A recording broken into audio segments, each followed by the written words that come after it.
make sure that The clerk needs to turn it on first. thank you.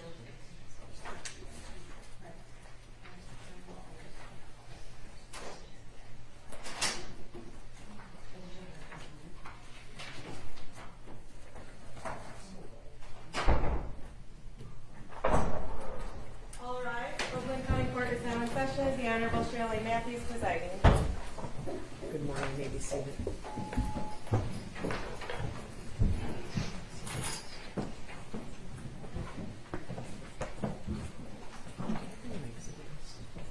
You may be seated. I thought the draft did it like that. Yeah, I have it. Last night is it was. Your Honor, calling People v. Jennifer Crumbley, case number 222799990 FH. Chair McDonald on behalf of the people. Thank you, Mark Keystone, Deaf People. Thank you. I'm Shannon Smith on behalf of Jennifer Crumbley. She's on her way up. Thank you. All right. I have it. I probably just brought it. I know, until you get here. I just brought it with me onto my desk. Anything? She's on her way up.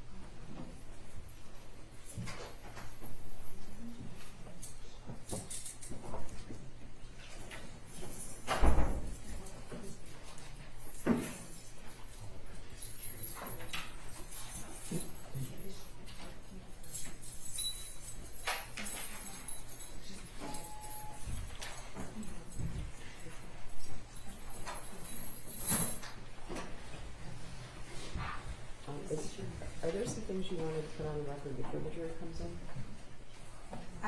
I believe so, Your Honor. We had a discussion off the record to plan our going forward here. So I think there was a few things we resolved. I know. One of the things is the Facebook. That's what I was going to address. But do you want to do that outside the presence of the jury or in front of the jury? Oh, no, I actually think we should do it in front of the jury. Okay, I That's agree. right. I agree. Counsel needs to walk her client. I think that should happen outside the presence of the jury. Right. Oh, okay. That's right. Mrs. Crumbley, could you raise your right hand? Do you swear or affirm the testimony about to give is the truth, so help you God? I do. And can you tell me your name? Jennifer Crumbley? Okay, we just have a few questions for you, okay? Okay.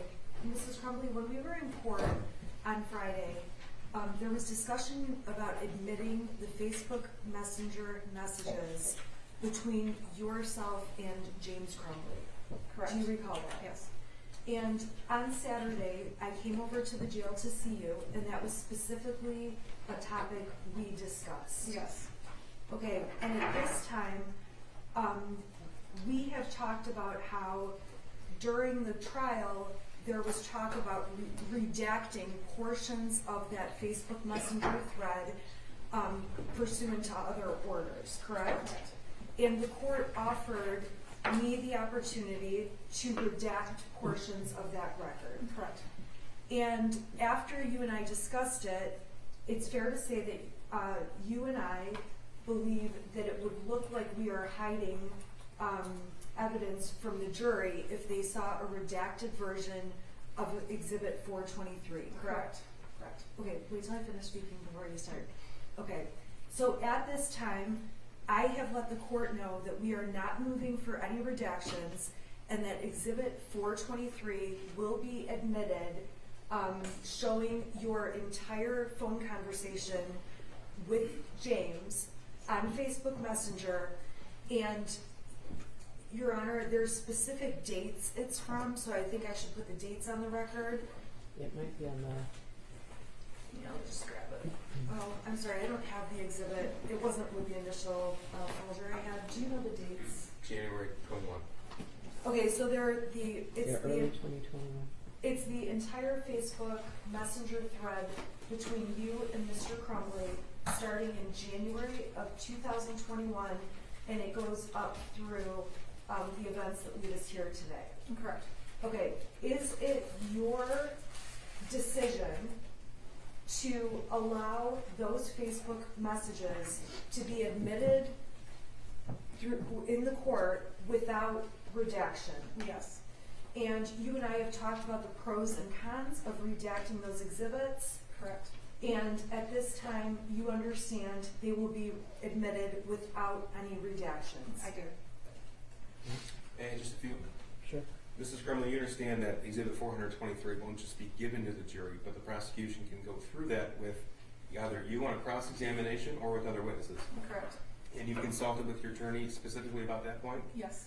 And it is your decision as a defendant in the case, in consultation with your attorney as part of trial strategy, to admit this entire exhibit? Yes.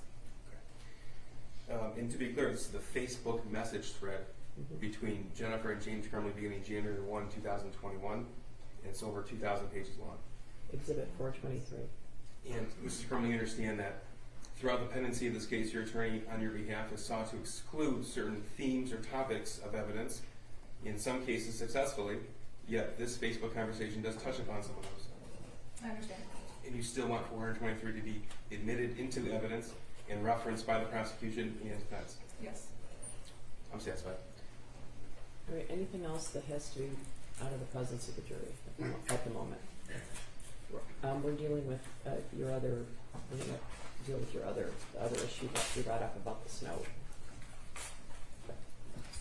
No. About the Oh, yes, okay. But we'll get back to you. Okay. Okay. What else? All right, we're gonna bring the jury in, okay? Thank you, Judge.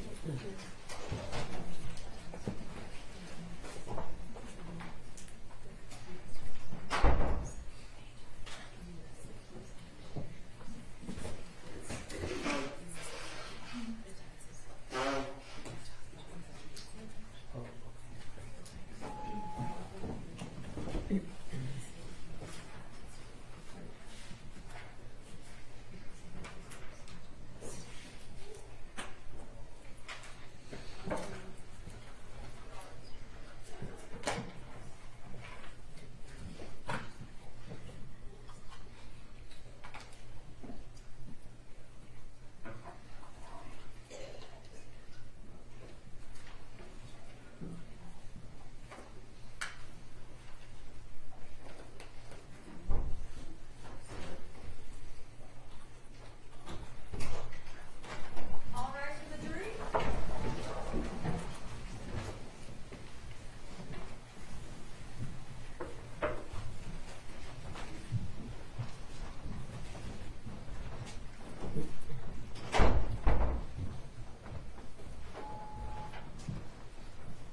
Good morning, you may be seated. Thank you again for being timely. We weren't ignoring you, we were just sort of fading away. So every day requires some certain preparation, so we appreciate you. Who's the next witness? Ms. Kira Pennick. Your Honor, I'm sorry, may I please address the court? Sure. Okay. Your Honor, on Friday, I think it was very clear beyond a reasonable doubt, I had difficulty and cannot use technology. In my frustration, I made a comment that was offensive to victims' families, and I did it absolutely by accident as I was struggling with my computer. I am apologizing for that comment.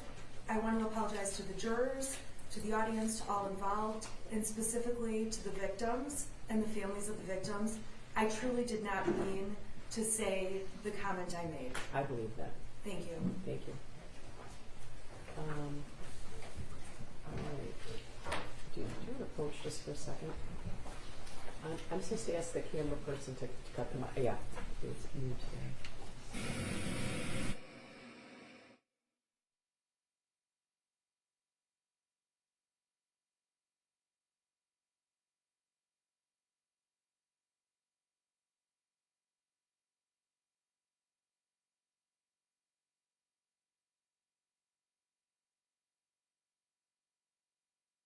Kira Pennick. Ms. Kira Pennick.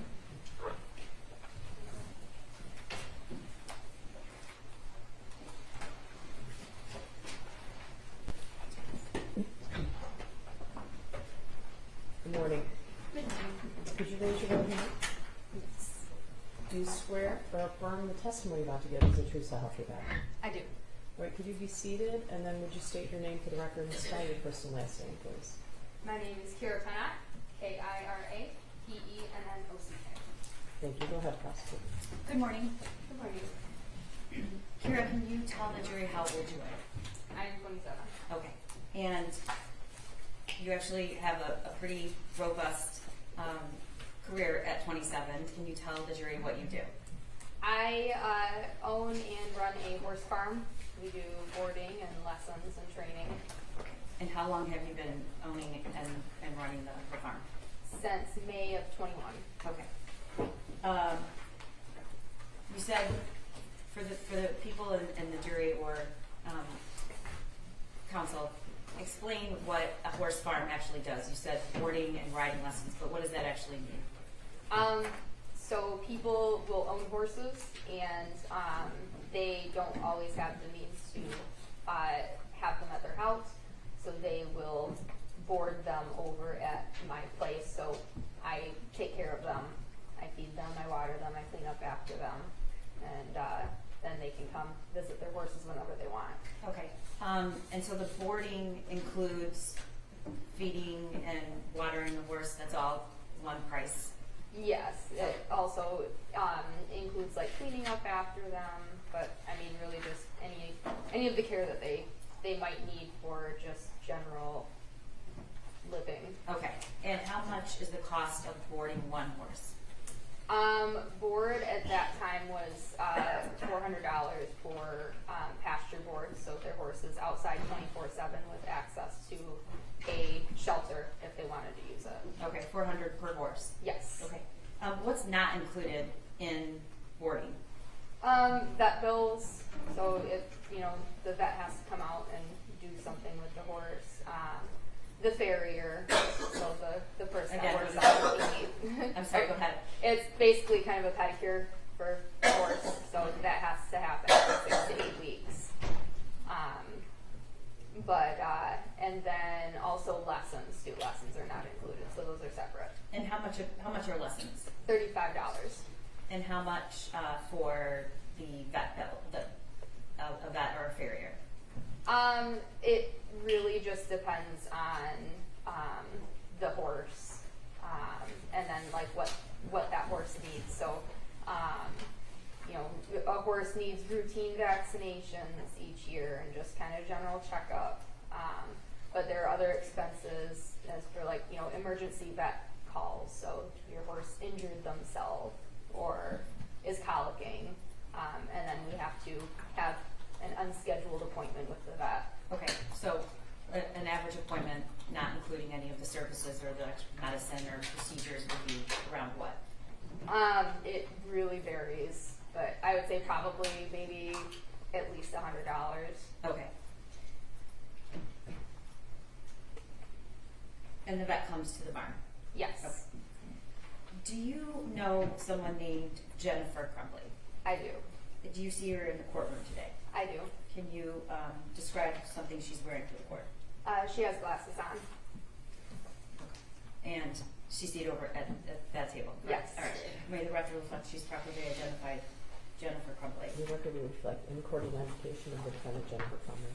Thank you. Do you also know James Crumbley? I do. Okay, when did you meet the two of them? At the same time or separate times? I believe that I had met Jennifer first, and it was probably between 3 and 5 years ago that I had actually met them for the first time, but not actually gotten to know them. Okay, when you met the two of them, how many horses did they own? One. And did you meet them because they wanted to board at your farm? No, they were boarding their horse at a barn that one of my friends had worked at.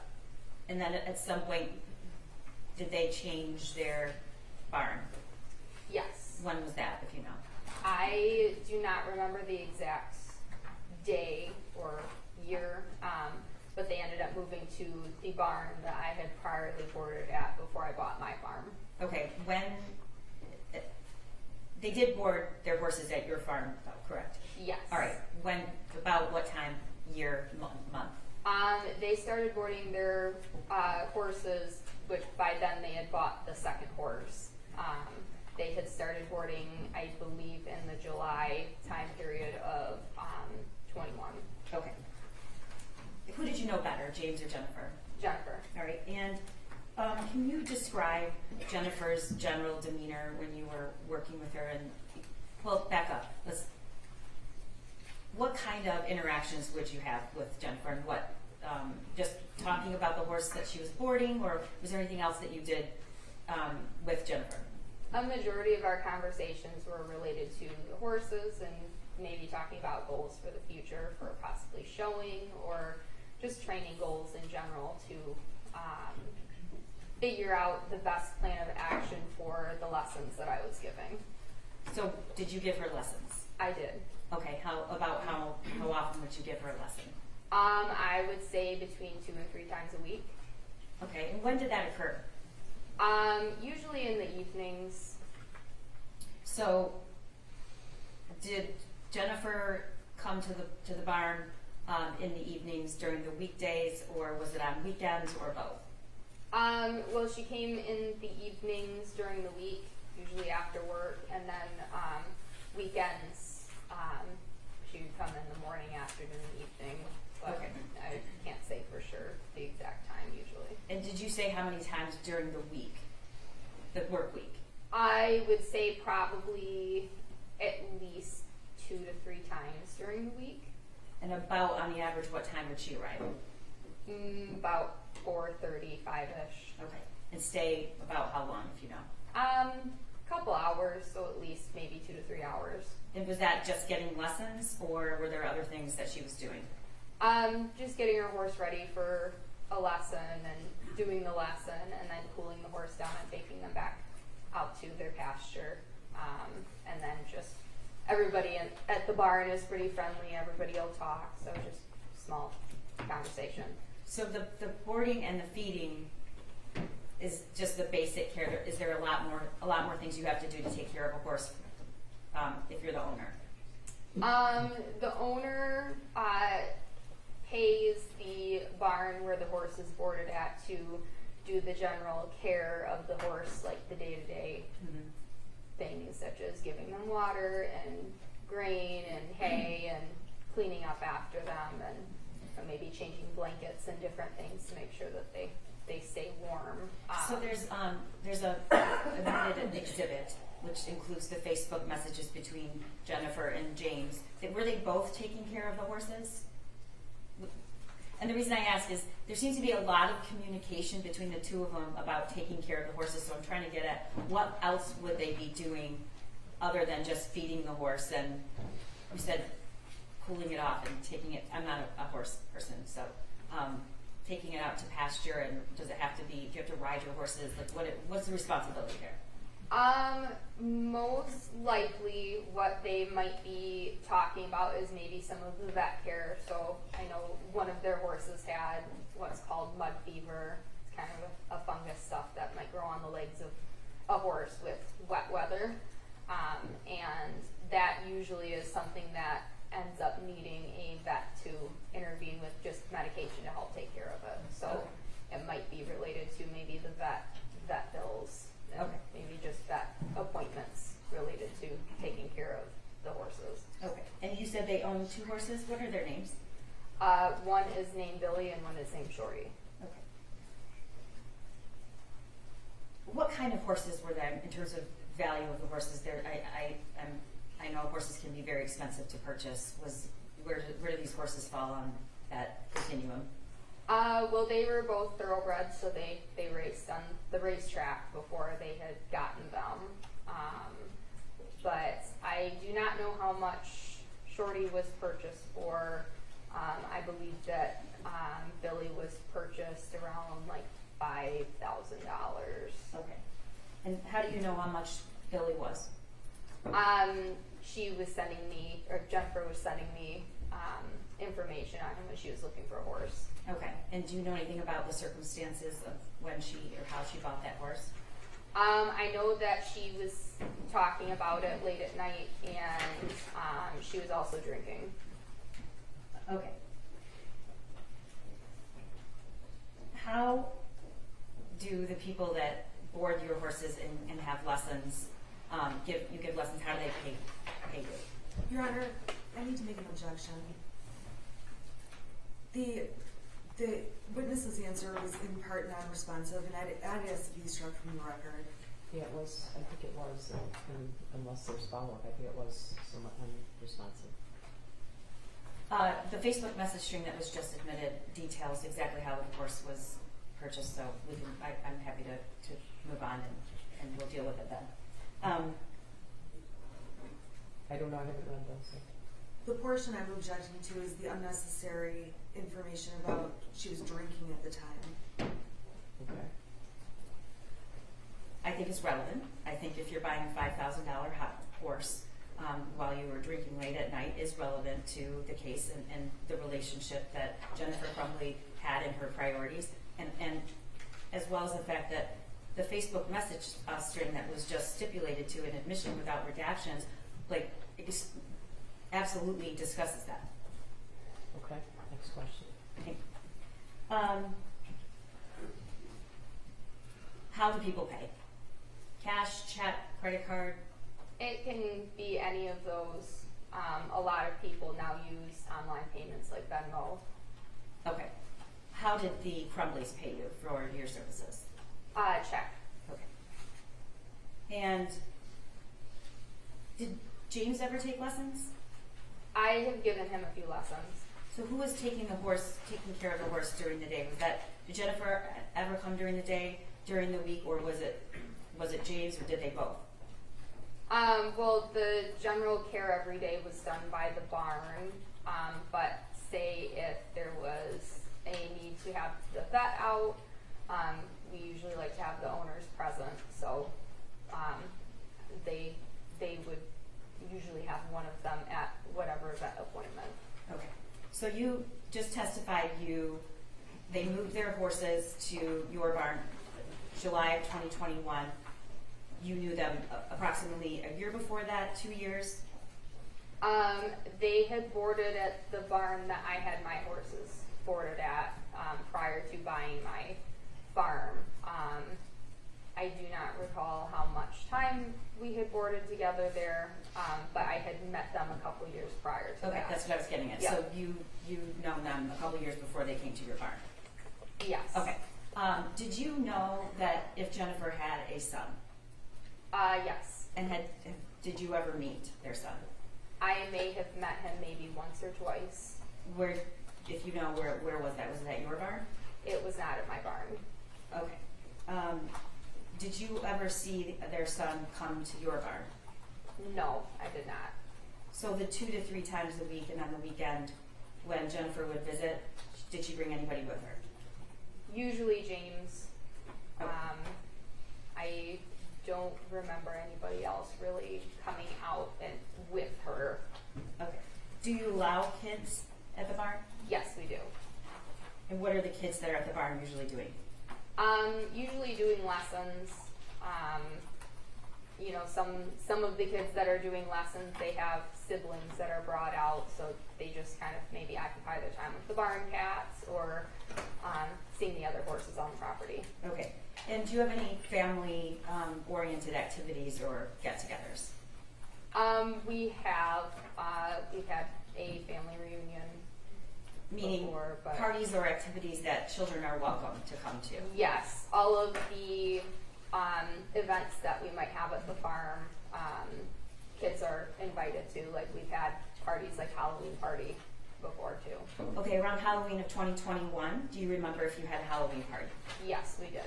Do you know when it was and about what time of day it was? I do not remember what day it was, but I know that it was afternoon, evening-ish. Was it on Halloween or before Halloween? It was before Halloween. Okay, and it was a weekday or weeknight? It was on a weekend, I believe. A Friday or Saturday? Yes. Okay. Did Jennifer come to that party? Yes. And how do you remember that? I remember that both Jennifer and James had come to the party, and they were dressed up, and like our parties, we include the horses, so people will also dress their horses up for They put Halloween party. costumes on horses? Yes. Okay. I did not know that. Yes, it's pretty fun. Okay. And do you know if they dress their horses up that year? Not really dressing them up. They wanted to, but they had also said that they had another party to go to after Okay. mine. So you did not see their son that night? I did not. Okay. Did Jennifer talk to you about her son? Not a ton, but every once in a while she would mention something about him. And what do you remember things that she would say? Usually it was along the lines of she was having problems with him, or he wasn't acting normal. She had called him weird before. She wanted him to do normal kid things. Okay. But I never remember her saying anything about, like, really bringing him out to the barn much, or really doing much. I mean, they would go on vacations. I did hear about some vacations that they had gone on, but really there was not much talk about her son.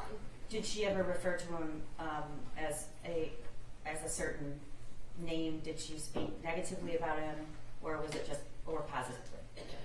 There was nothing truly positive when she was talking about him. There were quite a few times that she had voiced that he was an oopsie baby. What does that mean? I'm sorry. What did you understand that to? I understood it as Your just Honor, objection as to speculation and also as to relevance. Well, I guess I wonder how it is relevant. I think if you're referring to a teenager still as an oopsie baby, I think it's relevant to what kind of relationship you had with them and what kind of, defense counsel's described her client in opening as hypervigilant. And so I think the prosecution's entitled to Well, I think their relationship is relevant. When you say your definition of an oopsie baby, are you using your own definition of what that means, or hers?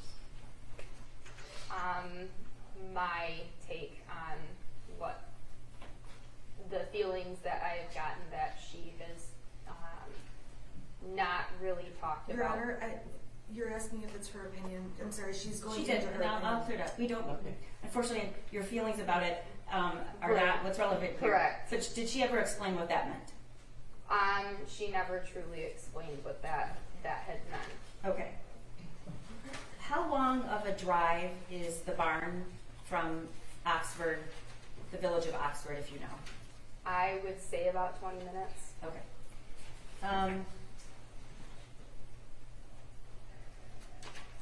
What is the way that you would communicate with Jennifer? Usually through Facebook Messenger. And do you know why that is? Is that the way you prefer to communicate? I don't really mind what way to communicate. It seems like Facebook Messenger is how a lot of people communicate nowadays. Okay. Does the barn have Wi-Fi? Yes, it does. Okay. So do you have problems communicating when you're at the barn? It depends on how good the service wants to be at the barn. Okay. Some days it's really good, and then other days there's not great service. All right. And I would assume most of the people at the barn, that's just people deal with that and they know that. Yes. Okay.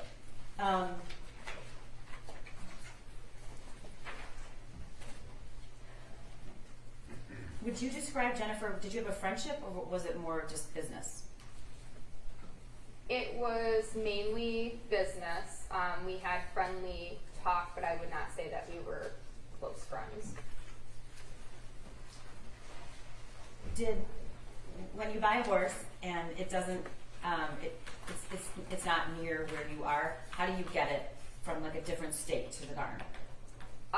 Usually you can pay somebody to haul the horse over to the new location for you, or you can go pick it up if you have a trailer. And do you know what was the second horse's name that was purchased? Billy. Billy. Do you know how he was brought to the barn? He was shipped by someone that does a lot of cross-country hauling. And do you remember about what month and year that was? It was in the beginning of the year that she had gotten him, which I do not remember exactly when she had gotten him. Did she get him before she came to your barn or after? Before. Okay. But, so how did you know she was, what was your relationship like then, before she was at the barn? Before she was at my barn? Yes, your relationship.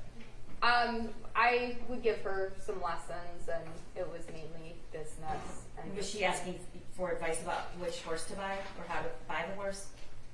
Not a lot, but just kind of, just general questions of, what might work for a good horse for what she wanted to do. Okay, I guess what I'm getting at is how do you know how the horse was shipped? Because she had told me about, where he was, that he was in a different state, and that she would just have him shipped. Okay, do you know approximately how much that costs? I do not. It varies on who you use to haul a horse, and then also just, the cost of, the fuel and mileage, and, everybody kind of has their own fees that they. More than 500, less than 500? Most likely more than 500. Okay. Can you talk to me a little bit about the health concerns or issues with the two horses? Did they need a lot of extra care? Were they given a lot of extra care? Given extra care by the vet? By the Crumbleys, by Jennifer. They would come out and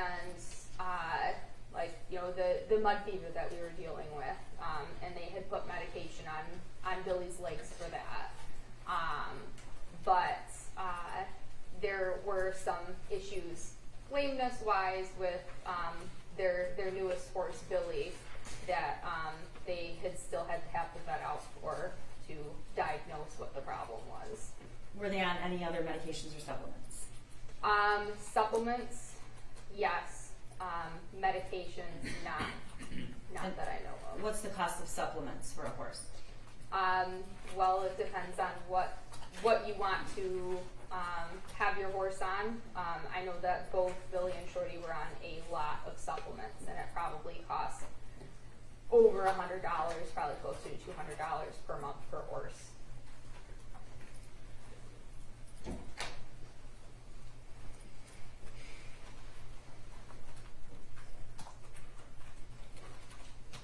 All right, I'm going to draw your attention to November 30th, 2021. Do you remember that day? Yes. All right. What was the interaction you had with Jennifer Crumbley the day before that? So that was a Tuesday. Did you see her at the barn on Monday?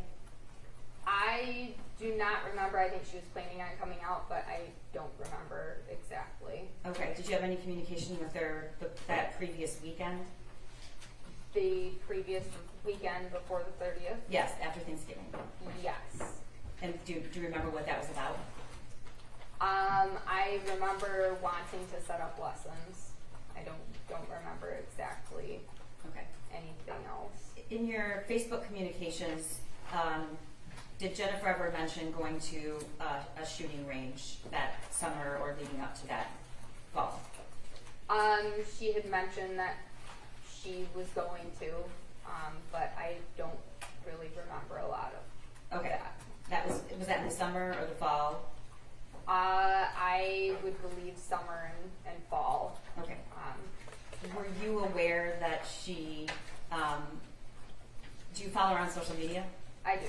Did you see the post that she posted about buying her son a Christmas present? I did. All right. Did you discuss it with her? I did not. Did you see it before the shooting or after? I do not remember. I'm on social media, but not very frequent. Okay. So the morning of November 30th, what was going on with their horses? Their horse, Billy, needed the medication from the vet to help treat his mud fever because we couldn't fix it with the products that we were trying before, and his legs were swollen. Okay, what was being done about it? There was some ointment that was given to them by the vet to put on his legs. That morning? I believe they picked it up from the vet to put on the legs, because I remember James wanting to bring the medication out and put it on Billy's legs. Okay, so did James go to the barn that morning? Yes, he did. Okay. And do you know from like what time to what time? It was in the morning, but I don't recall what time. Okay. And were you having conversations over Facebook Messenger with Jennifer during that time about the vet? Not really. Okay. Did you speak with her about this mud fever frequently? I had mentioned it to her because it's not normal for a horse's legs to swell up like his did. Was just a mild case of this mud fever. So we had to have a little bit more involvement of getting that taken care of by having an ointment made by the vet that took care of it. Okay. Was Jennifer planning on coming to the barn that night? Yes. And do you remember why? We were going to do a riding lesson. Did she end up going to that lesson? She did not. Okay. There was a text sent, and it was including in what's been previously admitted as Exhibit 130, Your Honor. 130. Can you read the top text there, and which one is you? Are you blue or black? I am blue. Okay, so can you read the text that you sent at, what does it say, 10:18 a.m. on the 30th? Yes. Boys are needing supplements for tonight, and Shorty lost a bell boot again. What's a bell boot? It is it's like a rubber boot that goes over the horse's foot to help prevent.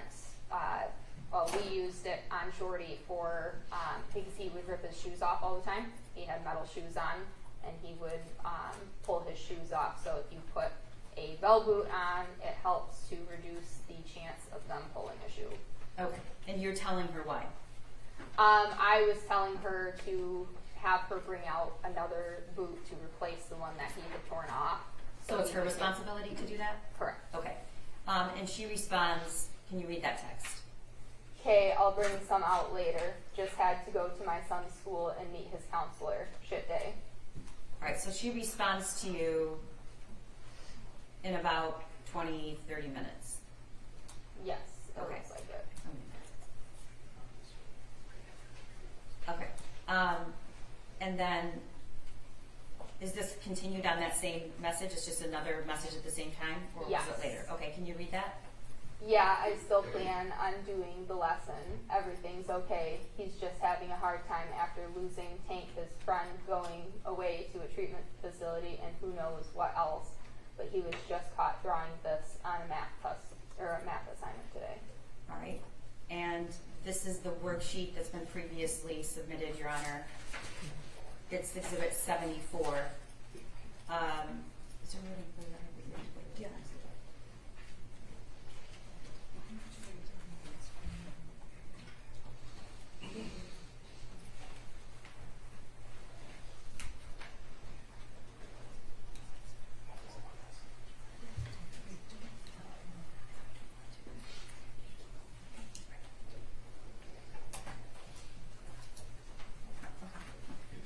One moment, Your Honor.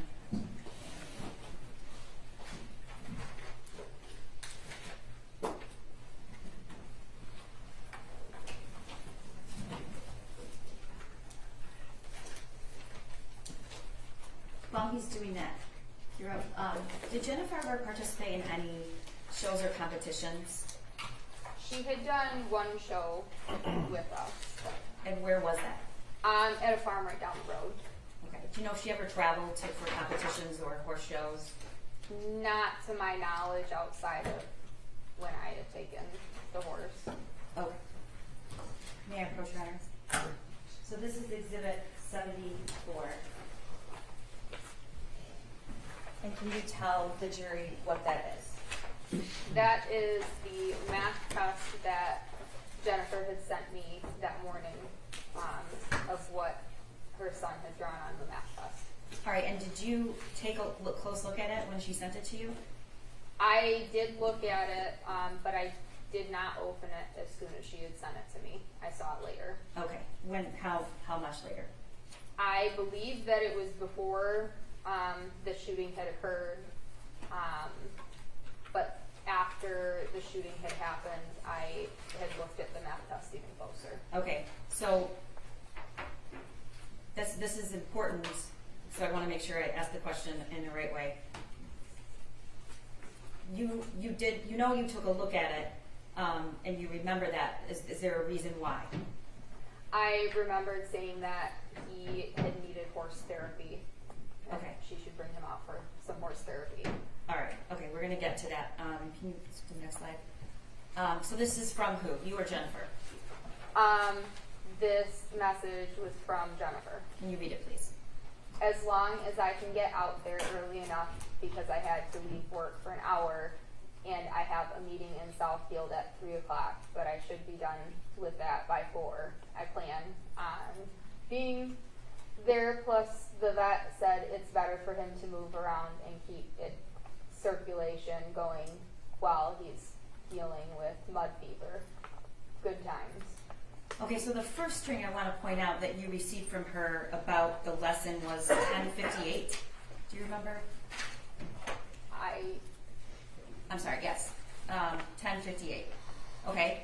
Yes. And so this is all part of the same conversation? Yes. All right. And then the next text is from you, correct? Can you read that? Yes. OMG, he needs some horse therapy. I bet he would love Mo. Whatever works for you, just let me know. I only have Bella's lesson tonight at 5:30, so anytime after her lesson is fine. Okay, and her response? Okay, yeah, well, he'll be coming with me tonight. James is working and he can't be left alone.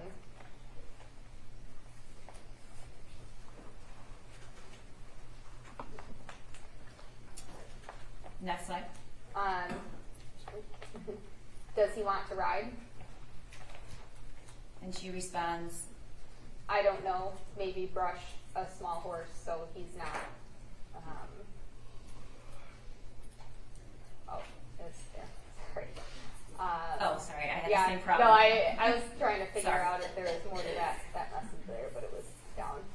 I don't know, maybe brush a small horse so he's not intimidated. LOL. And she responds? I responded, Oh. Mo would be perfect. And she responded with, okay. All right, and the next slide? Make it a family event coming out to the barn.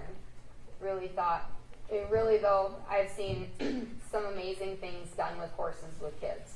And at this point, you testified early, you hadn't ever seen him come to the barn. Not to my farm, and I vaguely remember maybe seeing him once at the previous farm. A few years prior? Yes. Okay. And her response? He needs something. And you responded, even though there seems to be a... I can still read it. It Okay. says, let's make him a cowboy. And then- Jennifer responds, LOL, mom goals for real. all right.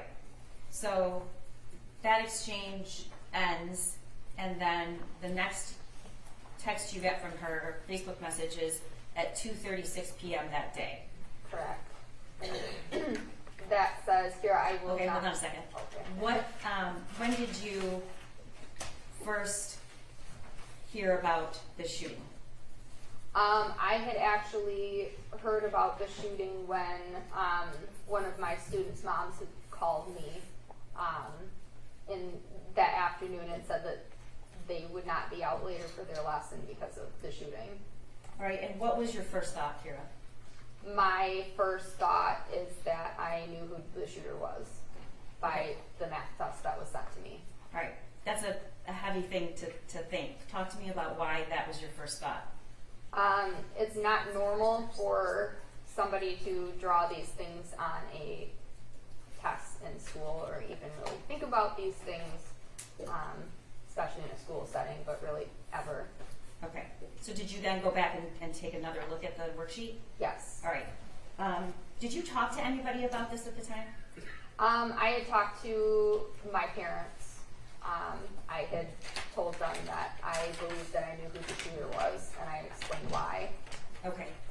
And at some point, your father actually called the tip line, correct? Yes. When did you verify that it was in fact her son? Around what time, if you know? I do not remember when I had verified that it was her son. Okay, so let's go back to the text message at 2:36, and we know the shooting started at around 12:51. So this is almost an hour and a half after the shooting. She texts you what? Kira, I won't be there tonight. And you respond? It's okay. Want me to work Billy for you? And she says, Yes, please. okay, and talk to me about the next text and the picture. It says just brought him in, and it's a picture of Billy. All right.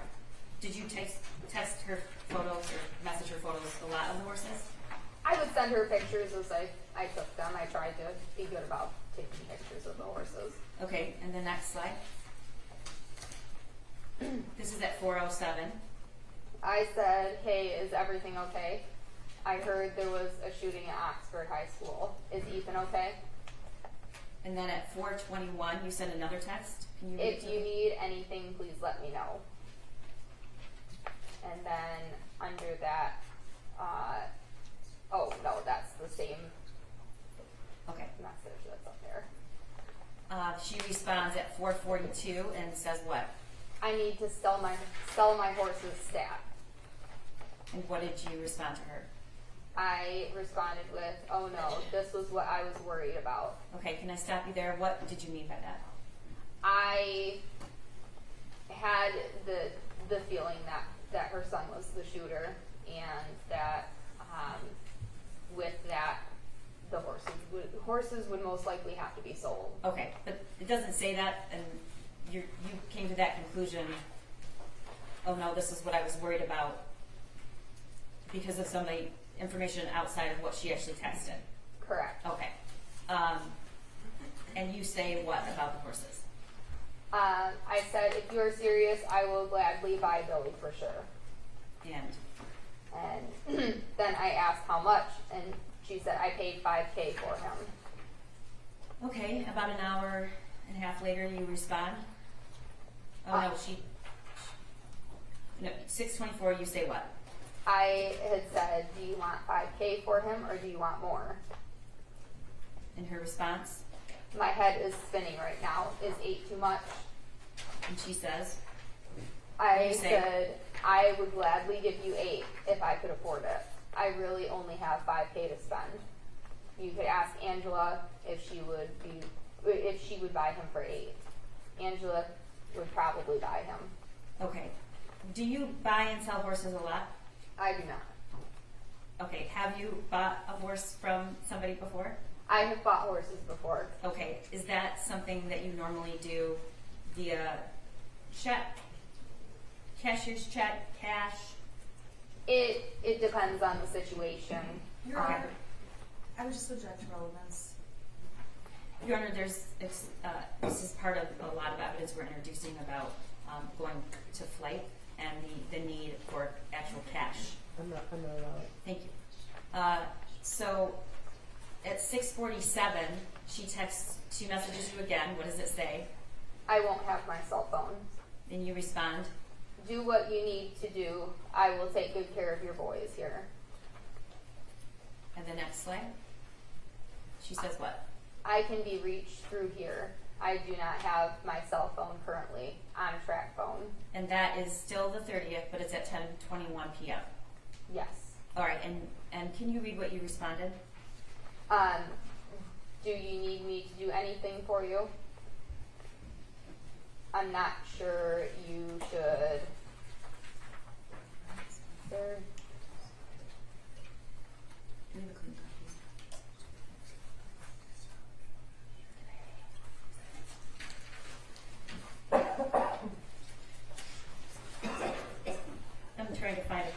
copy that doesn't have that so prominent in it. So one moment.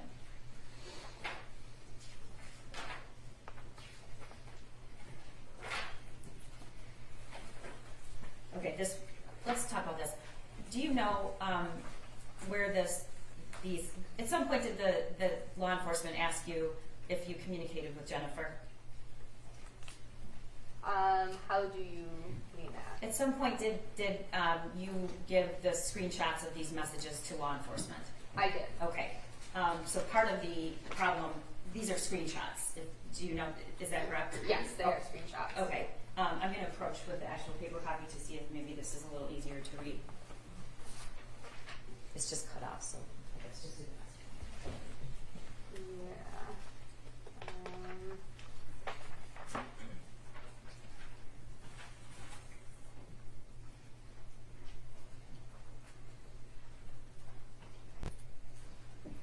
I'm not Okay, really sure. we'll clear it up because we have a complete. But Yeah. can you just read what you can understand?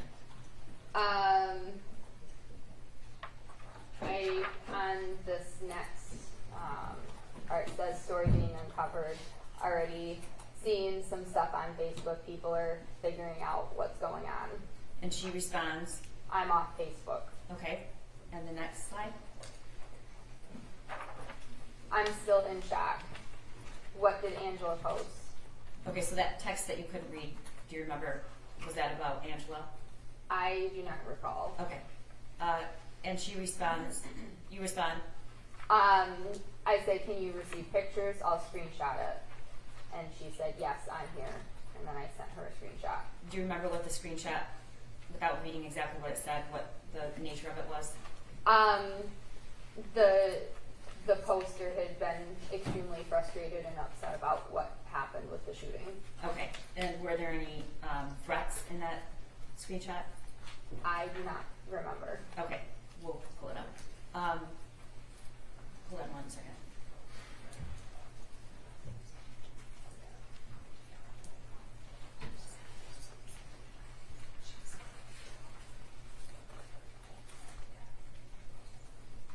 Okay, all right, so the next time you text her at 10:45, can you tell the jury what you said?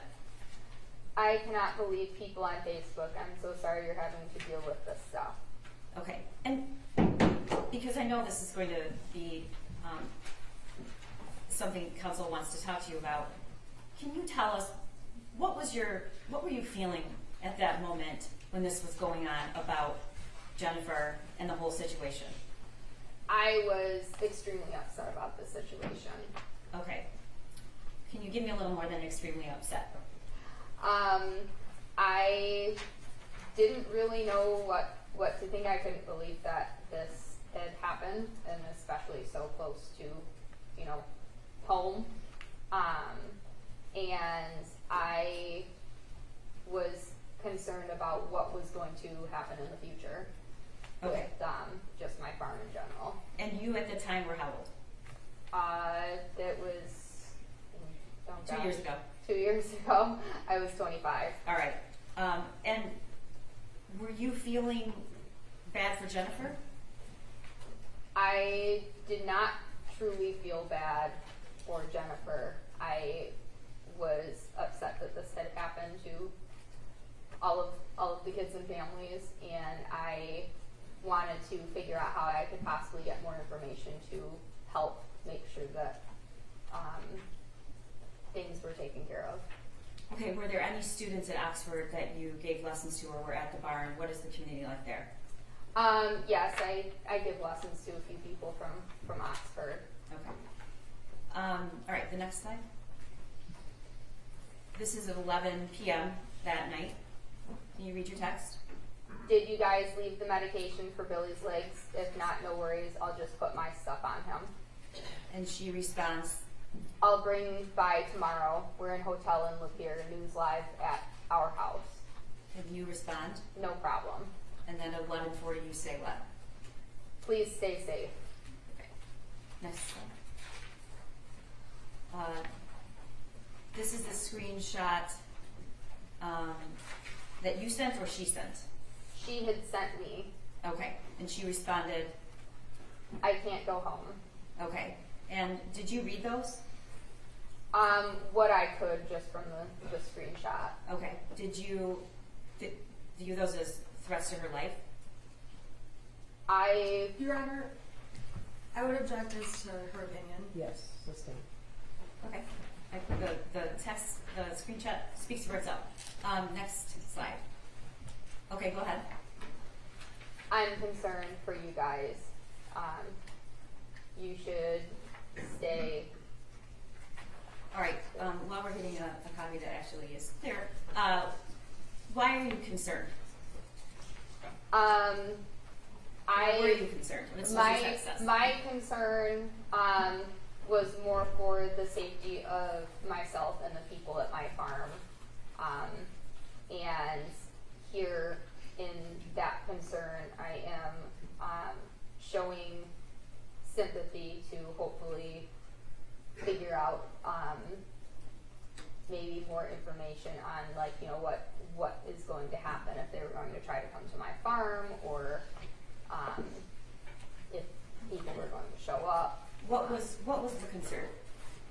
My concern about them coming to the farm, knowing about the situation that had just happened, is that they may steal things to sell to get money to pay for the.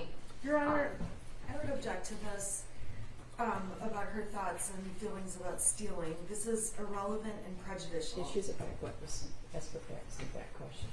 Werner, she is most likely going to be asked by counsel to explain that she was worried about her safety, and so I'm asking her what she was really worried about. I'm happy to save it on to redirect them. Okay. Okay. And then she responds what? I have my pets at home. I'm sorry, I don't want to put anyone at risk. I don't know what to do. Okay, her pet's at home. Did you know anything about her pets? I know that she had a dog, at least still, and I think she had a cat. Okay. And this was still the night of the shooting? Yes. The next slide. And in fact, this is at 11:59 p.m. after she says, I'm concerned about my pets. What do you respond? Best thing you can do is just be honest about things. I'm not sure, I'm wondering about even buying your horses, if that would drag me into this, or if you just sign them over to me. Okay, and then there's content we have to clear up, but can you read the last sentence, or the two last sentences? Two last sentences. I see people saying you're using money from the horses to get a better lawyer or something. People are ridiculous. All right, next slide. I'm selling my house too. Lawyer will cost every bit of $200,000, and I think it will be questioned. You won't get dragged in. And then I had responded with, Safe to say you might have been worried you would be called to testify on a high. Yeah. Okay, what is your? most I can afford to pay is $5,000. Farrier is coming out Thursday also. And she responds, That's fine, sold. And okay. then she had said, I'll sign Shorty over to you. All right, next slide. Okay, want to sign them over tomorrow. I can either write personal check or I can go get money order. I'm not sure I have the cash on me. Can see if they'll let me withdraw that much. So do you keep that kind of cash at the barn with you? No, All I right. do not. All right. And her response? I'm bawling right now, Kira. My son ruined so many lives today. Okay, so do you have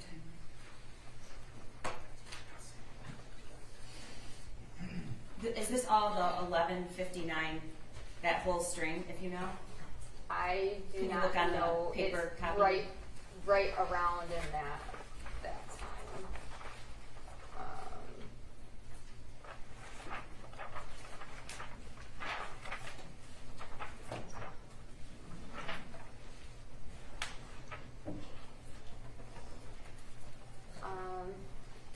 There's no time on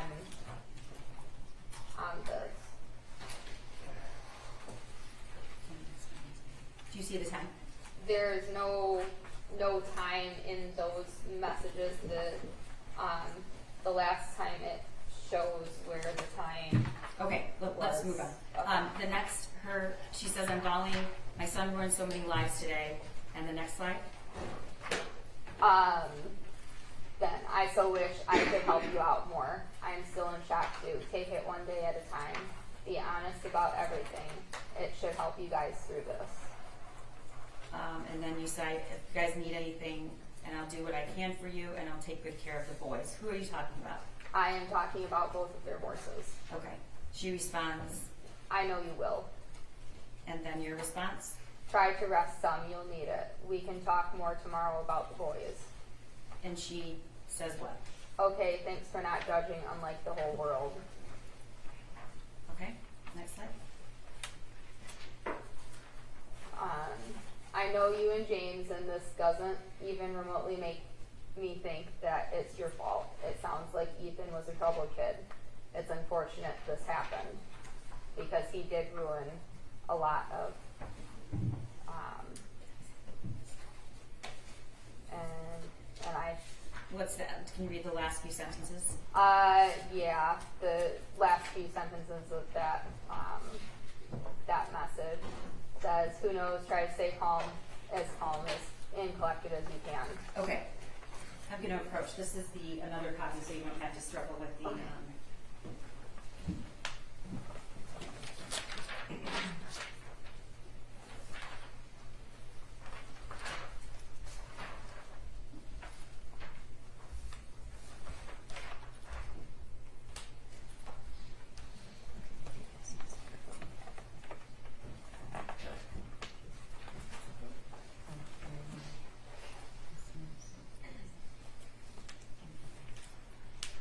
Oh, there's a lot here. Yeah.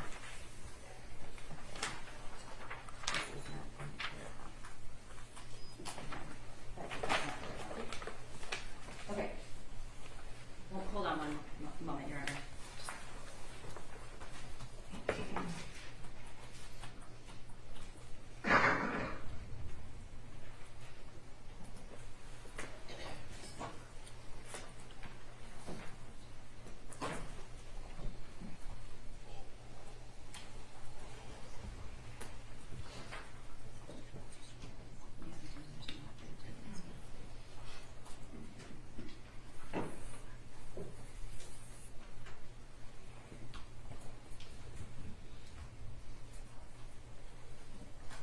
Okay, we're going to put up on the screen a better copy so that you don't have to sort of guess what you said in between sentences.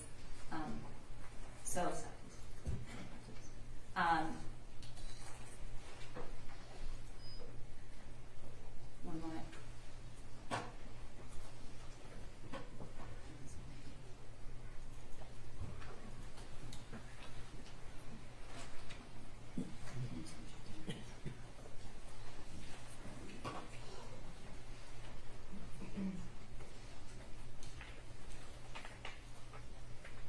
Okay, so we've been over this. This is we'll start at 10:45. And can you go to scroll down?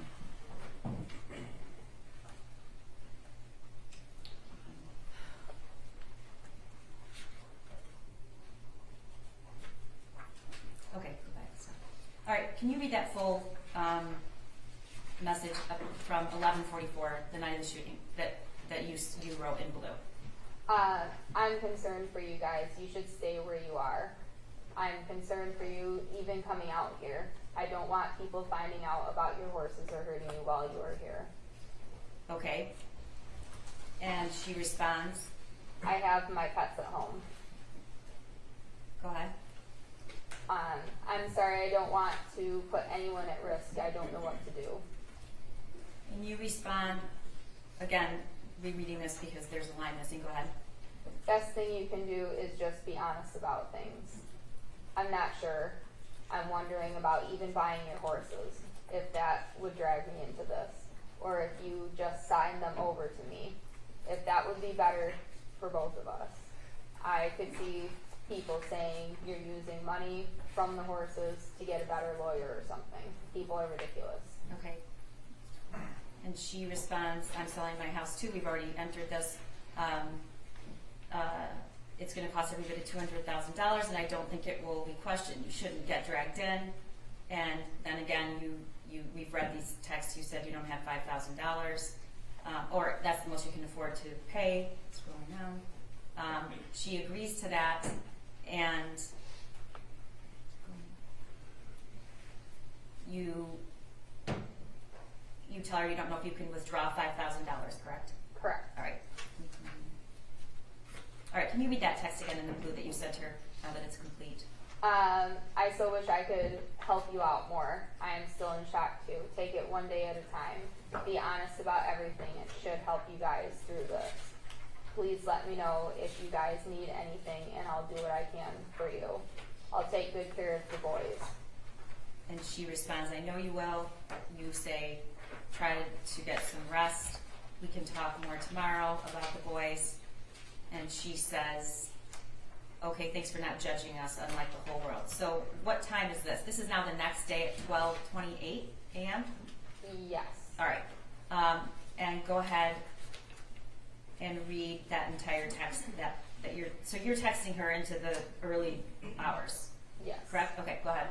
I know you and James, and this doesn't even remotely make me think it's your fault. It sounds like Ethan was a troubled kid.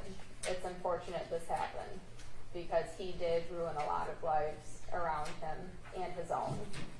Everything will work out how it's supposed to. I feel everything happens for a reason. Maybe this happened to raise awareness. Who knows?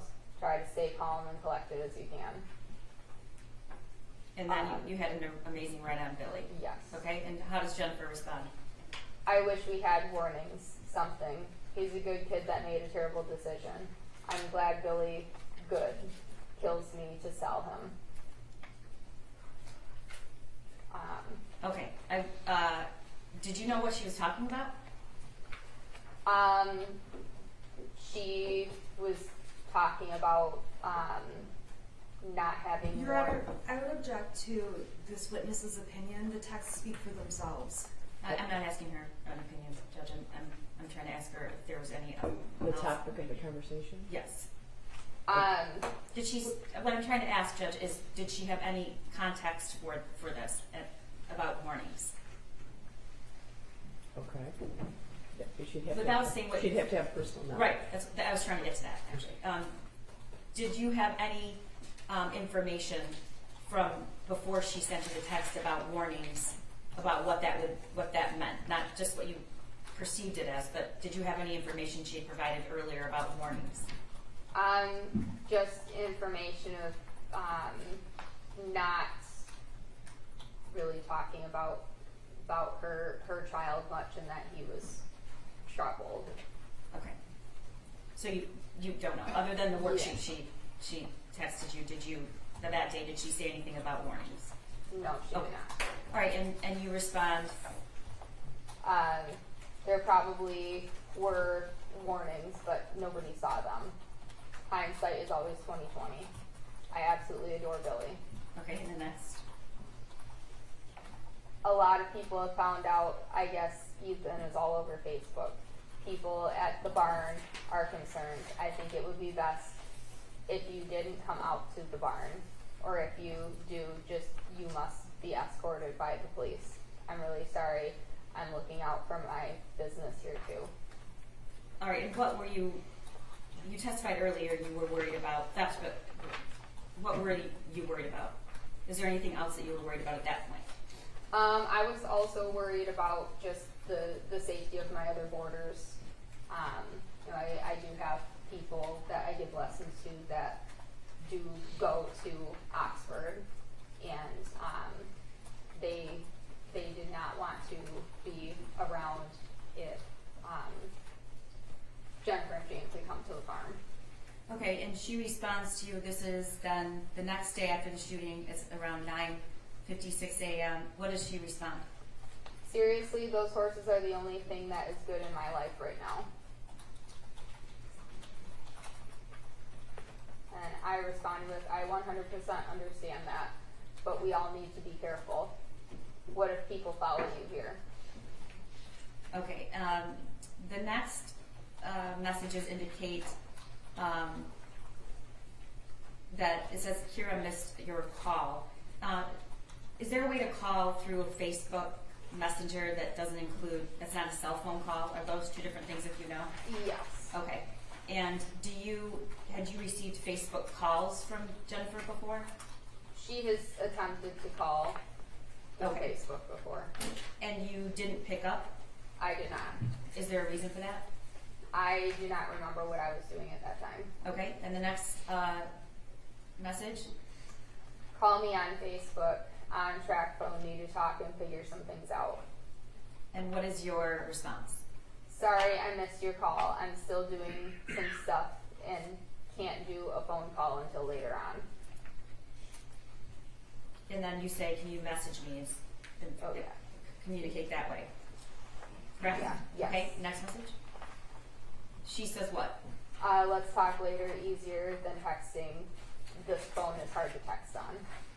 And now your response is, now this is 3 o'clock, the day after the shooting, you respond what?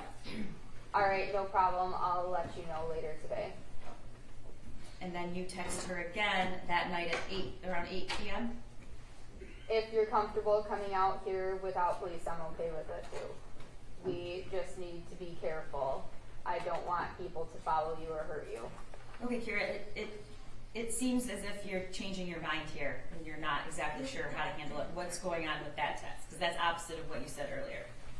Your Honor, I would object to the narrative being provided by the prosecution and ask that she just ask questions.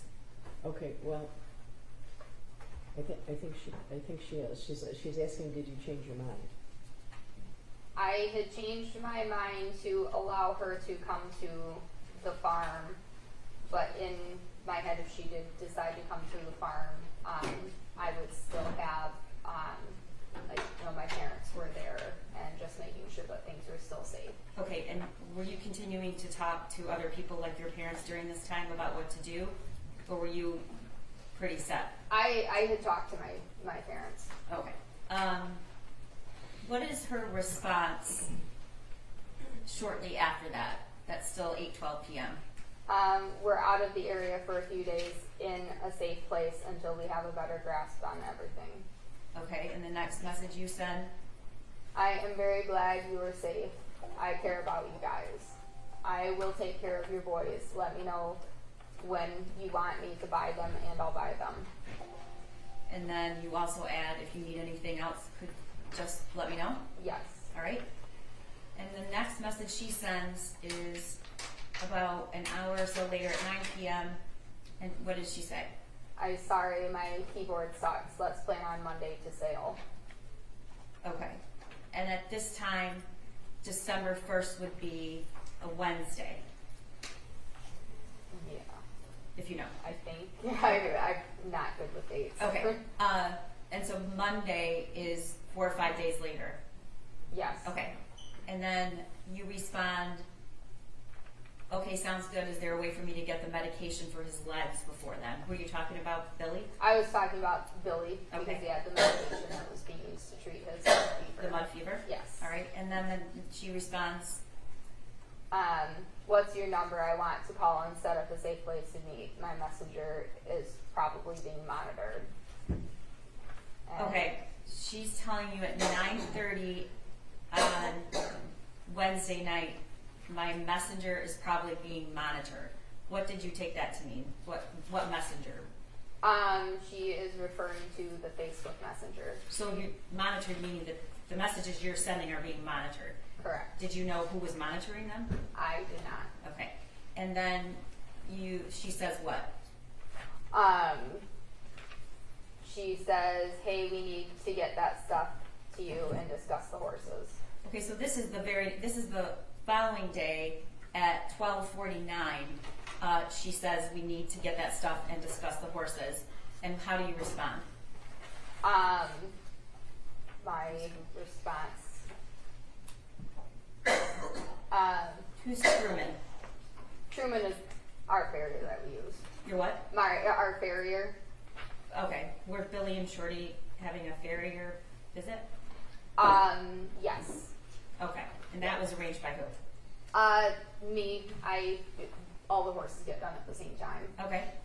So you say Truman's here right now, I can let you know when he's done, and you say I'll message you when I'm done. Yes. Okay. And then, Said, hey, I'm sorry, can we do call tomorrow morning? okay. Were you trying to avoid a conversation, or you were just busy? Both. Okay. Fair. All right. And the next message comes in December 2nd. Yep. Can we still sell the horses tomorrow? Yeah. And you respond, this is at 10:56 p.m. You respond what? I think so. Want me to have cash or check? And how does she respond? Cash is best. And you respond what? What do you want to do with your tack? And what's tack? Like the saddles and bridles for the horses. And she says sell it? Yes. Okay, now this is December 3rd at 7:19 a.m., correct? Yeah. Is that what it says? That's, that message on there. Okay, that's UTC -5, so that is the actual time. That's 7:19 a.m.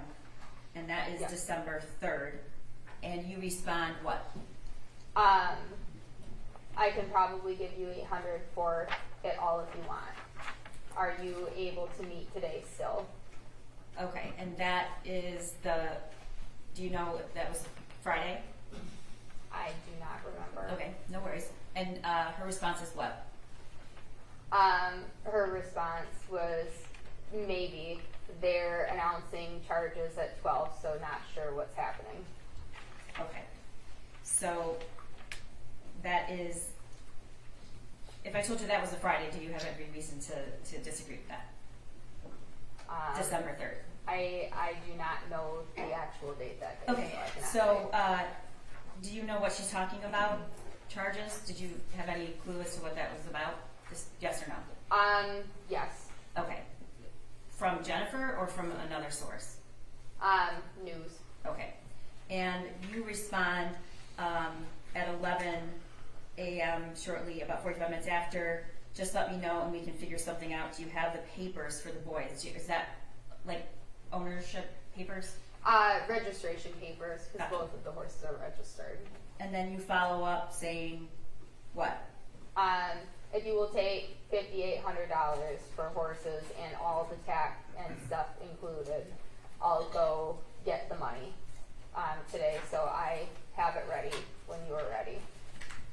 Okay, and she responds, yes, and Brian will contact you. Papers are at my house.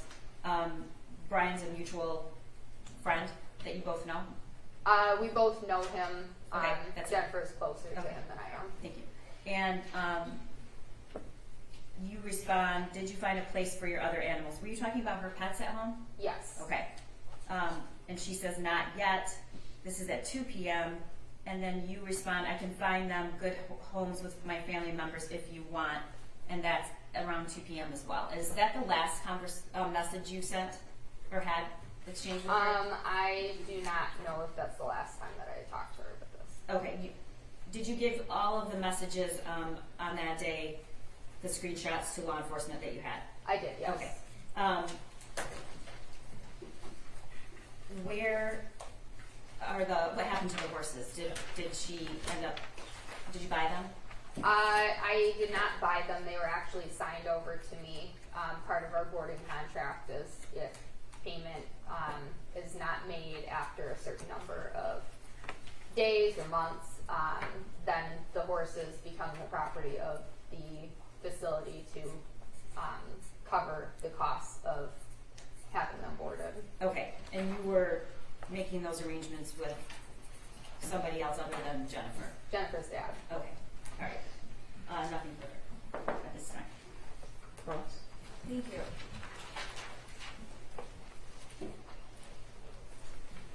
Good afternoon, or morning, good morning. My name is Shannon Smith. I represent Mrs. Crumbley. I believe that I've met you once before when you testified in court at the preliminary exam. Do you recall that? I do. If I ask you any questions that are at all confusing, can you please stop me and let me know? I will. Okay, thank you. I want to start off by talking about your relationship with Jennifer Crumbley. You testified today that you had a business relationship with her. Is that correct? It was a business relationship, but also a friendship, but we were not super close friends. Okay, so you would agree that at the time prior to November 30th of 2021, Jennifer Crumbley was also a friend to you. Not particularly close, but a friend. Correct. And the farm that you own, do you call it a farm or a barn? It's both. Okay, I keep using the word interchangeably, so I thought I'd ask. Yep, either works. The property you own is approximately 51 acres, is that correct? Correct. And it's fair to say that to get to your property, there are long roads in a very rural area, is that correct? Yes.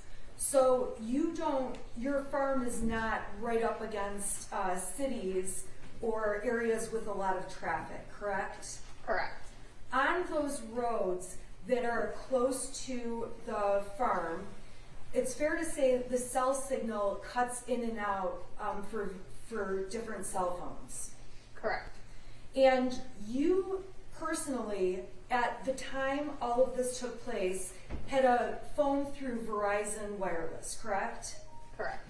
And you would be able to use your Verizon phone while at the farm. For the most part, depending on the area and also just the day. So there were some parts of the farm or parts of the day where you would also have trouble getting a signal to make phone calls or send text messages, correct? Correct. And you know from the other people who board and come to the farm that other people also have internet issues and are unable to receive calls and texts while at the farm. Yes, sometimes people would struggle with that. It sounds like there's one little area by a picnic table where people kind of flock if they want to check their texts or get data. Is that correct? It very well could be. There are a couple areas that seem to maybe be a little bit more reliable service-wise, but even then, like sometimes if it's too windy, things don't work.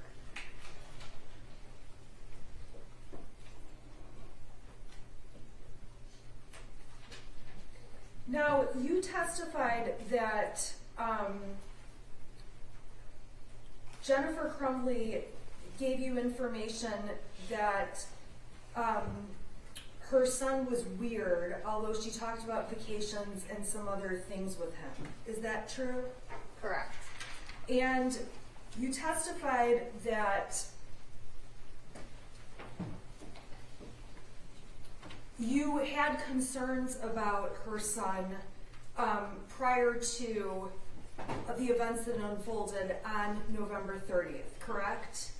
I have not voiced to her that I had seen concerns, but in my mind I had thought that, you know, some of the things that she had described or how she didn't really talk about him much, or if, you know, when she had talked about him, it was very vague. Like, people like to talk about their children, and she did not talk about her children.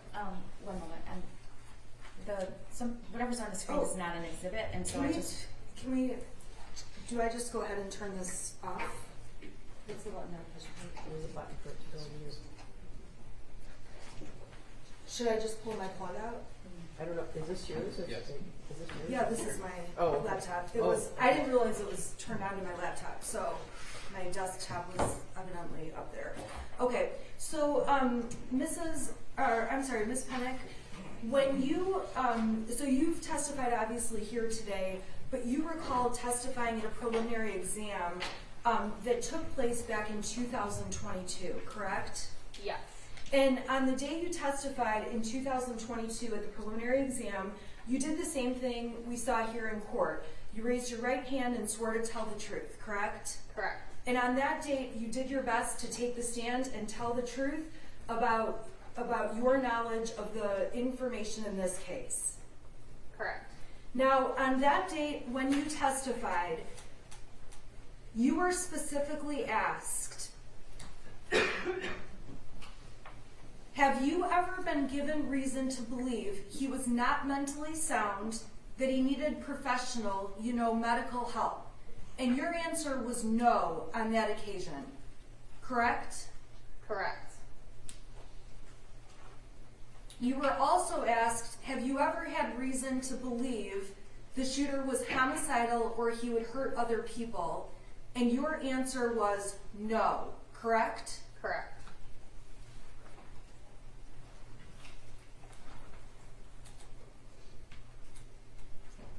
Now, today you testified that the shooter, you were told about issues related to the shooter and him being weird, correct? Correct. You testified about that issue at the preliminary exam, and I'm on page 55, and you were asked, when you said that... Objection, Your Honor, you're on page 55 of what? The preliminary exam. So the witness doesn't have that, and I think she doesn't have it. This is impeachment. Right, but she's referencing a page number to something that nobody else Oh, I has. think she's referencing the page number so that you know where she is. Right. in the exhibit. Okay, it's not an exhibit, so I'm just wondering if we're going to refer to certain things that she said that she be allowed to also see that before she answers. Well, I think she said if she doesn't remember, if she doesn't recall, right? Otherwise, with impeachment, I don't need to put the... Yeah. So ask her if she recalls being asked a certain question. Okay. At the preliminary exam, you testified about whether James and Jen had issues with their son. Do you recall that? I recall. And on that date, you said, I had never gotten the feeling that Jen and James had those types of issues with their son, correct? Correct. I did not know if there were specific issues, as they had never told me flat out that there were issues, but just some of their behaviors that they were comments that they had made, indirect comments, made me think that there may have been issues at some point. So it's your testimony today that you thought there may have been issues, but when you were asked under oath and testified in 2022, you specifically said, I had never gotten the feeling that Jen and James had those types of issues with their son. I did not know. I don't have any paper proof or documentations of conversations to know for sure, so they're just my feelings. Okay, I'm not asking if you have documentations or proof.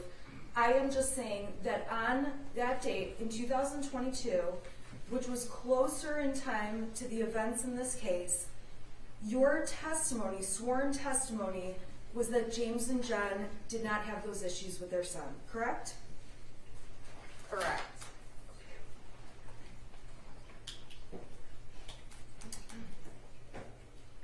Now, when the math drawing was sent over to you by Mrs. Crumbley, the math paper her son wrote on, do you know what I'm talking about? Yes.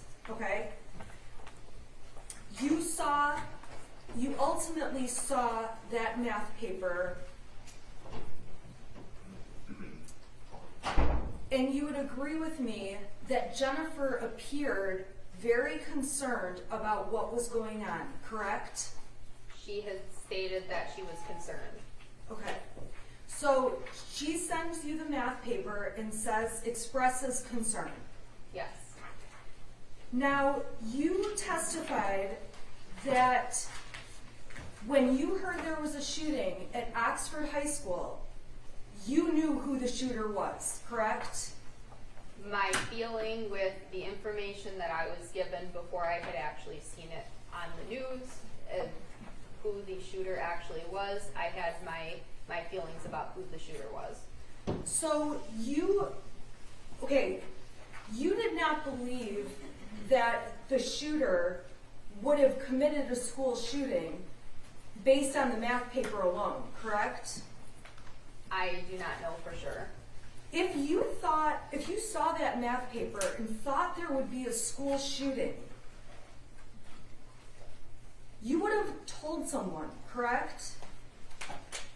I cannot predict the future that there would have been a shooting, but I was very concerned about the sheet, the math test that was sent to me, and I did talk to my parents about the math test that I was shown, and my understanding is that with Jennifer and James meeting with the school that this was discussed. Okay, we can agree that after the meeting about the math paper, Jennifer was concerned. We already went through that, yes? Yes. We can agree that she sent you a picture of the math paper and you also felt concerned, correct? Correct. And we can agree that you did not call law enforcement or police to say, hey, I think a school shooting is going to unfold, correct? Correct. At the time you saw the math paper and were concerned, you would have stopped a school shooting if you predicted it was going to happen, correct? I would not have known that something like this would have happened. You wouldn't have thought something like this would happen, correct? Correct. What ended up happening was horrible, correct? Correct. And it was not anything that you expected, even, correct? Correct. So when you are telling the jury that you hear about the shooting and you're thinking about the math paper, you know it's at Oxford High School, your testimony was you had an idea of who the shooter was, correct? Correct. In order to reach that conclusion at that time, you had to rely on hindsight, looking backwards at things that you believed supported Jennifer's son may be the shooter, correct? Yes, the only thing that the thing that made me believe that I knew who the shooter was realizing the math test that was sent to me that morning. Right. So after the shooting happened, I had a feeling of who the shooter was because of the math test that was sent to me that morning. Okay, so it's looking backwards, connecting the dots of things you see that were of concern, and knowing the shooting happened, that helps you put it together who the shooter is. Correct. But again, if you saw that math paper and had known or had a crystal ball and knew the shooting was going to unfold, you would have certainly called police or done something to stop it. Absolutely. You also would have said to Mrs. Crumbley, hey, I think your son is going to do something to hurt people, correct? Correct. Or, hey, I think your son might do something to hurt himself. Correct. And it's fair to say that you did not send Mrs. Crumbley messages along those lines. Correct.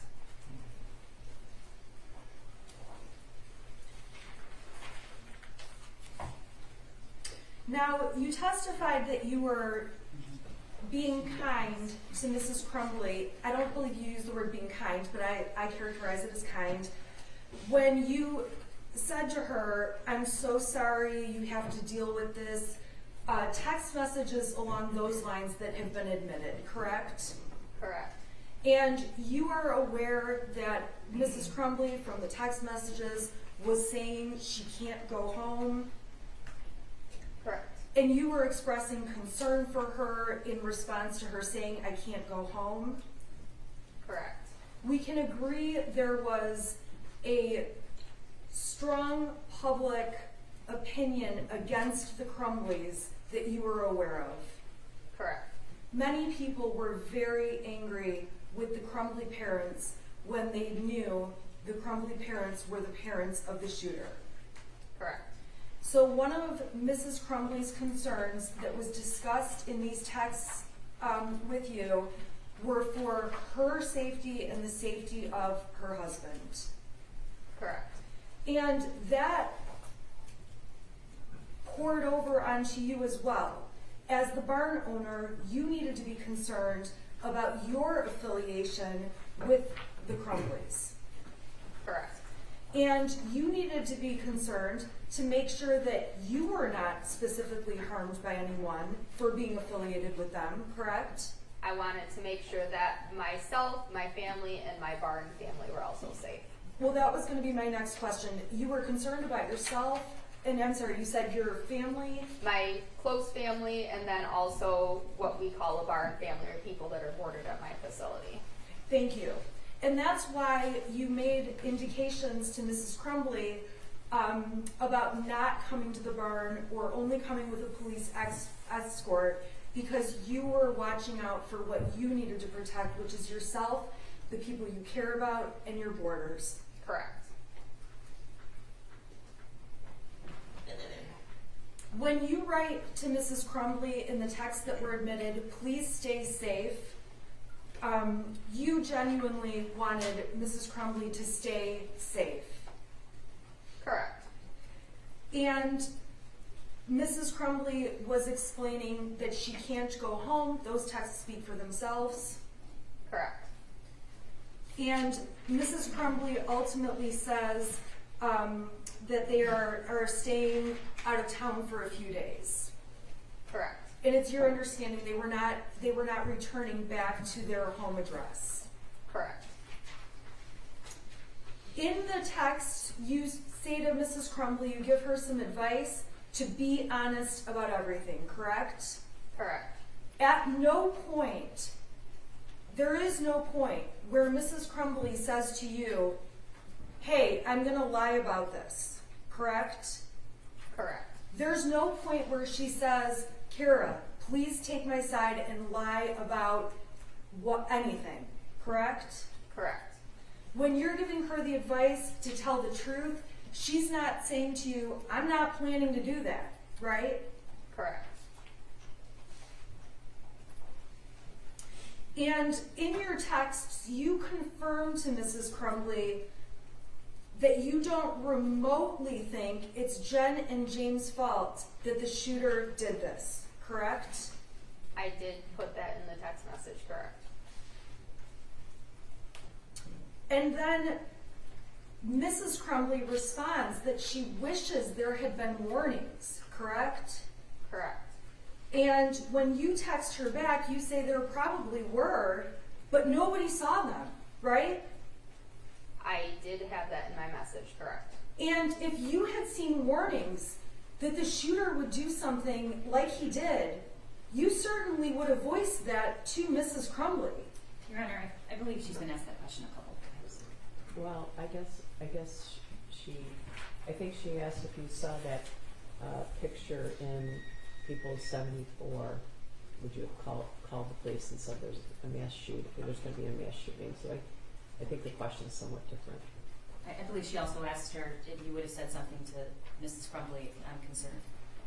Did she ask you that already? Yes, a variation. I did ask that, but then further down in the text messages, the conversation shifts, and the conversation is specifically, again, about signs and warnings, and so that's why I'm asking this witness a question about it again. Okay. Only because it reappears. Okay, go ahead.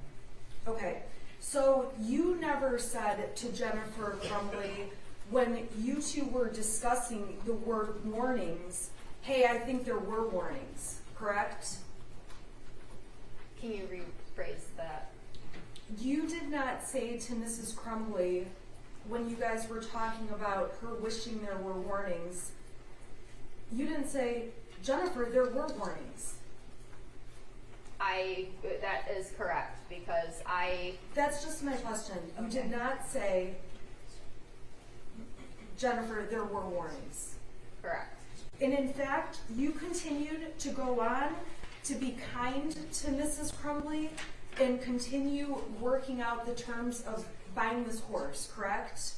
Correct. And you continued to be concerned and telling Mrs. Crumbley, stay where you are, and that you didn't want people hurting them, correct? Correct.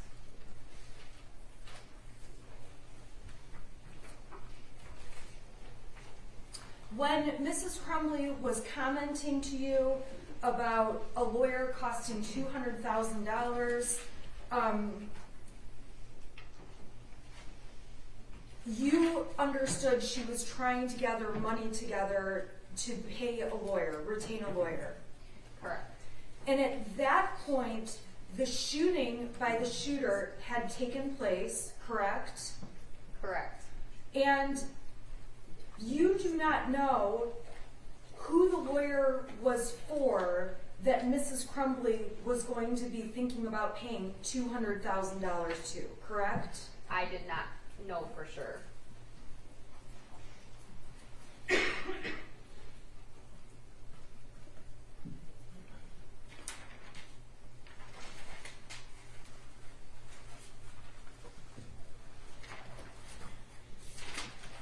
May I have one moment, Your Honor? Sure.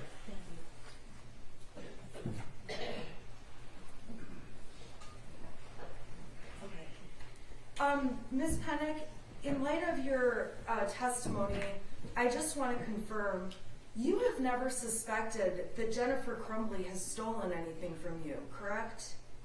No. You've never filed a police report or made that kind of claim to Mrs. Crumbley or anyone, correct? No. Thank you. Very direct. Kara, did you have any trouble receiving and sending Facebook messages that day when you, in the thread that I had you read? I do not remember. Okay, but you successfully communicated with her? Correct. Okay. Counsel asked you a couple times about text messages you sent Jennifer, and you wanted to explain. You said, that's what I wrote in the text. And you, what do you mean when you say that?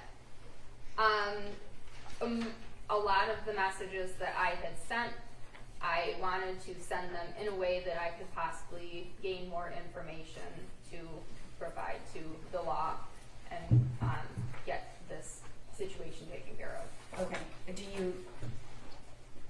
Did you have any other concerns about being in a confrontation or a fight? Not directly with them. Okay. And she just asked you about concerns about theft, and you said no, you didn't prior to this, so why were you concerned about it now? I was concerned because when somebody needs a lot of money and then they're in a tight spot with something like this case, that they may do things that they may not have ever thought about doing, and one of those things was stealing things to sell for money to cover the expenses of things that might need to be covered. Okay, nothing further, Your Honor. May she be excused? Yeah, you can step down in your excuse. Who is the next witness and what would their duration on this be if you know all the senators? Mr. Hopkins, we won't finish before lunch, if that's before Jack. Are you guys good? We waited a long time this morning. Can we call another witness and then I think your lunch will be here at 12-ish. We'll start another witness, is that okay? Mm-hmm. Okay.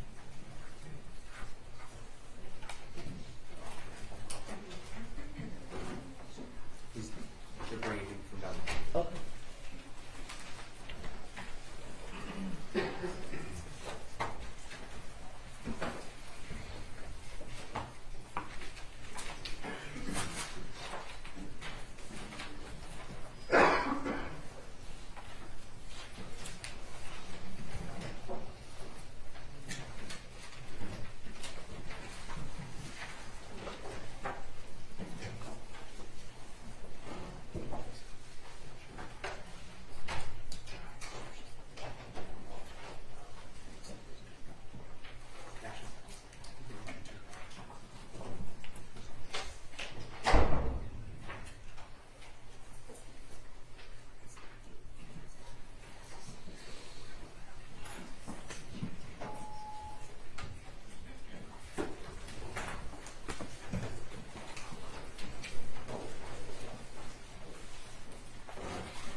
No, Oh, not at all. We're waiting, Oh, sorry, for okay. Mr. Hopkins is being escorted here, so, Okay. yeah.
You can call Sean Hopkins, Judge.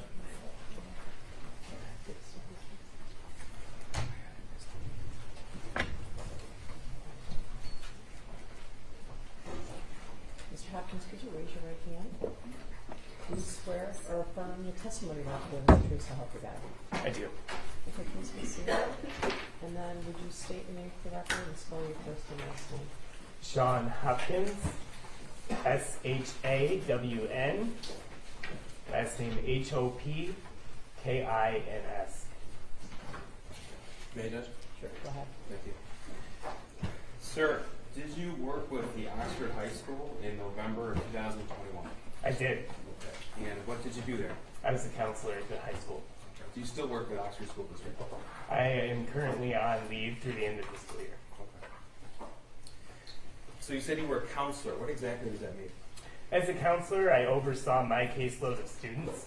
I had approximately 400 students while at Oxford High School. I helped them with post-secondary planning, scheduling. I helped them also with social emotional issues and really kind of working with them holistically throughout their time in school. Okay, so you said you had about 400 students in your caseload, is that right? That is correct. Okay, so how many students, if you know, attended Oxford High School in November of 2021? I believe it was around either 1750, 1800. Okay, so how many counselors were there? There were 4 counselors with main caseloads, and then we had a counselor who had early college students. Okay, so the 4, you call them main counselors, would they have a similar type of caseload? Yep, we were divided out alphabetically, so we each took about an equal amount of students. Okay. So you described a few different duties. Did you have any primary responsibilities as a counselor, or did you sort of have a lot of different responsibilities?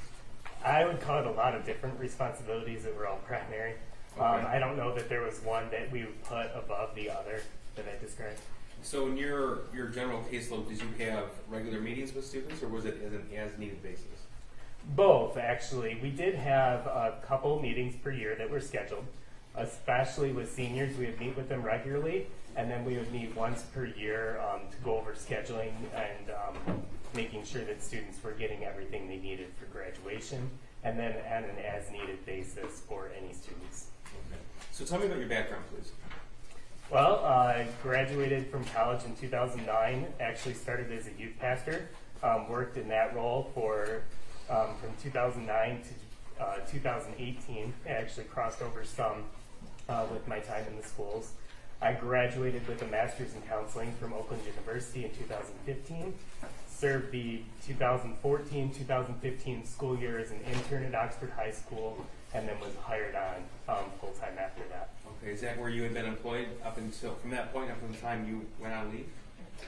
No, I was at Oxford Bridges High School for the 2022-23 school year. Okay, what is that?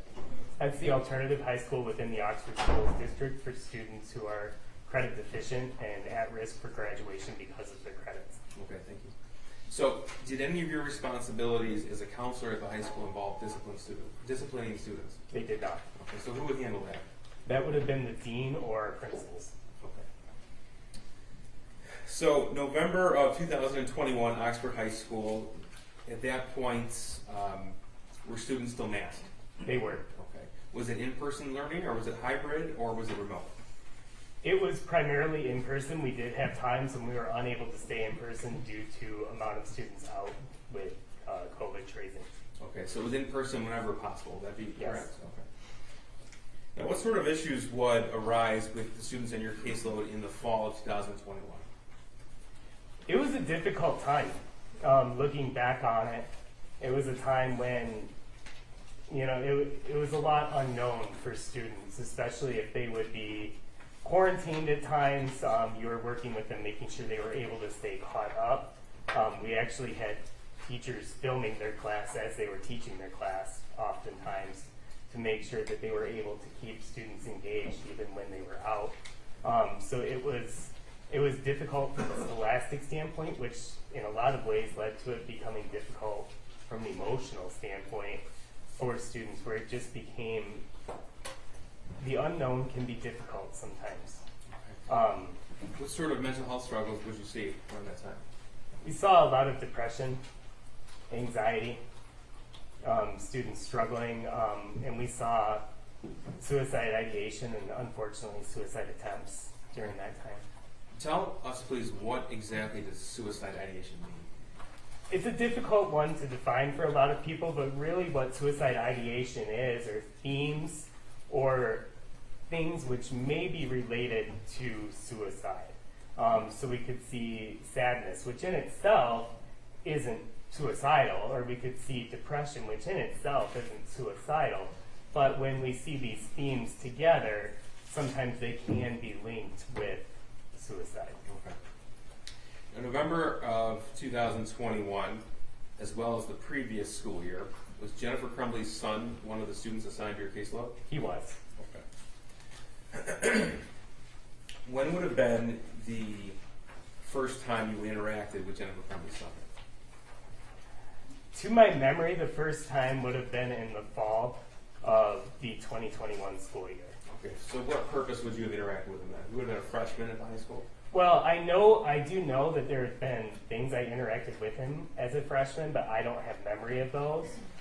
We would have done scheduling, we would have done just normal routine things, but I don't have a memory of that. So when you say scheduling, you mean scheduling classes? Yeah, Okay, so that was one of your responsibilities as well? it was. Okay. Now, first of all, is Jennifer Crumbley in the courtroom today?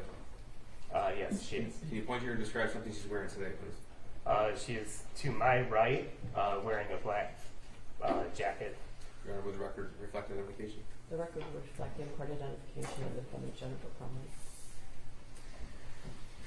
So in the defendant's son's freshman year, that's the fall of 2020 into early parts of 21, do you have any recollection of interacting with him? I don't. Okay. Now, did you interact with him in the, if I showed you an email, would it refresh your recollection if you met with him in the spring of 2021?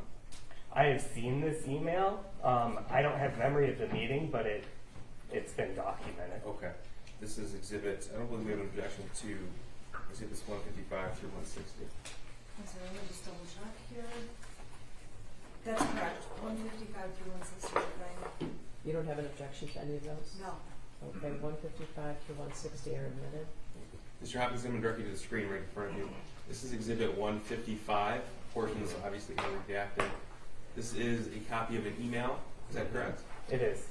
Okay, it's sent from a staff member of Oxford High School? Mm-hmm. You have to say yes or no? Yes. Okay. And can you tell us, please, it was addressed to you May 13, 2021, 1:46 p.m.? That is correct. Okay, what does the email say? It says, "Hi, when you get a chance, can you call redacted down and see how he's doing? He's failing my class and tries to sleep all the time in class." Okay, so this was in reference to the defendant's son. That is correct. This is a portion of the same email thread, also May 13, 2021. This is 2:07 p.m. And what was your response? It says, "I'll catch him before the end of the day." Okay. And then did that staff member respond to you? Yes. And what was that? Thanks. Just a little worried. Okay. Now, do you recall having a conversation with the defendant's son in May of 2021? I do not recall this meeting. Okay. I'm going to show you what's been admitted as People's 156. Mhm. This is, remember, yes or no? Yes. Okay. September the 8th, 2021, 8:23 a.m. This is an email from a different teacher to you. Is that right? That is correct. Okay. And could you read us, please, what the email says? "Hi, Sean. Could you please touch base with student? In his autobiography poem, he said he feels terrible and that his family is a mistake. Unusual responses for sure." Okay. Did you respond to that email? I believe I did. Okay, so this is your response, September the 8th, 2021, 9:15 a.m. What is your response? "Thanks for the heads up. I'm in senior meetings throughout the day, but we'll try and catch up with him." Now, do you recall that interaction with the defendant's son? In this case, I did not have a direct interaction with the defendant's son. I talked with the teacher. Okay, and tell us about that, please.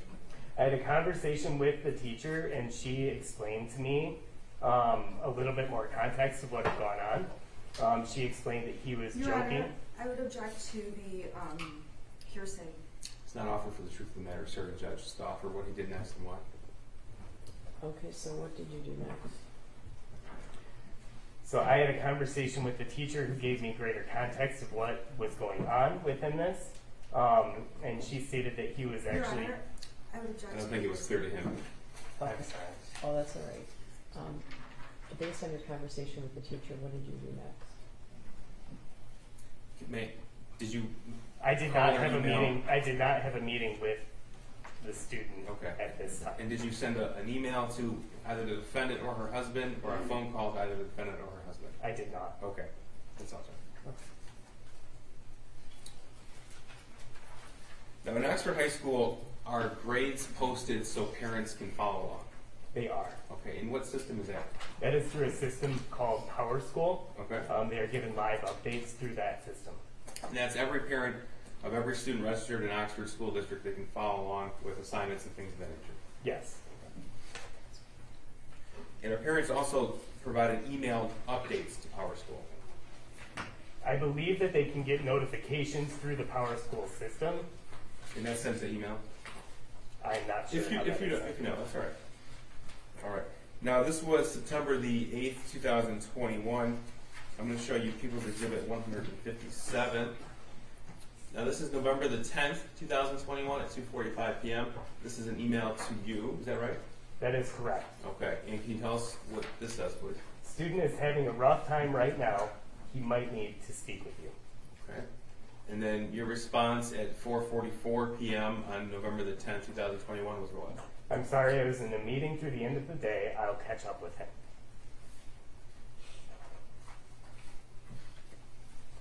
Okay. And did you catch up with him? I did the following day. Okay. Tell us about that, please. I had a quick meeting in the hallway on his way to class and just let him know that if he needed somebody to talk to, that I could be there for him. Okay. Now, did you contact either that student's mother or father at that point? I did not. Okay. Did you send an email? No. And why not? Because it was something that was very typical.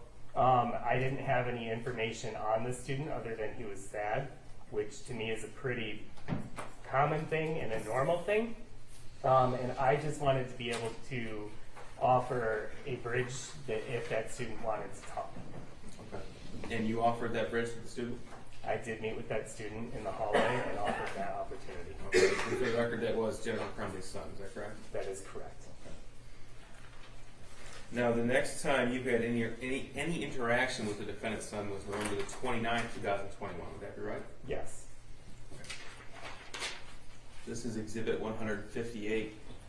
Sir, this is an email to you that eventually was forwarded. Is that correct? This email was eventually forwarded to me fairly quickly after it was sent to the two on this email. Okay, so this is Monday, November 29th, 9:32 a.m. Can you read us, please, what the email says?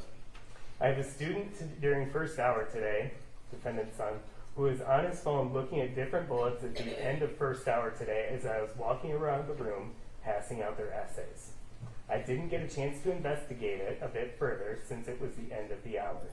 Now that he's on my radar, I'm also noticing some of his previous work that he's completed from earlier in the year leans a bit toward the violent side. I can bring these things later today during my 5th hour prep if you would like them. Okay, so this was 9:32 a.m., and you weren't on the initial email, but it was forwarded to you. It was forwarded to me. Okay, and tell us what happened next, please. At this point, I received a phone call from Pam Fine, who was on the original email, asking if I would be able to come to her office. She was planning to call down the student and meet to discuss the contents of this email. Now, in the realm of either a school counselor or someone who's in discipline of students, there are certain levels of escalation when it comes to contacting a student and or a parent. Would that be right? I would agree with that, yes. Okay. So there's a check-in. Your Honor, I would ask that the witness answer the questions and avoid the leading questions. Please. All right, great. Okay, so earlier you testified that you had just met with the student's teacher in September of 2021. Yes. Okay, and you felt that was sufficient at that point? Yes, because I was able to gain more context. Okay. November the 10th of 2000, well actually you met with him November the 11th, 2021, you took the next step to meet with him. Yes. Okay. And now a decision was made, you just testified that to actually bring the student into the office. That decision was made. I was not the one who made that decision. Sure. But as far as you're concerned in your role, what are the levels of escalation to contact either a parent or somebody else? It depends on the situation. If it's a discipline issue, I would be contacting a dean or a principal. And then they would be the ones leading the meeting from there. If it's a social emotional issue, or if I feel the student is at risk of harm to themselves, I would be contacting a parent in that case. Okay. So you said it was Pam Fine who was on that initial email, and what was her role at Oxford High School? She was a restorative practices coordinator at that time. So tell me what happened after you received that phone call. I walked to Pam Fine's office, and the student had been called down and then walked into her office. Okay, the student being the defendant's son? Yes. Okay, tell us about that meeting. It was fairly brief.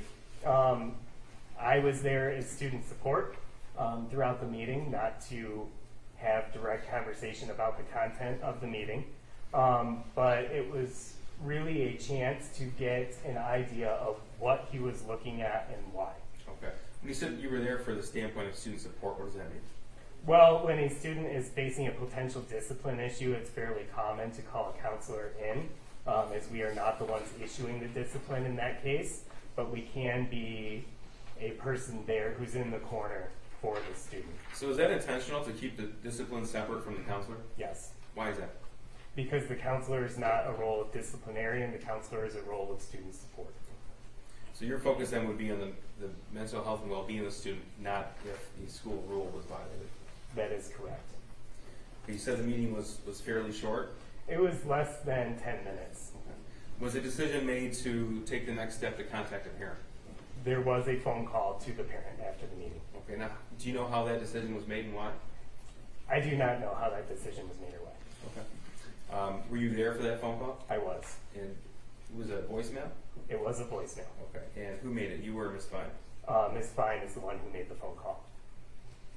Now, when was the next time you had any interaction? Well, first we'll go through the rest of 158 here. It'll be on your screen. Okay. This is when it was the email forwarded to you at 9:34.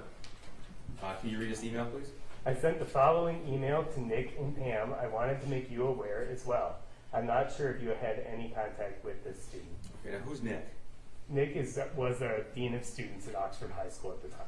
Okay. And 9:36 a.m., you responded to the email. What did you write? Thanks, Jacqueline. I'll be touching base with him as well. Okay, thank you. Now, when is the next time that you had contact with the defendant's son? it would have been the following morning of November 30th. I'm going to show you what's already been admitted as 159. This is also an email. This is Tuesday, November 30th, 2021 at 8:05 a.m. And you were on this initial email, correct? Yes. Okay, could you tell us what the email says, please? I know Jackie emailed you guys yesterday with some concerns about student in our first hour class. Today he is watching videos on his phone of a guy gunning down people. It looks like it's a movie scene and not security footage / a real event, but definitely still concerning when taking into account some of his other behaviors. Okay, so this email was sent at 8:05 a.m. the morning of the shooting. What Yes. time did you receive it? Well, I received it at 8:05. I believe I responded and saw it about 30 minutes later, I'm sorry, that was a bad question. What, if you recall, what time did you actually read it? around 8:30. Okay. What was your reaction when you read the email? My first reaction was, here we go again, of another conversation of you have to follow school rules, you have to be able to make decisions that aren't going to be detrimental to your time in class. Okay. Now, did you receive, subsequently you met with that student, correct? That is correct. Okay, but before you did you receive another email regarding him? Not to my knowledge, no. Okay, well, did you receive another email regarding the defendant's son that day? I did, but it was, what happened was a math teacher showed a picture to our dean of students, Nikki. Okay, so I'm going to show you 160, what's been admitted. Okay. This is from a teacher to you and Mr. Ejak, who references the dean of students. Yes. This was sent 9:32 a.m. and this was a photograph of a drawing by the defendant's son. Yes, this was sent after I already had defendant's son in my office. Okay, so let's back up a little bit then. You looked at the first email around 8:30 in the morning, you said? Yes. Okay, and then what decision did you make and why? I was on the phone when I saw the email, and upon hanging up the phone, I actually had Mr. Ejak come to my office. Why is that? Because he had been shown the math assignment, which is attached in the email currently on the screen. Okay, and then tell me about that conversation. He mentioned that Miss Morgan had shown him this picture.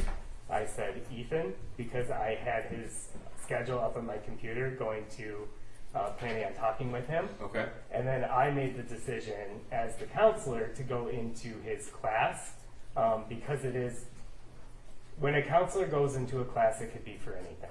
Okay. You said you had made a decision to speak with him. Was that because of the email you received before Mr. Ejak came and saw you, or another reason? It was based on the email that I received. Okay. And then when I already had the information that there was an assignment of some sort going on, then it solidified that decision even further that I was going to talk to the student. Okay. Did Mr. Ejak show that to you, or did you see it from the email? I did not see it until I saw the assignment in person in the class. In person? He was shown a picture of it on the phone. Who's he? Mr. Ejak Okay. was shown a picture of it on a cell phone. All right. So I had not seen the assignment at that point. All right. And you made the decision to retrieve the defendant's son from class and bring him to your office. Yes, his classroom was actually close to my office when he was in that hour. Okay. And so I made the decision that as a counselor, it would be easier for me to walk in there because that's a pretty common thing. And then I ended up grabbing the assignment and walking back to my office with the student. Okay. Now, the first time you saw that assignment was in person in that classroom. That's correct? I really didn't look at it much. I had it, Okay. but I wasn't studying it as we were walking back to my office. Okay, this is Exhibit 123. It's already been admitted. Now, there's things drawn out in words added and certain words crossed out. Was this the assignment that you retrieved from the defendant's son's classroom? Yes, it was. Okay. And then you brought the defendant's son back to your office. Is that right? Yes. Okay. And then when would you say is the first time that you really took a look at this? A couple minutes after being back into my office was when I really took a look at it. Okay. I went through the email I received with him With from who? The Allison. defendant's son? Yes. Okay. The email from Allison Karpinski, and then sought clarification on that email. And then after receiving the clarification from the student on that email, I then looked over the paper with the defendant's son. Okay, and what was your thought when you saw this paper, Exhibit 123? My first thought was I wanted to get from him what he was doing. His initial response was that it was a video game, that he liked drawing for video games and liked being able to create in that way. So I let him describe it in that way at first, and then I asked him to talk about some of the words that he had written down. Okay. By this because point, those stuck out to me. so by this point, had you seen the original drawing? No, Okay. So the words you were asking to explain were on this sheet here, 123. that is correct. Okay. So what words in particular stood out to you? I noticed the words of "I love my life so much," "the thoughts won't stop." I could make out "help me" under the crossed out part, and "harmless act." So it made me concerned that a student may potentially be suicidal or be displaying suicidal ideation. Okay. So I take it you didn't take the defendant's son explanation at face value. I didn't take it at face value. I accounted for it as his description, but I wanted to make sure that I was looking at as much of a picture as I could. Okay.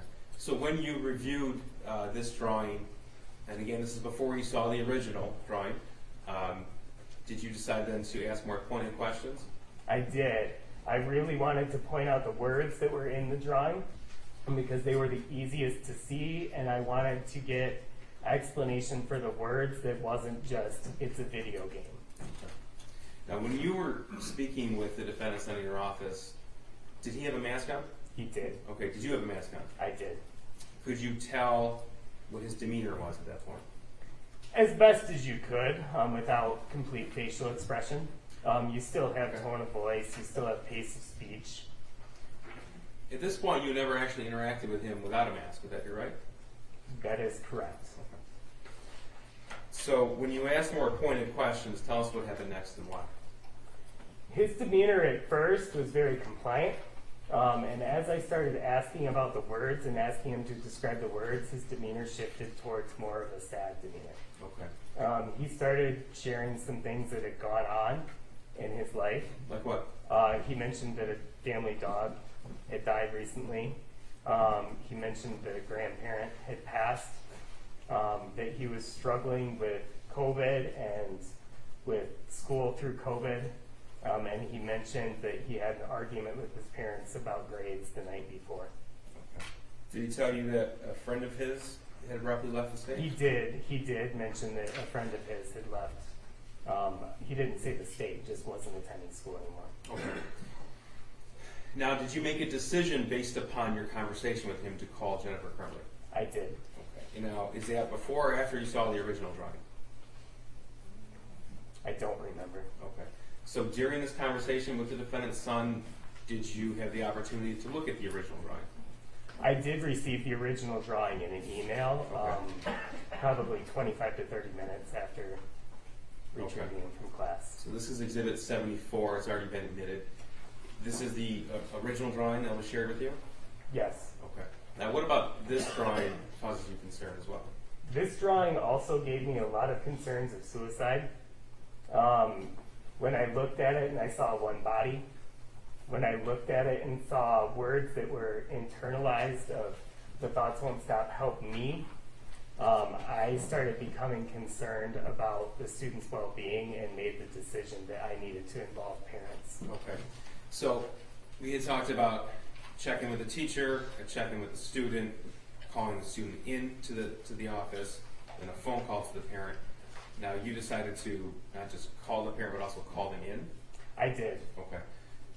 Now, in the range of options with a counselor dealing with a parent, this is the highest option. Would that be right? This would definitely be out there, yes. Okay. So when was that decision made? How long, let me ask you this, how long were you with the defendant's son before you made that decision to call his mother?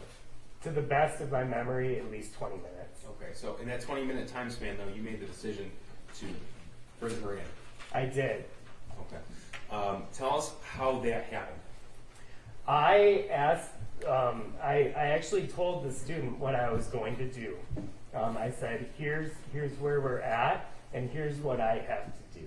And I let him know that in this case, I need to call your parents and get them involved, because I want to make sure we get you help and support. Okay.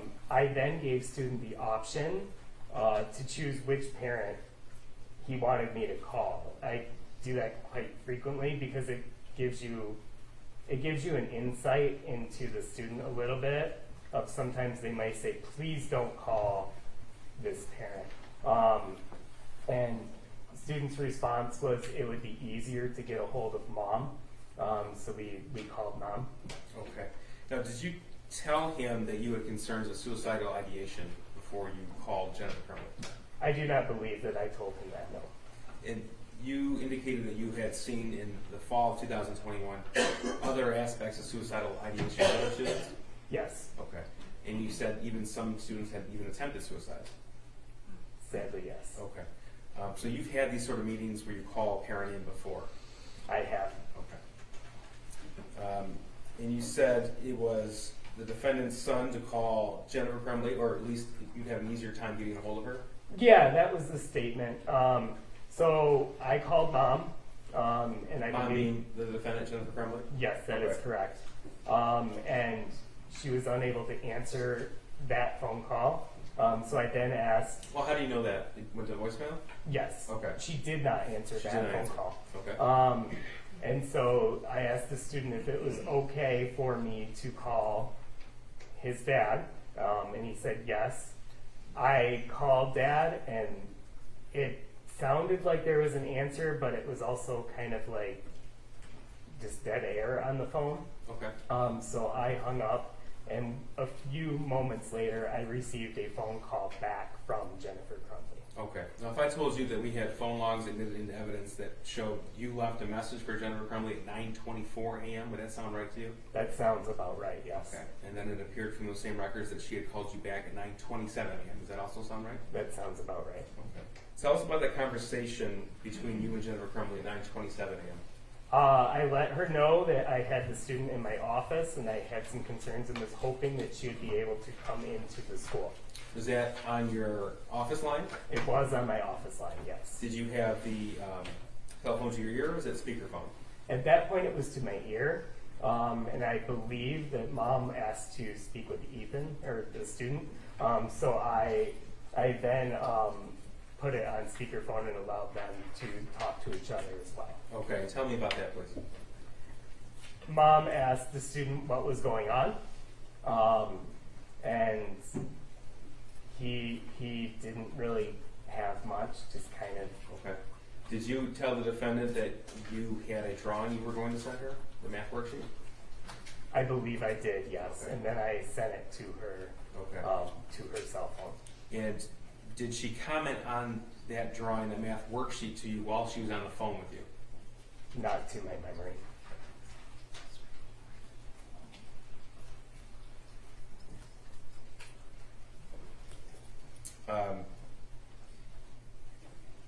You indicated to Jennifer Crumbley that you needed her to come into the office. Is that what you said? Yes. Okay. Did she say, okay, I'll be right there, or did she say something else? She was hoping that Dad would be able to do it, that it would be difficult for her to get there, to leave work, and that she worked approximately 30 minutes from the school. Okay. And that was 9:27 a.m. And when she told you that it'd be difficult for her to come there, was that on speakerphone? I do not remember. Okay. So what was from the records, it shows about a 5-minute phone call between you and Jennifer Crumbley at that point in time. Were you left with the impression that she was on her way then, or that you had to find another parent? I was left with the impression that she was going to try and contact Dad, to have Dad come. And then approximately 10 minutes later, she called again saying that she was unable to get a hold of Dad, and that she would be on her way. Okay. She being Jennifer Crumbley. Yes, that is correct. All right. And you said you forwarded this Exhibit 74 to Jennifer Crumbley. This was forwarded in the email. Okay. And then this Exhibit 123 was also forwarded to her. That was texted to her cell phone. Texting Jennifer Crumbley's cell phone. Yes.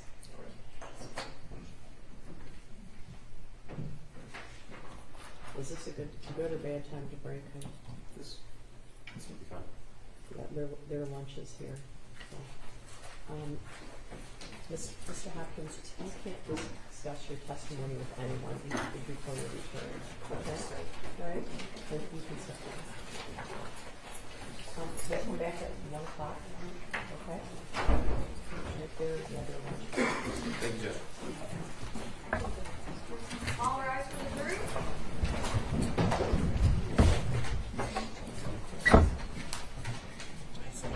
Okay.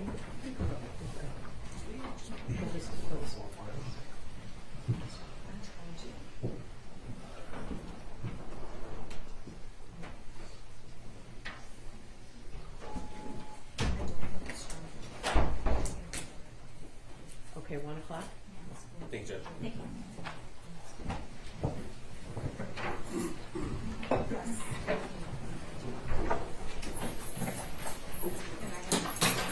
Everybody please have a seat.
I am, thank you.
Do you need it? Do you have that exhibit list too? Did Yeah, you can find have it back. Yeah, mine is on my desk. You can have it. Yeah. Your Honor, calling People versus Jennifer Crumbley, case number 222799990 Good afternoon. I have a question for you.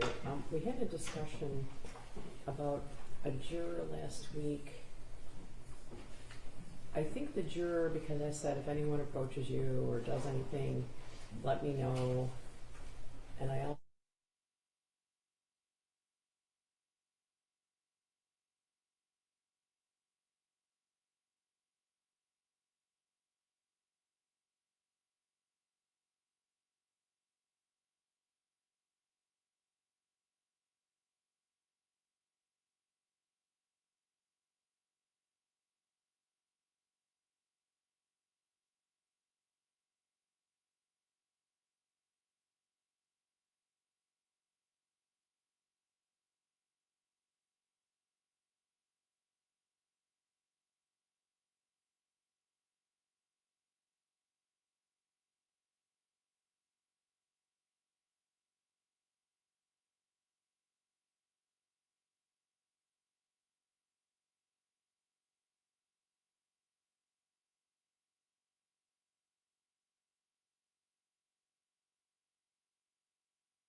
ask all of you to exit with the exception of juror number 5.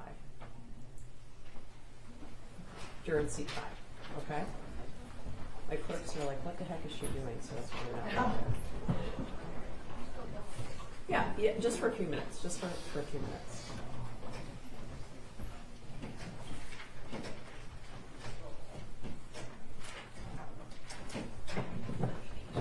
Don't worry. Don't worry.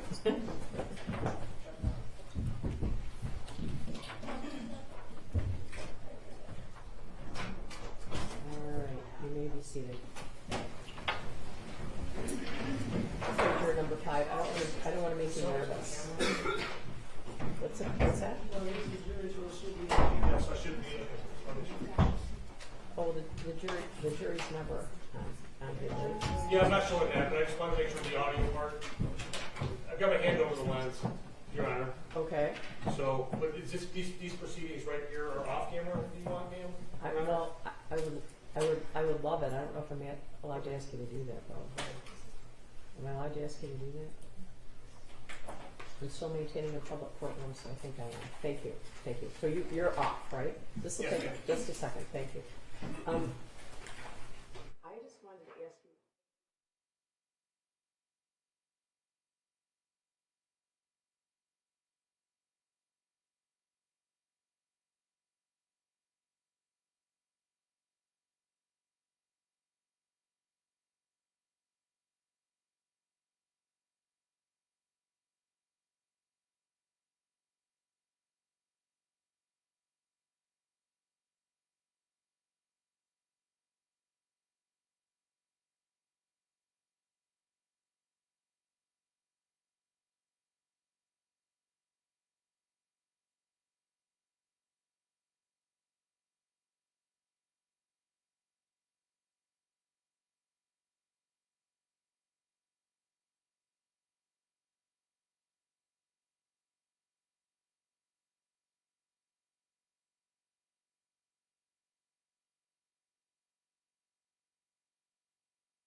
All right, you may be seated. We're going to continue Mr. Hopkins' testimony, okay?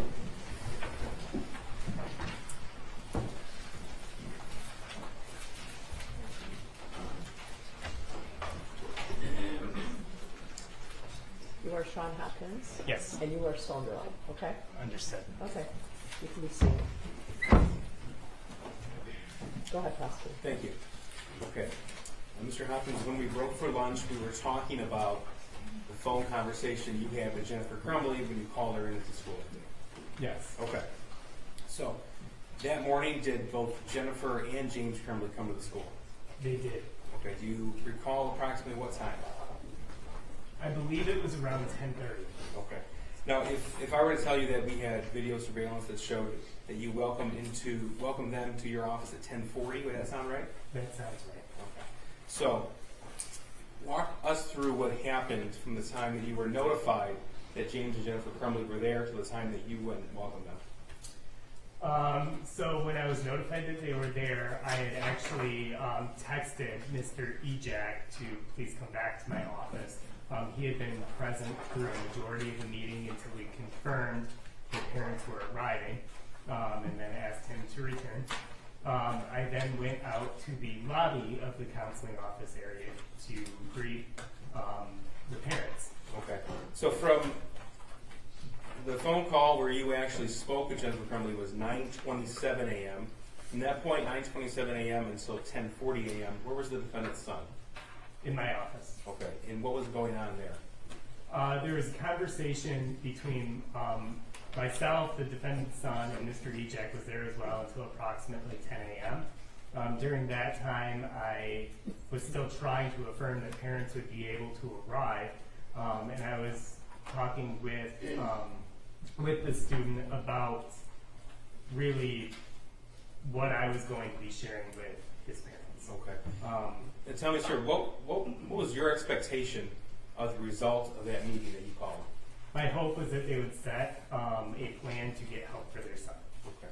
Was your expectation that they would take their son home? That was my hope. Your hope. Okay. So at 10:40 a.m., you welcome them into your office. Tell me what happens next. We walked back into my office. The student was in there. And then Mom and Dad sat down. There were 3 seats in my office, 2 directly across from me, and then 1 that was kind of off the corner of my desk a little more.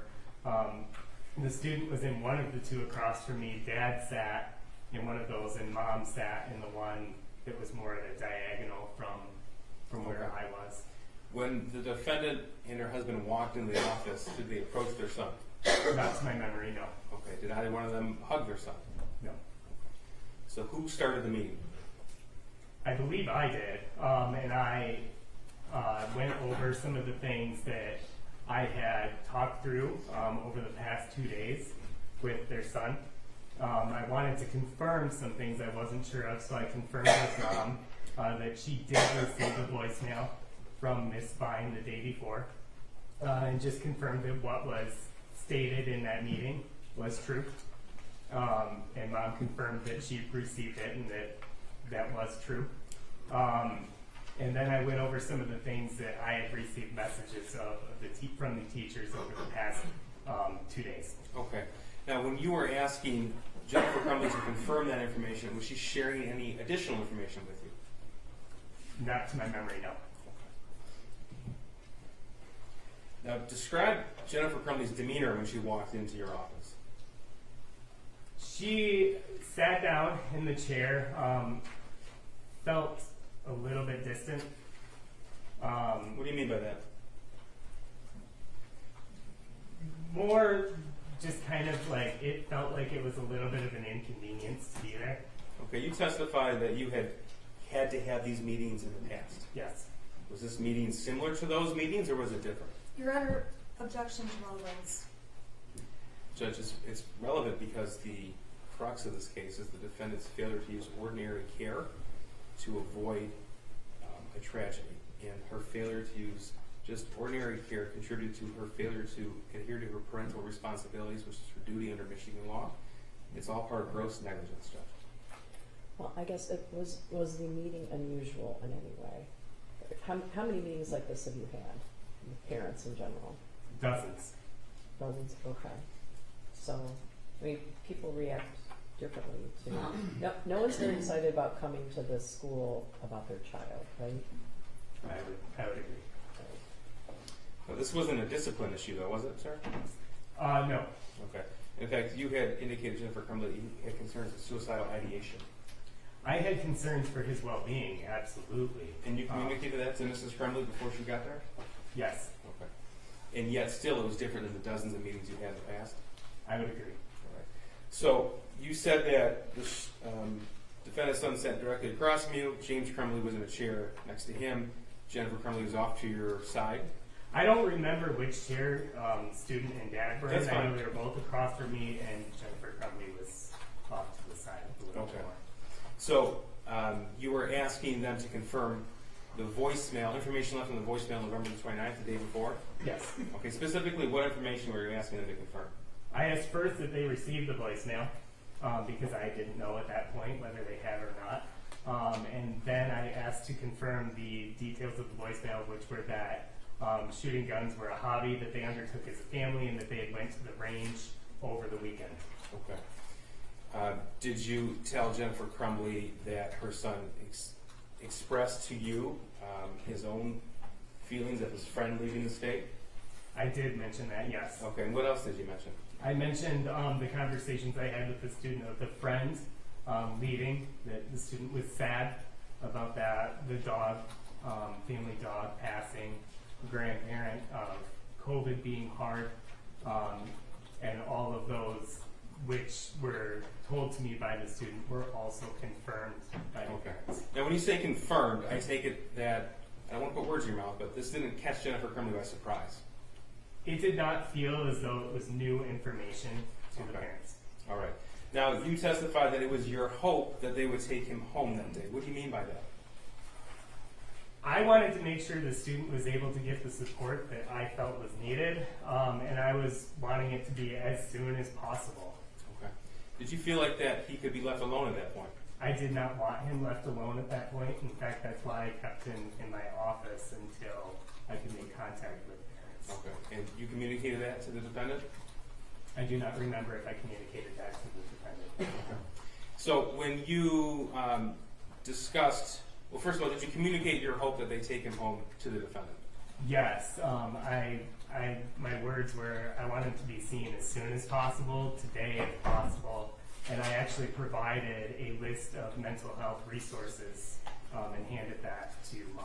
Now, when you say a list of mental health resources, could you explain a little bit more what that means? Yeah, it was multiple pages of different services throughout the area, what they specialized in, whether they accepted insurance or not, and contact information for those different therapeutic options.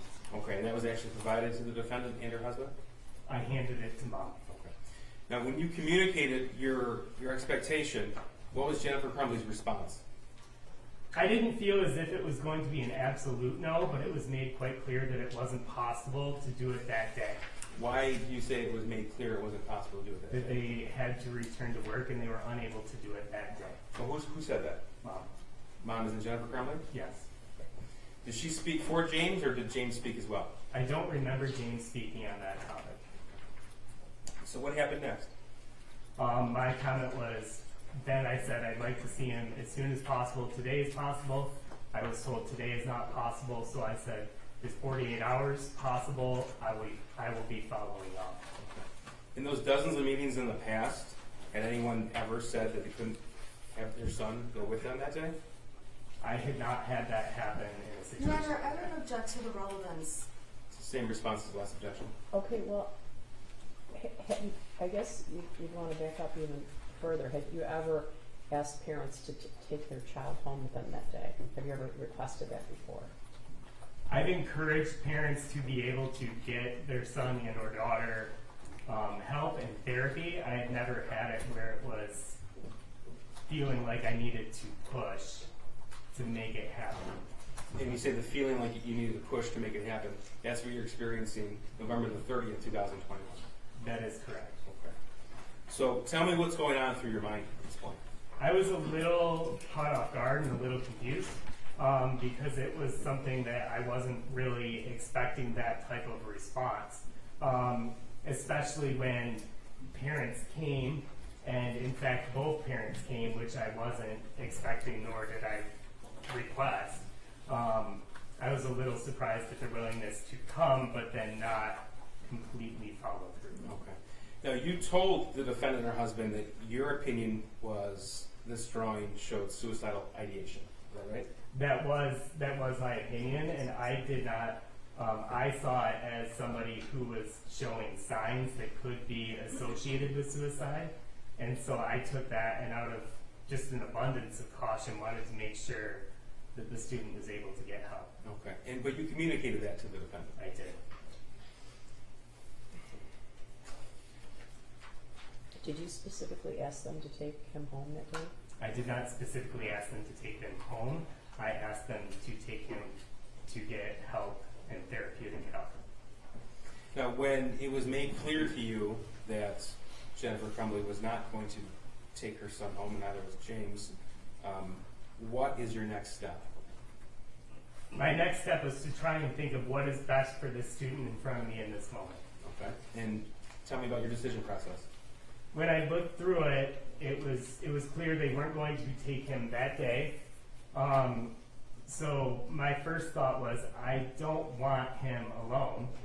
I want to make sure somebody who's experiencing...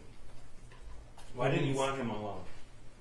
Because I don't want a student who may be suicidal alone. Okay. I cut you off. Please continue. I then, after determining I didn't want him alone, I went through different options of what needed to happen. At that point, the student had requested to be able to stay in class, and parents were on board with him staying in class as a good placement. I was with our dean, who would be the person who does discipline, and of the 4 adults in the room, I'm the one who can't remove a student from class. So I asked our dean if there was any reason from a discipline standpoint or anything that he needed to do from a discipline standpoint that would prevent the student from returning to class. And the response there? No. Okay. So you told us that you were taken aback. You were a bit confused by the response of the defendant. And now you moved on to your next decision with the information in front of you. Is that when you turned to Mr. Ejak and requested information regarding discipline? It is. Okay. And how did the meeting end? Tell us about that. The meeting at that point ended fairly abruptly. What do you mean by that? Well, at that point, we had a student wanting to return to class. I knew that he wasn't going to be able to be removed to go get therapy that day. So I was kind of left with an option of, okay, this student, I can't keep a student from class if there isn't a reason to keep him from class. I asked if there was a discipline reason, and once we had kind of gotten to that point, I allowed the student to go back to class based on the information I had, and then Mom asked if we were done. Those were her words, are we done? Yeah. Okay. Yes. What was your response to that? My response was, I guess so. Now, you let her son go back to class before James and Jennifer left your office, is that right? There was a short time overlap of maybe 1 minute. Okay. So tell us what happened when it was communicated to the defendant's son that he could go back to class and he left. What happened in that time span? There wasn't anything noteworthy or different than any other student I've had leave my office.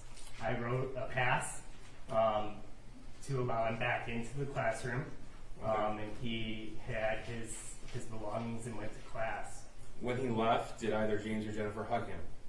Not to my memory, no. Did they say anything to him? Not to my memory. Did you say anything to him? I did. What did you say? When I handed him his pass, I just let him know that I cared about him. And why did you say that? Because I do. Like I did. It was an hour and a half with a student who is sad with a student that we were talking about future plans. Now, in the time span from when you wrote him a pass and he went back to his class, and James and Jennifer were still there, did they continue discussion without him? I don't remember any. Okay. So what happened next? I had handed them the sheet with referrals, and to my memory, they gathered up belongings and left. Now, what was your plan as far as follow-up had this attack not happened? My plan as far as follow-up was I was going to meet with the student the next morning to see if there had been more discussions and more plans about getting help. And then if there had not, my plan was to call Child Protective Services. Okay. Now, how long would you say the meeting lasted from beginning to end? Less than 15 minutes. All right. And again, was that typical or atypical from these meetings that you've been in before? Objection. Same response, Jeff. In your experience, how long do these meetings usually last? They vary. I mean, I've had some where parents came, got their kids, and it was 5 minutes. Okay. I've had some where we were in my office for an hour. Okay. So in the instances where they grabbed their kid, that was quick. Could be, yes. But when they spoke and talked through things, it was much longer. Yes. May I have one moment, Your Honor? Nothing further, thank you. Thank you.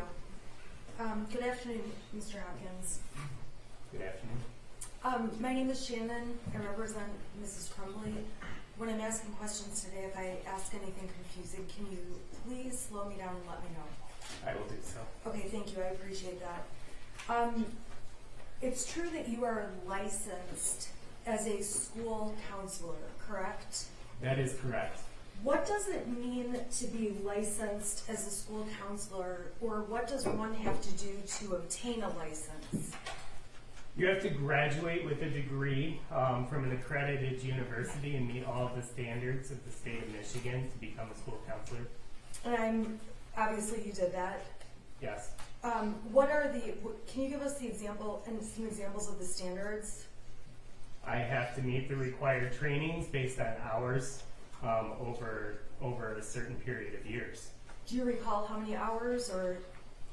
Well, they're broken up into specific categories, but in totality, it's on top of the degree, 150 hours every 5 years. 150 every 5 years. And you just mentioned that they're broken up into categories. Can you just give us a quick idea of what these categories are? Yep. Some are based on college. They have to be hours specific towards helping students get to college. Some are based on careers, and some are more general. Are any of those based on suicide prevention or danger at school or discipline? Those hours are not, but a degree in counseling is. Aside from receiving your degree and those 150 hours of training, or hours that you had to obtain your license, did you have any other additional training or continuing type education regarding becoming a counselor? Yes. Okay, tell us about that. The training is continual and goes well above and beyond 150 hours. It's oftentimes based on school need and oftentimes based on what is important in the profession. And when you were testifying, did you say you graduated in 2012? No.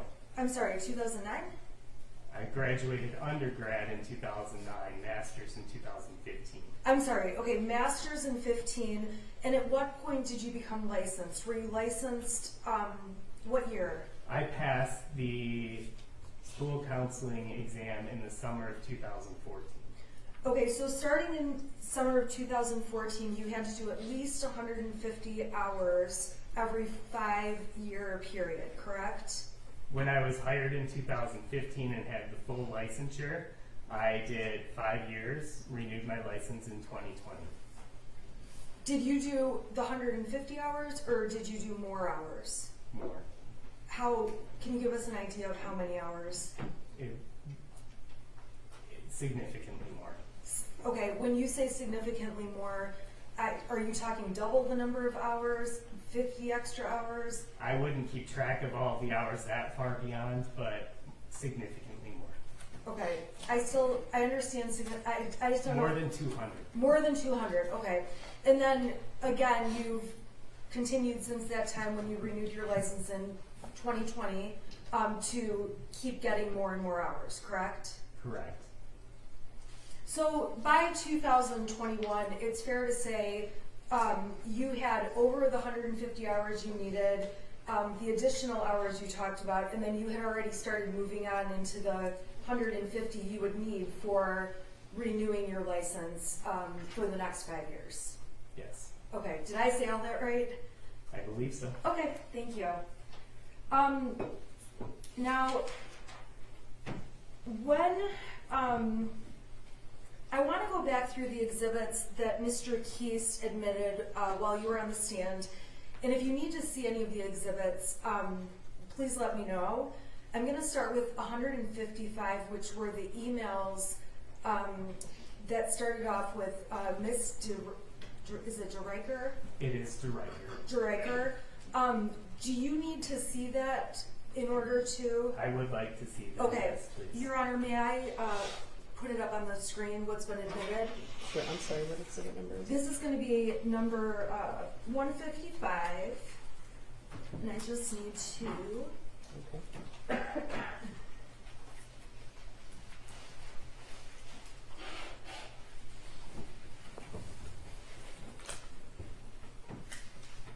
Okay, so number 155, do you recall seeing this exhibit when Mr. Keast was speaking with you? Yes, he showed the bottom email portion. Okay, and the bottom email is from May 13th of 2021, correct? That is correct. And the issue on this day was a teacher wanted you to speak to Mrs. Crumbley's son to see how he's doing because he was failing class and trying to sleep all the time, correct? Yes, it states he is failing my class and tries to sleep all the time. Now, on this issue, on May 13th of 2021, I may have missed it. You don't recall meeting with Mrs. Crumbley's son to see what was going on, do you? I do not have memory of this meeting. Do you not have memory of the meeting, or did you not meet with him? Do you even know? I do not have memory of the meeting. Evidence that has been researched suggests that I did meet with him. At that time, in May of 2021, you did not call Mrs. Crumbley to discuss this falling asleep and failing a class, correct? To my memory, I did not. Thank you. I'm going to go to the next exhibit, which is number 156. Okay, and it's popping up on the screen. So number 156, this is from September of 2021, so a couple of months later, correct? Yes, and the next school year. Oh, that's what I was going to say. So the May would have been the end of one school year, and September would be the beginning of the next school year. Yes. Okay, in September, on September 8th of 2021 specifically, the Spanish teacher asked you to check in with Mrs. Crumbley's son because he had written a poem that said he felt terrible that his family is a mistake, correct? Yes, that is what she wrote in the email.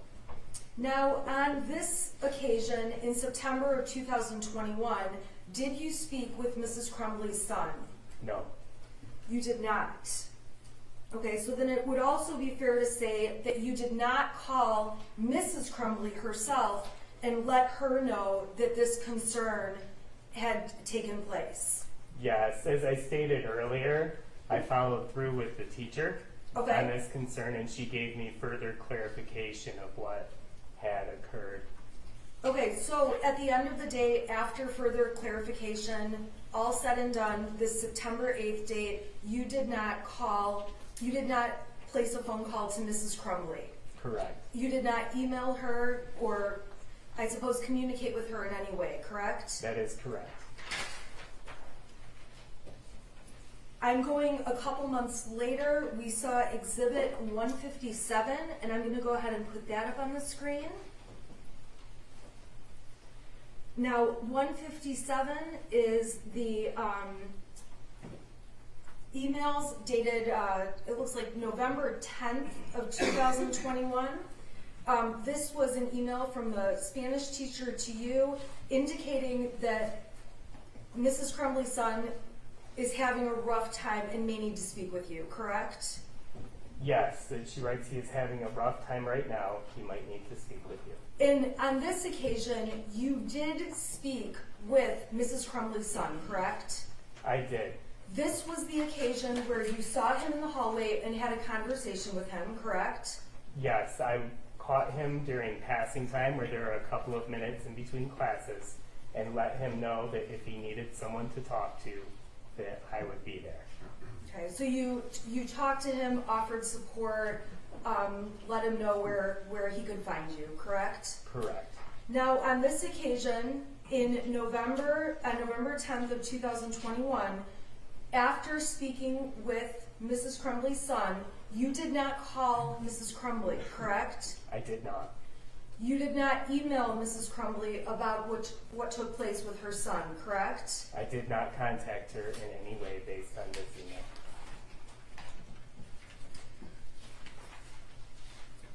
Now I'm going to go to November 29th of 2021. This was admitted as People's Exhibit 158. Yeah, I've got it up on the screen. And this appears to be an email chain between you and Mrs. Cabina. Is that correct? Yes, she sent me, this is actually just saying that she forwarded the message. This is not the message.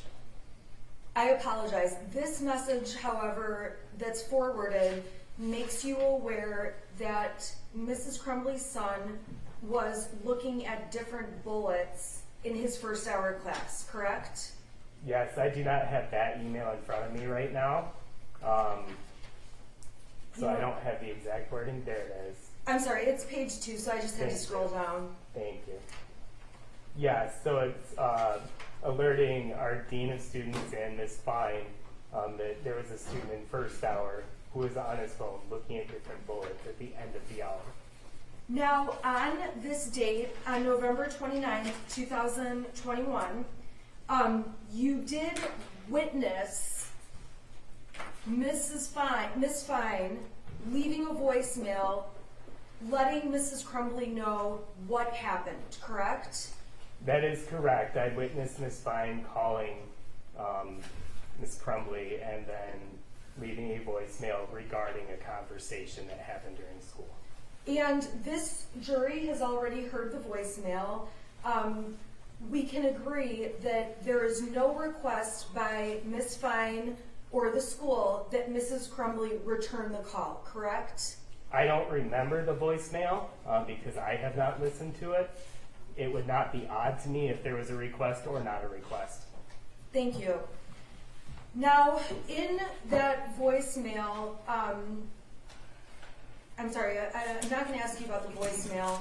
At the time of this issue of looking at bullets, you and Pamela Fine discussed this issue, correct?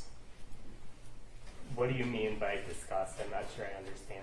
I'm assuming and asking, did you and Ms. Fine discuss the fact that Mrs. Crumbley's son was looking up bullets? Are you asking in reference before the student arrived?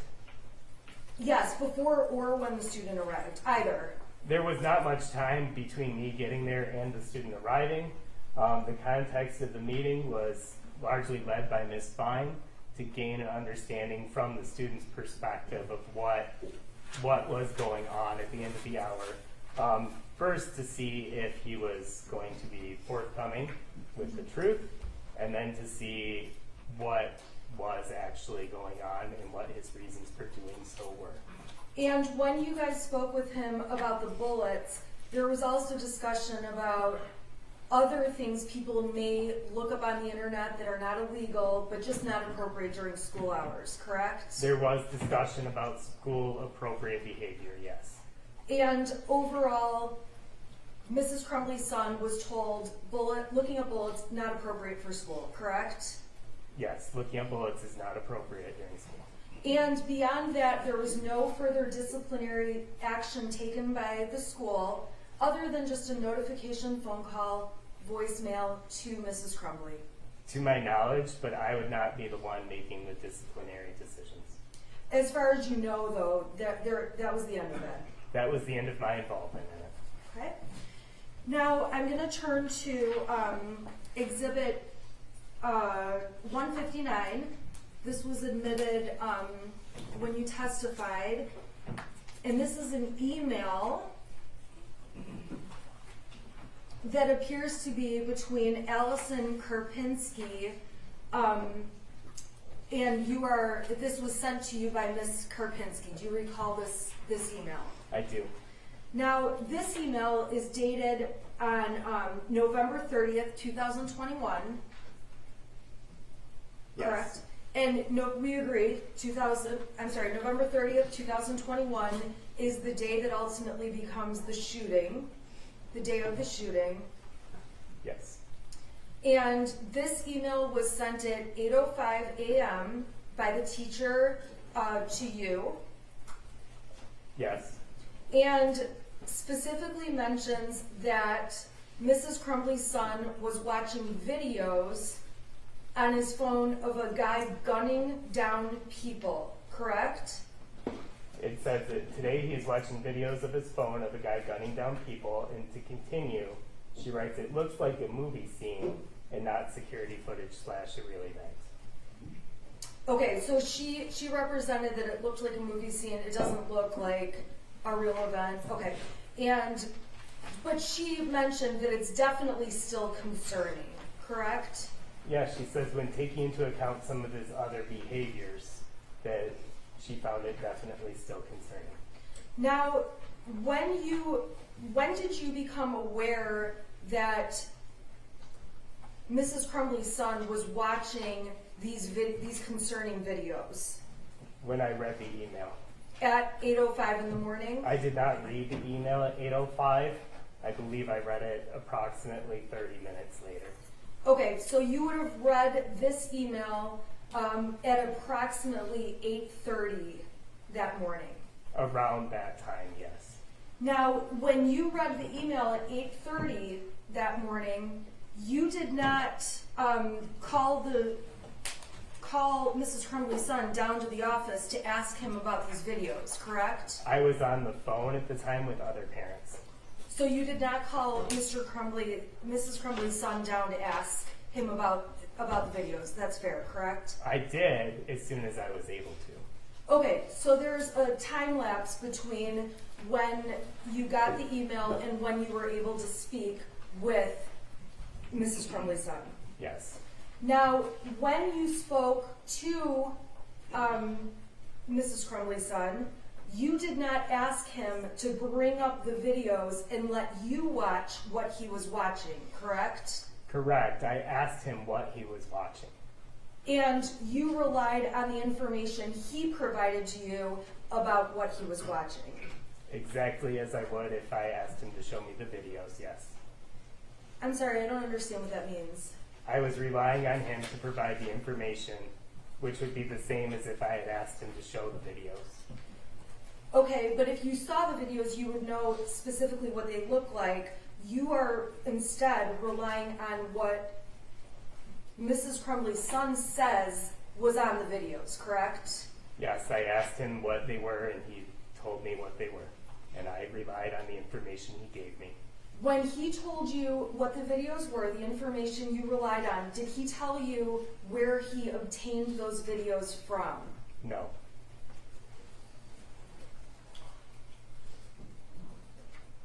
Do you have any idea, or did you ask, how long he was looking at those videos for?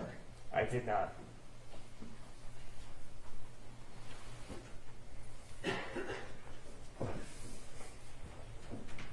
Now, on November 30th, so about an hour after the time period we just discussed, that was when Ms. Morgan made you aware of this math paper that we've discussed extensively in this trial, correct? Ms. Morgan did not make me aware of the math paper. She made Mr. Ejak aware of the math paper. I apologize, and then was it Mr. Ejak that made you aware of it? Yes. Okay, thank you, and thank you for clearing that up.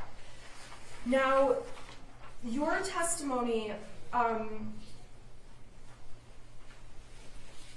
you testified about the math paperwork, your observations, your thoughts about it on a couple of occasions over the last couple of years. Is that a fair statement? Yes.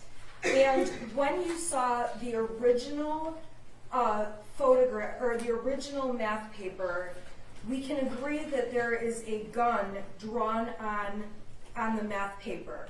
Which one are you referring to as the original? I'm speaking about the one. Let me put it up on the screen. It would be. It's within Exhibit 160, and it's the prior to alterations, the math paper. Do you recall seeing this? There you Oh, go. okay. Yes, I was sent this in an email approximately 30 minutes into our meeting. Okay, now when you saw, did you see the altered math test first, or did you see I called this the original. There's also one, because let's just be clear here. The shooter drew on a math paper, and what we see on the screen is that original drawing and writings. Is that correct? What you see here is the photograph taken by the math teacher. Of the original paper. As it was when she had it, yes. And then after she had it, the shooter wrote more on the paper, and we ended up with a second math paper that is essentially the original math paper plus some writings on it, correct? Well, it's doctored. Doctored. Okay, right. So I'm going to call this the original, and then I'm going to call the other one with the additional writing the altered version. Is that okay with you? Understood. Okay, for the purpose of questioning. Okay, now I'm going to open up the altered version as well, which was admitted as Exhibit 123. Okay, so it's fair to say that you are familiar both with the original math paper and with the altered one, correct? I was able to look at both of them over the course of our meeting, correct. And when you look at both papers, it's very clear that Mrs. Crumbley's son drew a picture depicting a gun, correct? Yes, and the one especially that has no scribbles over it, I would not say that without context that it would be very clear on the altered one that that is a gun. Without context of the original. Okay, I agree with you. So you're saying that the first photo on the left of the screen, it's clearly a gun, but when he altered the drawing, he crossed it off so much you might not know that had been a gun drawn there. Correct. Okay, when you saw the gun drawn on the sheet, seeing that gun, even just seeing the gun, that was not enough to make you believe that Mrs. Crumbley's son posed a risk to himself or other students, correct?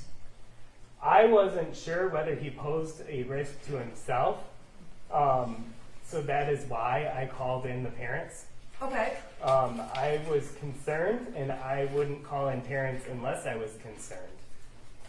Okay, so you called the parents in because you were concerned, but we can agree that seeing the drawings, just the drawings alone were not enough for you to conclude there is something dangerous to other people. When I take that in context, that is only a piece of the information I had. I also was looking at his demeanor throughout it. I also was asking questions to him, asking if he was a threat to himself or others, and taking his response of sadness, which is not a common threatening response. Okay, and it's in all fairness, and you've had lots of training on this, correct? I have had training on this. So you've been trained, you've been formally trained on how to assess this kind of information and how to deal with it, correct? Correct, and the number one way that I would be dealing with it would be to entrust the care to parents. To entrust the parents with the care of their child. Correct. Okay, so there was talk at some point in the materials from this case about a step 1, step 2, step 3. Do you know what I'm talking about in terms of evaluating a suicide risk? I don't know what direct thing you're referring to. Okay, are there certain steps, if you do have concern, that you follow if a student is exhibiting what you called suicide ideation? Well, suicide ideation is very different than actively suicidal. Okay. So I wonder if what you're describing might be an active suicide checklist as opposed to what we do if we see suicidal ideation. Well, what do you do if you said in this case you were concerned about suicidal ideation, correct? Yes. So what do you do when it's a concern of suicidal ideation? I call the parents. Call the parents. Okay, and that's what you did obviously in this case. Yes. Okay, and one of the questions I do have for you, and I'm just going to page 72 from the civil deposition. This is just for you guys. Page 72 of the civil deposition is where I'm getting this question from.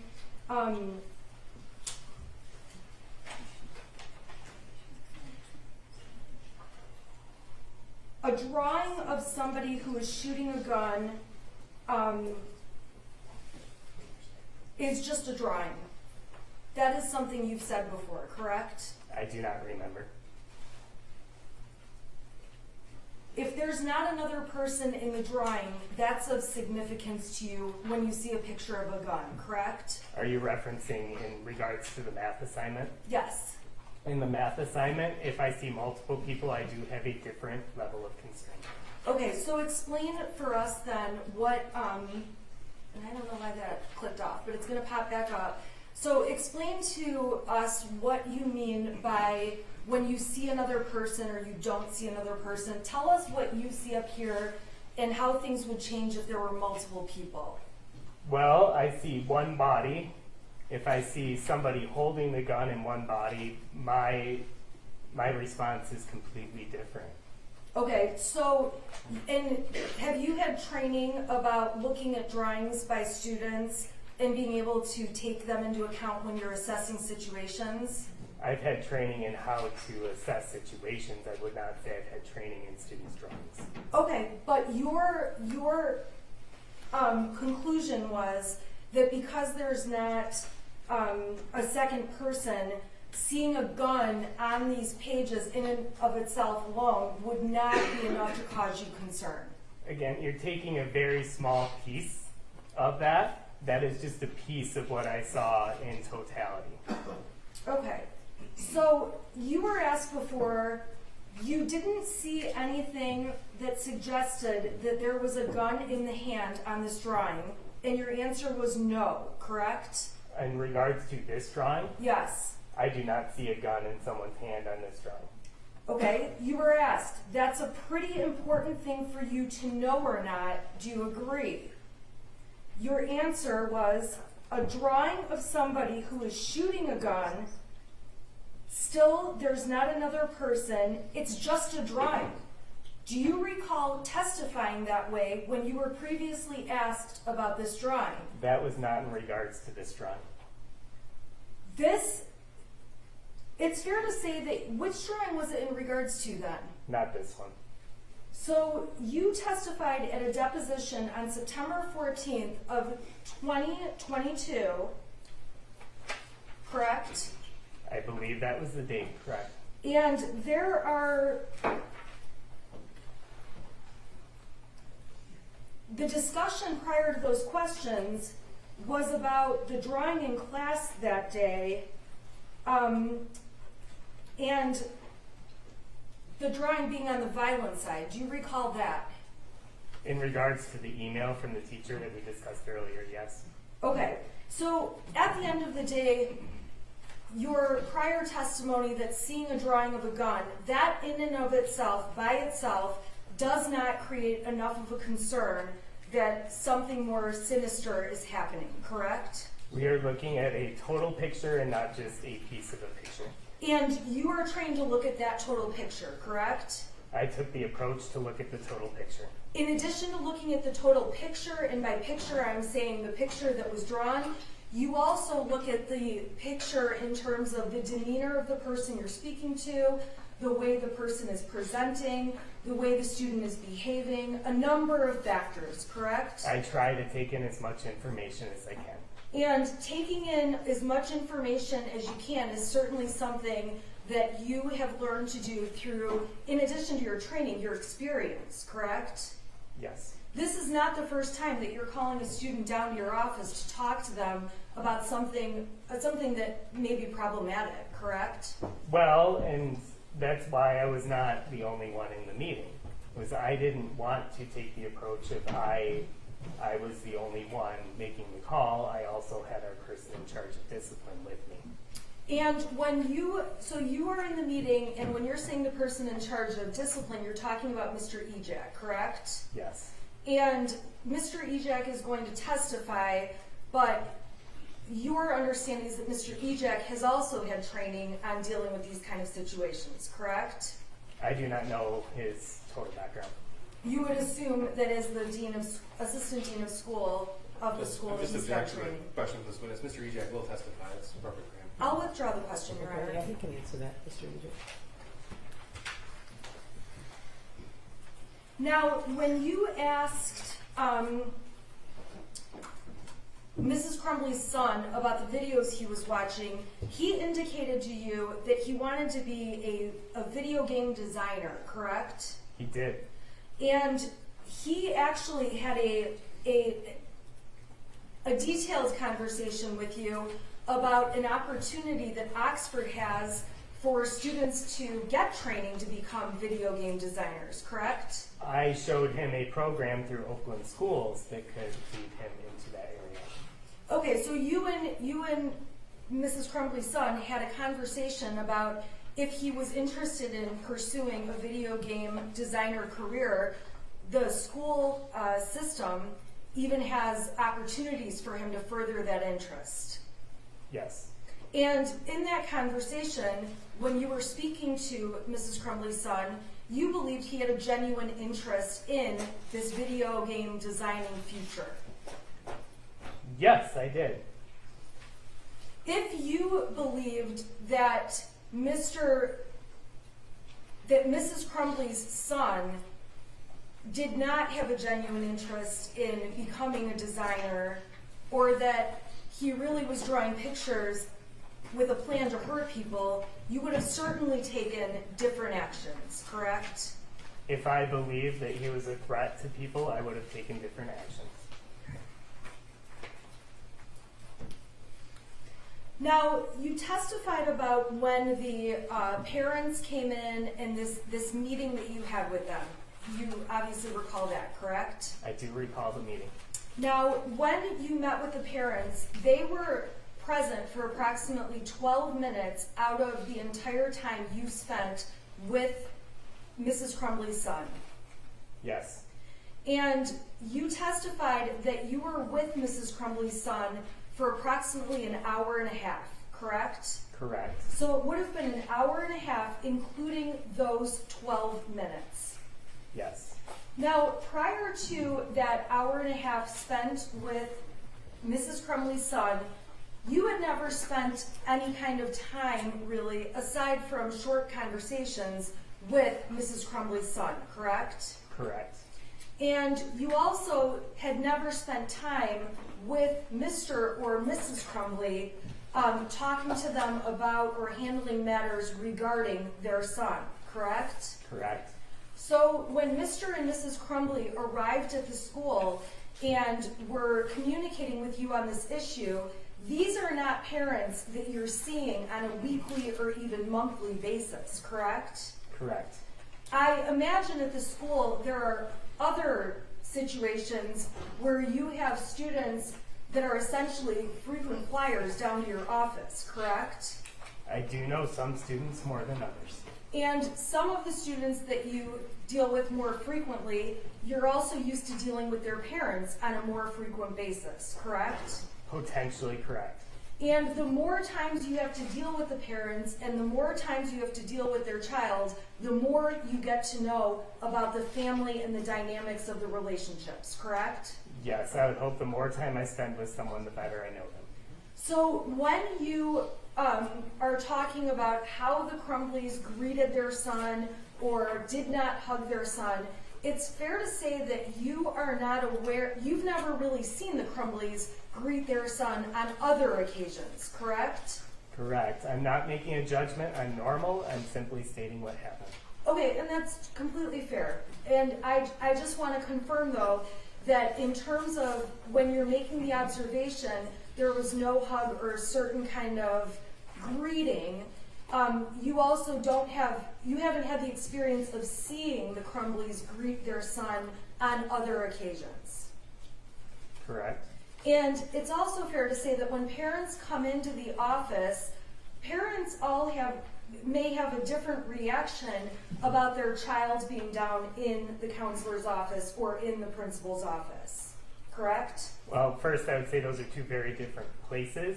Okay. But no, you don't expect all parents to respond in the same way. You get parents who are angry at their child as they're walking in the door, right? Rarely. Some people are coming in and have more of an anxious look. They could. Some parents may come in and just seem like this is no big deal. Again, all parents could respond differently.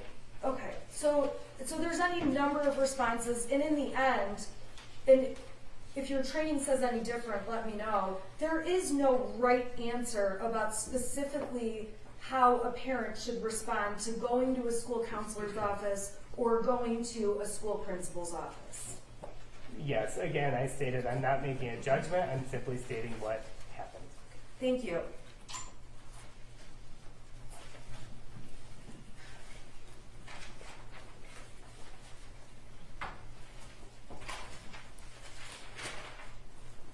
Now, the dates that we talked about are dates where, obviously, through the course of this investigation, you identified emails where you were involved with Mrs. Crumbley's son. Is that a fair statement?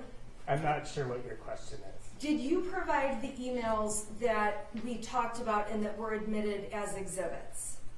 Did I provide them? The Oakland County Sheriff's Department had full access to my email. Okay, did you at any point go through your emails to take a look at any emails related to Mrs. Crumbley's son? On the night of the shooting, I did, with a police officer, go through and search for anything I could think of from that day and print and hand them to him. Okay, and then ultimately, any of these other emails we've seen were discovered by law enforcement? Yes, there's been a full cooperation with that. Okay, and I'm not trying to allege you haven't been cooperative. I'm just asking that those emails, obviously, I imagine all your emails are stored on some kind of a system. Would that be? Not my area. Not mine either. This jury learned about my technology abilities on Friday. I want to just turn your attention to a couple of dates. On March 8th and March 9th of 2021, you didn't have any experiences with Mrs. Crumbley's son related to needing counseling or being called down to the principal's office, correct? I don't remember any. Okay. On March 16th, which was a Tuesday, March 17th, Wednesday, 18th, or 19th, you don't have any incidents on those dates with regard to Mrs. Crumbley's son either. I don't remember any. Okay? If there had been incidents involving Mrs. Crumbley's son on these specific dates, would you assume they would have been included in the emails of all the other dates that were included about? If there were emails of them, they would have been included. Okay, so we don't have any emails of March 16th, 17th, 18th, or 19th, correct? To my knowledge, no. We didn't see any emails or concerns that arose from, well, this is a Saturday, so probably not likely, Saturday, March 20th, correct? I don't know of any. Sunday, April 4th, I don't know of any. not even the next day, Monday, April 5th? I don't know of any other meetings aside from the emails that have already been presented. Okay, so then in all fairness, when I'm April 29th and November 4th, same thing, you don't have any awareness of any of these days? I don't know of anything specific towards those days. Okay.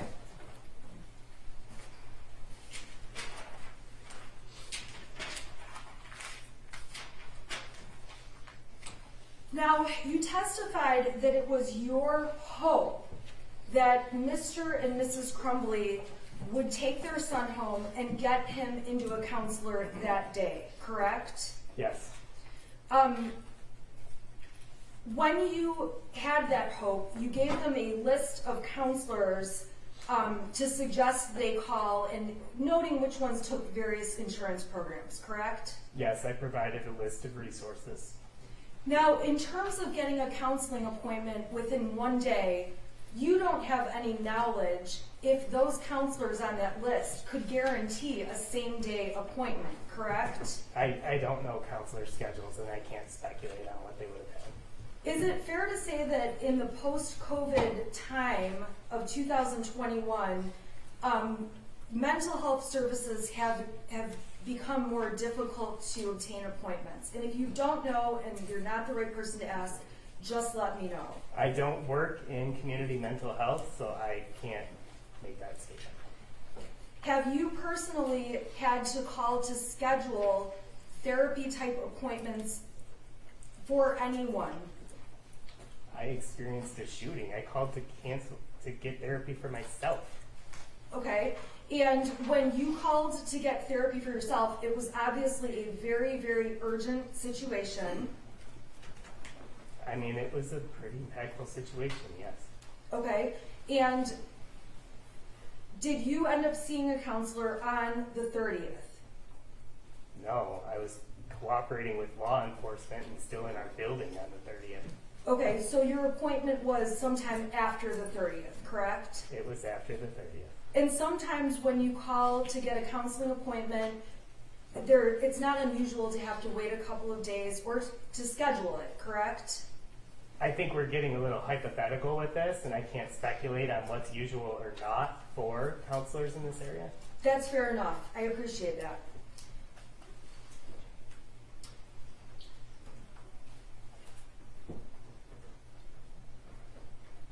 When you were speaking with Mrs. Crumbley's son, it's fair to say that you and Mrs. Crumbley's son discussed whether he wanted to stay in school that day or go home prior to the arrival of Mr. and Mrs. Crumbley. Is that correct?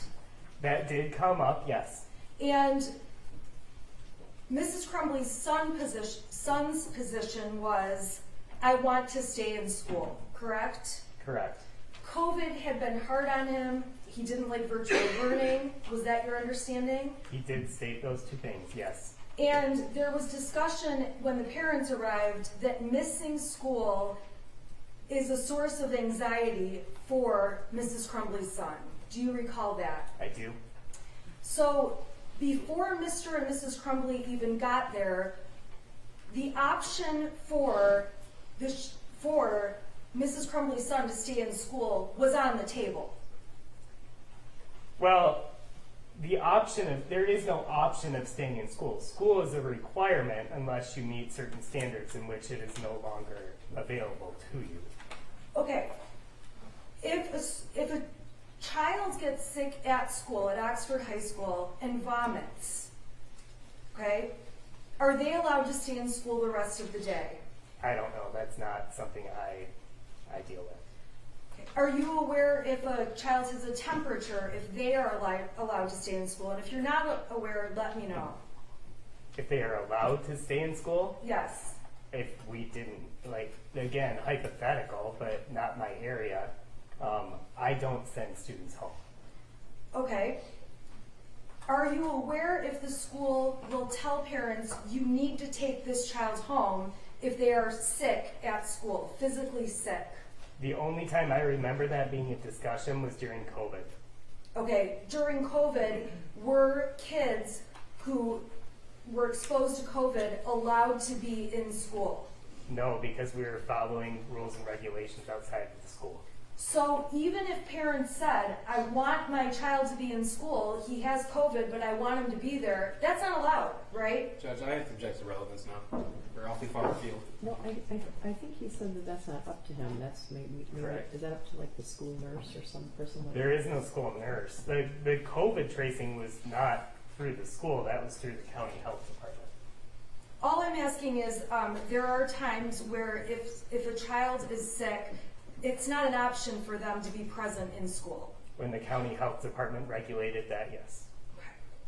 And you testified that if there had been a discipline issue as to Mrs. Crumbley's son, that may have been grounds to make him have to go home that day, correct? That could be the case depending on the discipline issue. And in terms of the discipline issue, I realize you're not the discipline person, but the school has the option, depending on what's correct, they could suspend a student, they could expel a student, there's processes over school discipline, correct? There is a process. I am not a part of that process. It's your testimony, though, that in this case, the school did not find a discipline issue with respect to to Mrs. Crumbley's son. That is correct. There was nothing that was determined as a discipline issue. So it was not a discipline issue that he was looking up bullets on his cell phone during a class. I would not be the one making that determination. In this case, that was not something he was disciplined for by the school. I already stated I was not a part of any potential disciplines. To my knowledge, no. Same thing with watching videos on a phone. The school did not make a discipline issue that would cause Mrs. Crumbley's son to go home for sitting and watching videos on his phone during class, correct? There was nothing that was determined to be a discipline issue. And Mrs. Crumbley's son sitting and drawing on math paper instead of actually doing the math paper he's supposed to be doing, as far as you're aware, the school also didn't find there to be a disciplinary violation for that. Judge, Mr. Hoffman already testified the discipline is in this area. That's Mr. Ejak's area. He doesn't make that determination, he said. I'll ask Mr. Ejak then when he testifies. Now, you did testify that one important thing was that you did not want Mrs. Crumbley's son to be alone after you thought he was so sad and experiencing so much sadness, correct? I did not feel that it was wise for a student with signs that could be suicidal ideation and things that I saw as suicidal ideation to be alone. Now, when you spoke to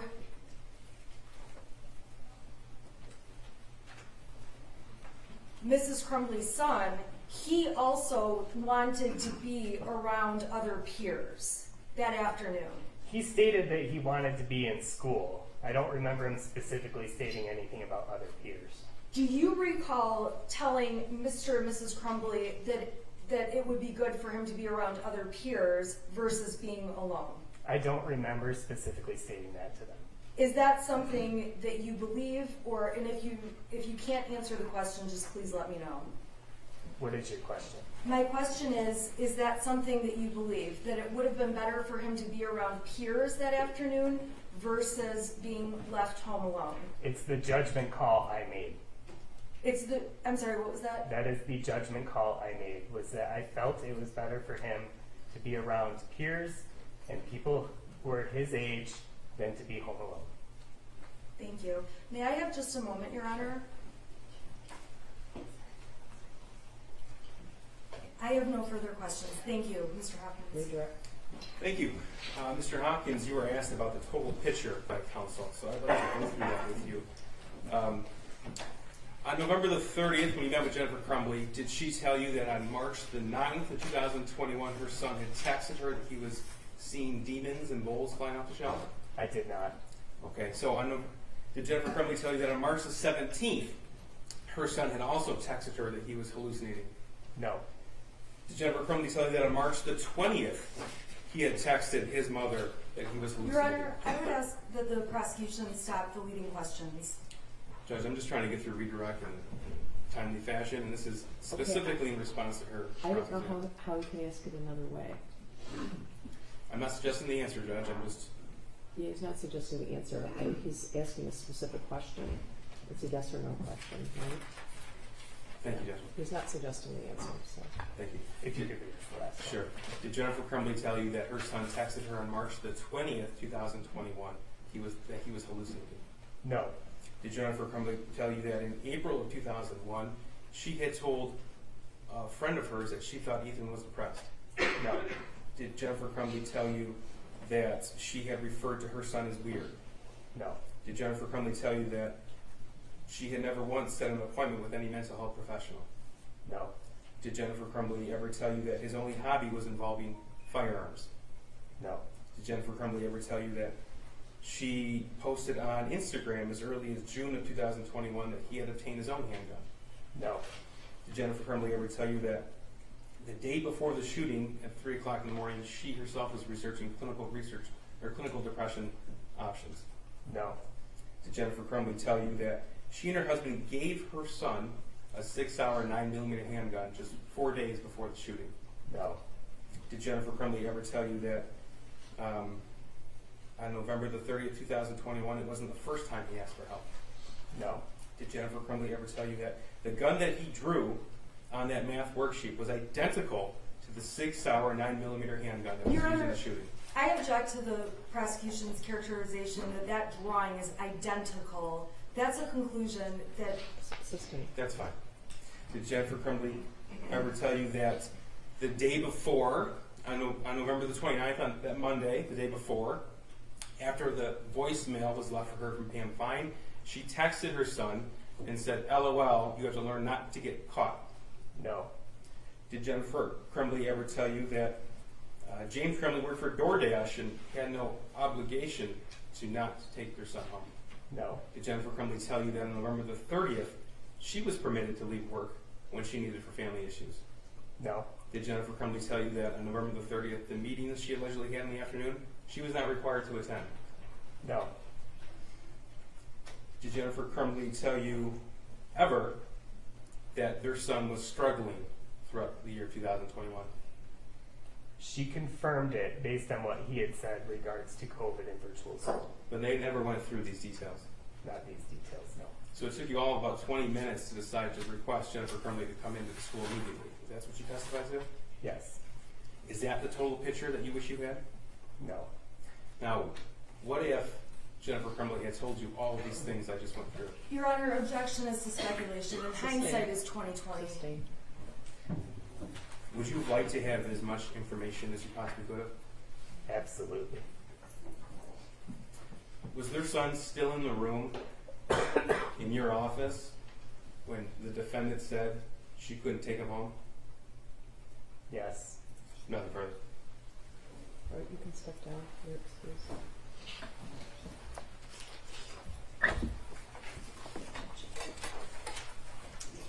You guys want a break? Okay, so we're gonna take like 10 minutes, okay? All rise for the jury.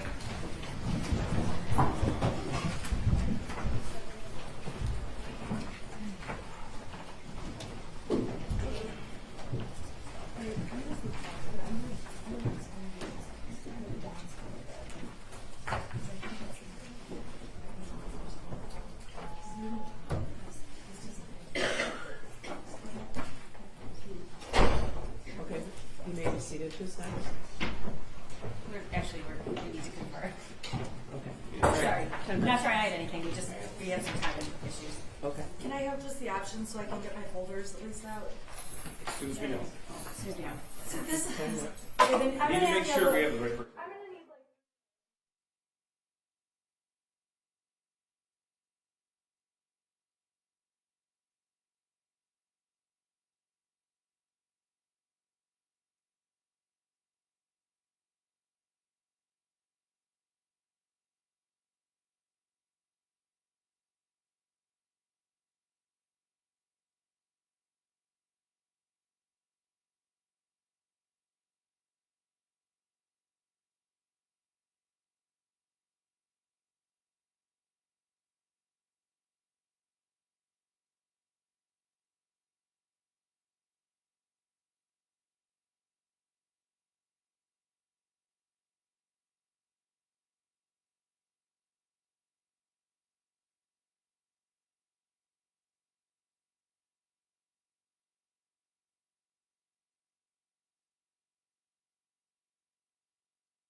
Yeah.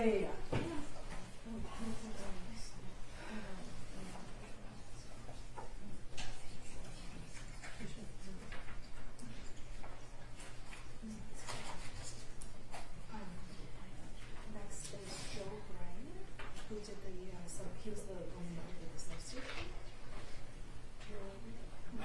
Oh, we watched the video on the Saturday. That's when we rewatched. Oh, and he did, what you guys were holding. All right. And he did, just those two.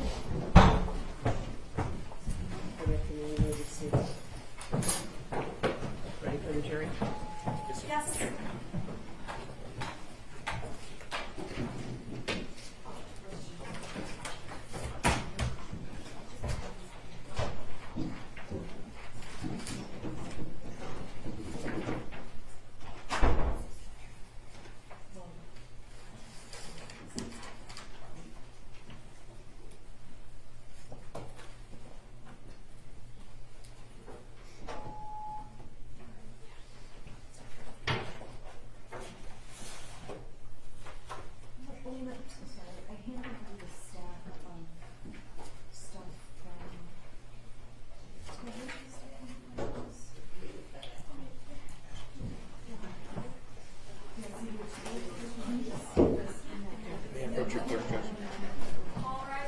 Don't intimidate.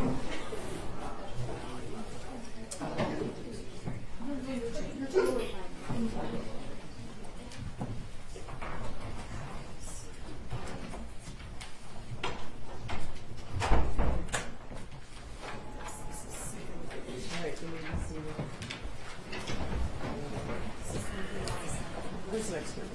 Sergeant Joe Bryan.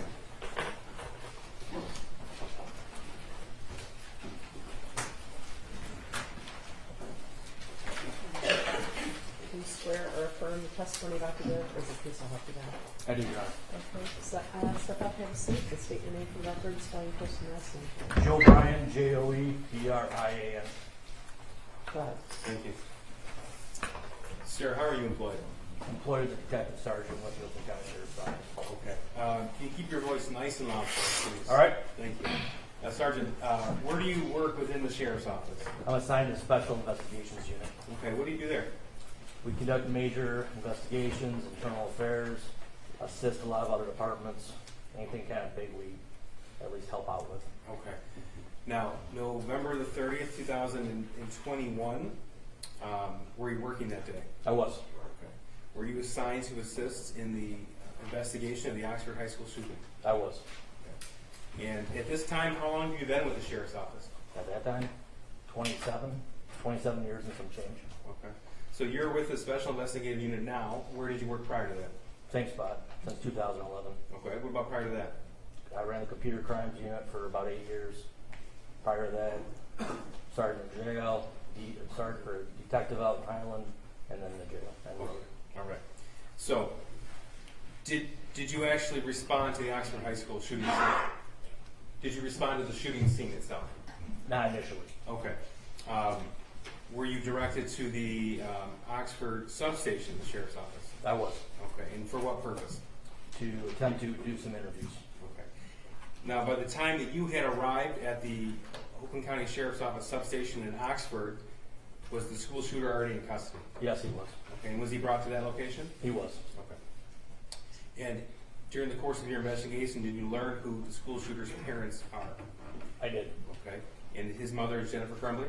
She is. She's in court today? Yes, she is wearing the dark blazer. At the defense counsel. The record will reflect the in-court identification of the defendant, Jennifer Crumbley. Thank you. Once you learned who the school shooter's parents were, did you attempt to speak with those individuals? I did. Okay, and tell us how that came to be. I called him up and had him come to the substation to talk to me. Okay, so you learned the identities of James and Jennifer Crumbley and you made a phone call. Correct. Okay, so on Friday we introduced evidence of call logs that showed you contacted James Crumbley about 1:50 in the afternoon, November the 30th. Does that sound accurate to you? That sounds about right. Okay. And when you made that phone call, what did you tell them to do? Just come to the substation. In Oxford? Yes, sir. Okay, and did they arrive there? They did. Do you recall approximately the time they arrived there? Probably around 2. We didn't wait much. for them to get there. Okay. And again, on Friday, there was evidence of their GPS data locations that indicate they were there at 1:58 p.m. Does that sound accurate to you? Yes, sir. All right. When you conduct interviews with individuals pertaining to investigation, criminal investigation, are those interviews generally recorded? Most of the time. Is that audio recorded as well as video recorded? When available, yes. Okay.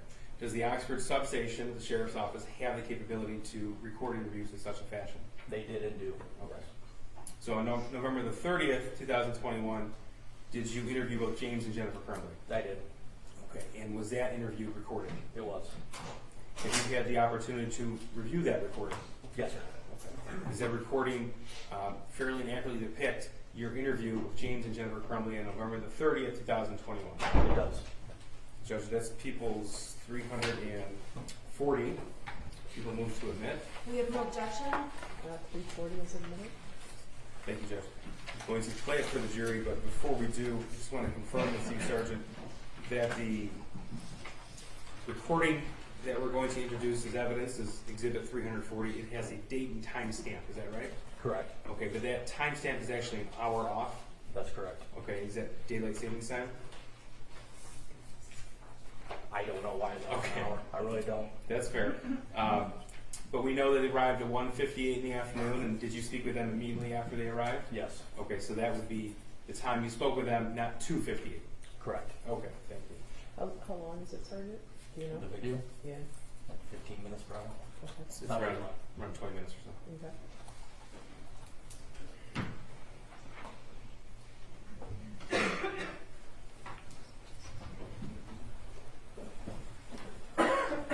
So Sergeant, as I get this queued up, this would have been right after they found out that their son was taken into custody for the Oxford High School shooting? Correct.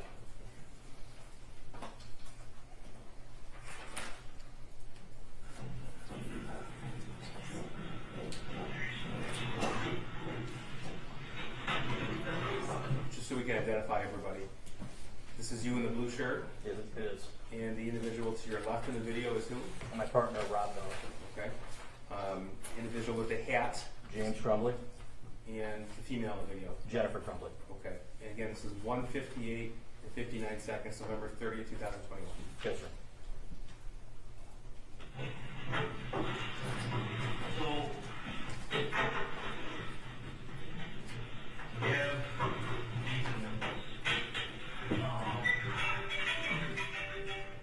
Obviously, we don't know all what happened yet, because everything's still ongoing. Our understanding, he wasn't involved in a school shooting. He was the one who did everything. He said he acted alone. That's basically the only thing we've asked him so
And Just we'll be answer these. And here's our perspective right now. This thing is still very, very fresh. right? Right? People are still on their way to the hospital and such. We need to know what his state of mind is. Is there explosive devices anywhere? Is there other guns anywhere? Did he hide guns, ammunition, explosive devices? Are there any other victims? We need to know these things quite rapidly. I was in town. I saw all you guys go to Ontario. When I see 5, I start concerned.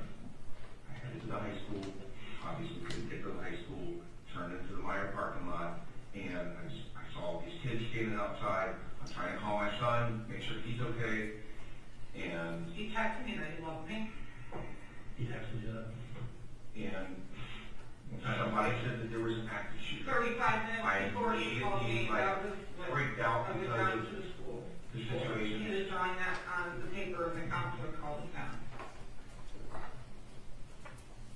So really, I don't know. what did the text say?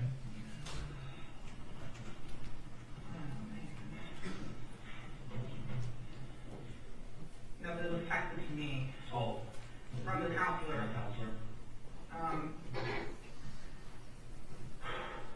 I texted Ethan at 12:21, you okay? He said, yeah, just got back from lunch. I said, you know, you can talk to us, we won't judge. He said, I know, thank you, I'm sorry for that, I love you. I said, I love you too. And then, you okay? And you're back. And then he told me about what's going on, and I freaked out and I drove here from work. And that's where we're at. What time did you text him? That was at 12:21, and he was just getting back from lunch. So you guys had a meeting with the counselor this morning over Yeah. the school? Yeah. I said, real quick, here's this. What, was it the first hour, second one, what time was it? I got to school at 10:30, I don't know whatever. So it would have been earlier, first or second, I don't know. And what did he say? I mean, he just said he was sorry, he just said, you know, Does he have an issue, like, you met down? No. Or? No. not that we know of. His best friend, his parents just sent him somewhere to Wisconsin for an OCD rehabilitation. That was his only friend that he had. They hung out all the time, they hung out at school. Our dog, our great Pyrenees, just passed away a couple months ago. My mom died back in April. So that's So John, what stressors going on? They didn't.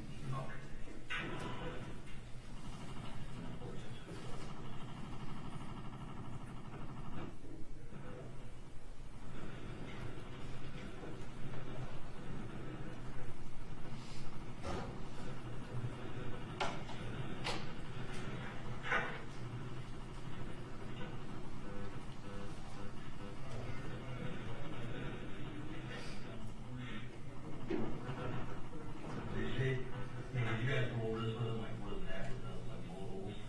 Anybody ask them what the No, modal was? no, the counselor just. the counselor just said, you know, there's no.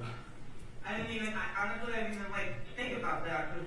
I mean, it's Ethan. Like Ethan's like he's a perfect kid. Like he doesn't do anything. He doesn't get in trouble at school. He doesn't Is that how? That's your guy? What kind of? It's a 6-lawyer man.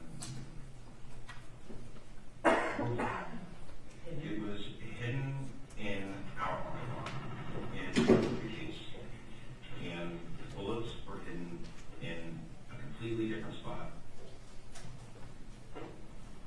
underneath some jeans.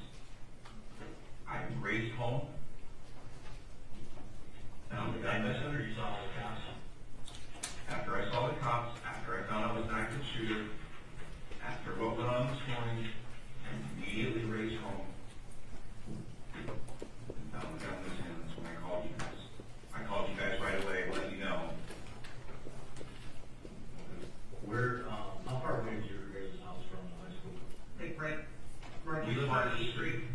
I'm not familiar with that. He walks, he's gonna come to school. It's really right in the village.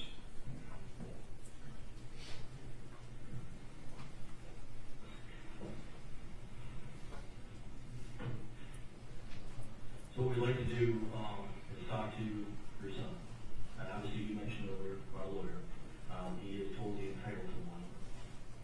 That's gonna be all up to you guys, because it's his age, you would like. I'm messaging Andy right now. Okay. Kaylee, can Andy handle, Andy can get me something. we would like a lawyer present from here on out. Okay.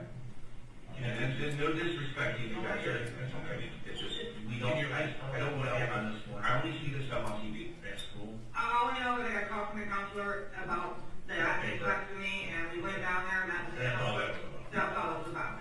And he didn't seem worried about it, and he said he just remote and stay at school, or he could go home, and I really wish we Would have taken could go home.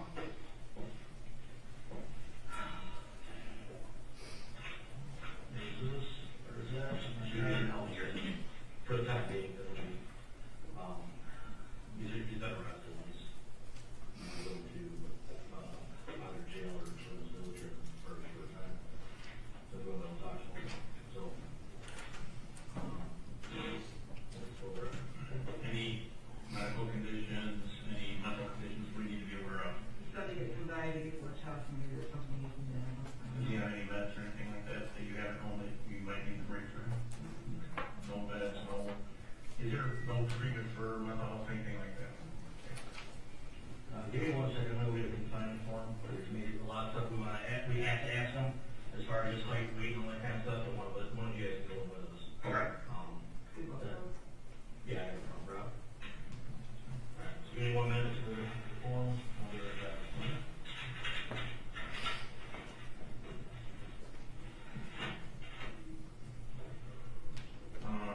You're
about 200?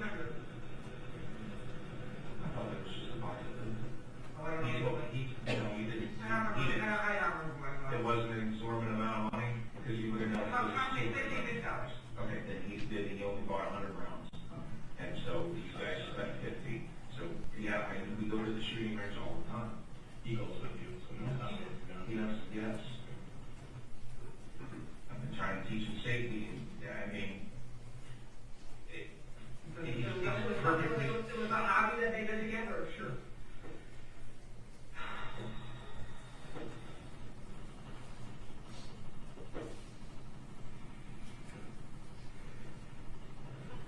Still not gonna release his name or anything. He's a juvenile, they won't do that. Hmm? No, he won't take that. He's a juvenile, they won't release him. I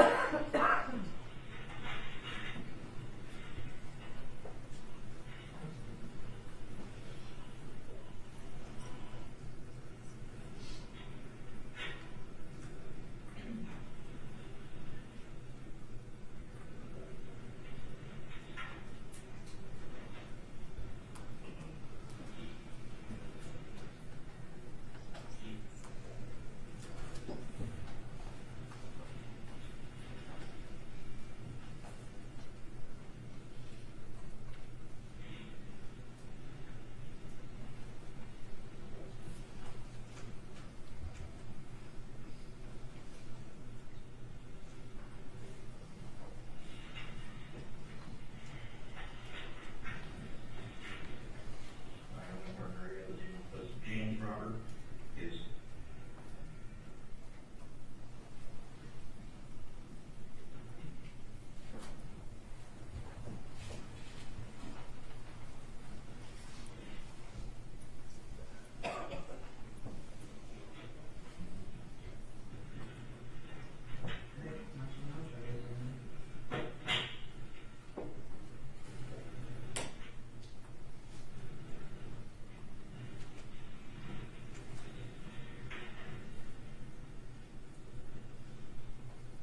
Jennifer, what's your number?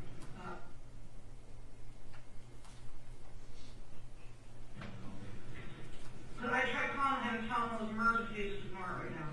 I don't do it. I'll talk to him. Jennifer Lynn?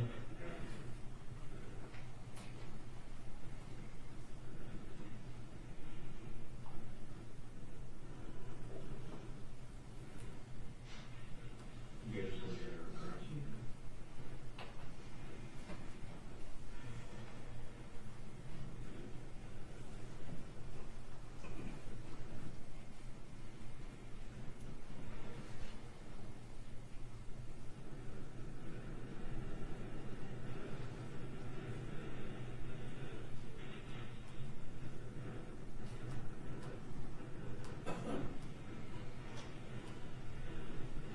Okay, let's take a couple. Here's one to pop up. I'll leave your phones in there. Basic information for them.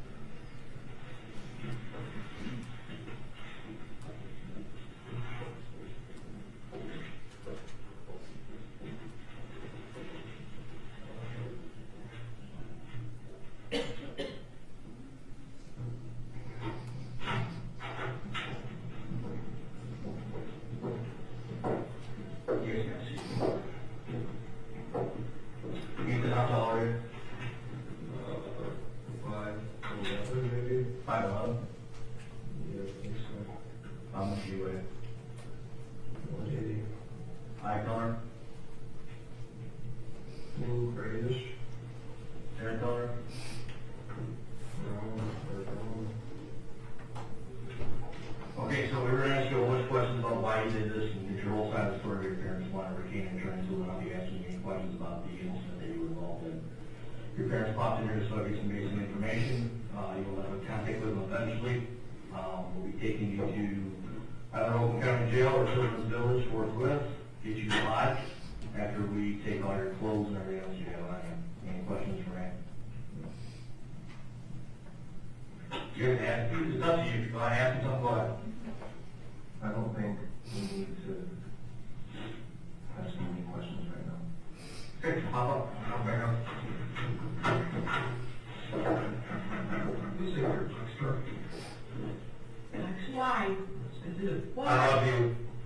I love you. I love you. I love you.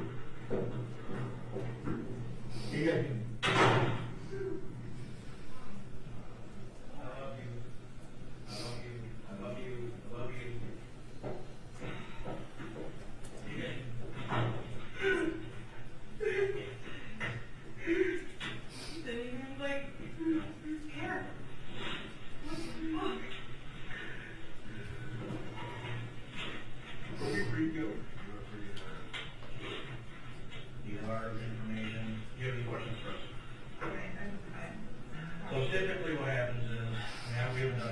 Somebody contact us and let us know where you're going to be.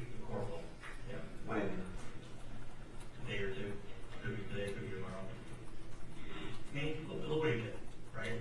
So right now, I really don't care about. We understand, right? So somebody will be in contact because of his age. Yeah.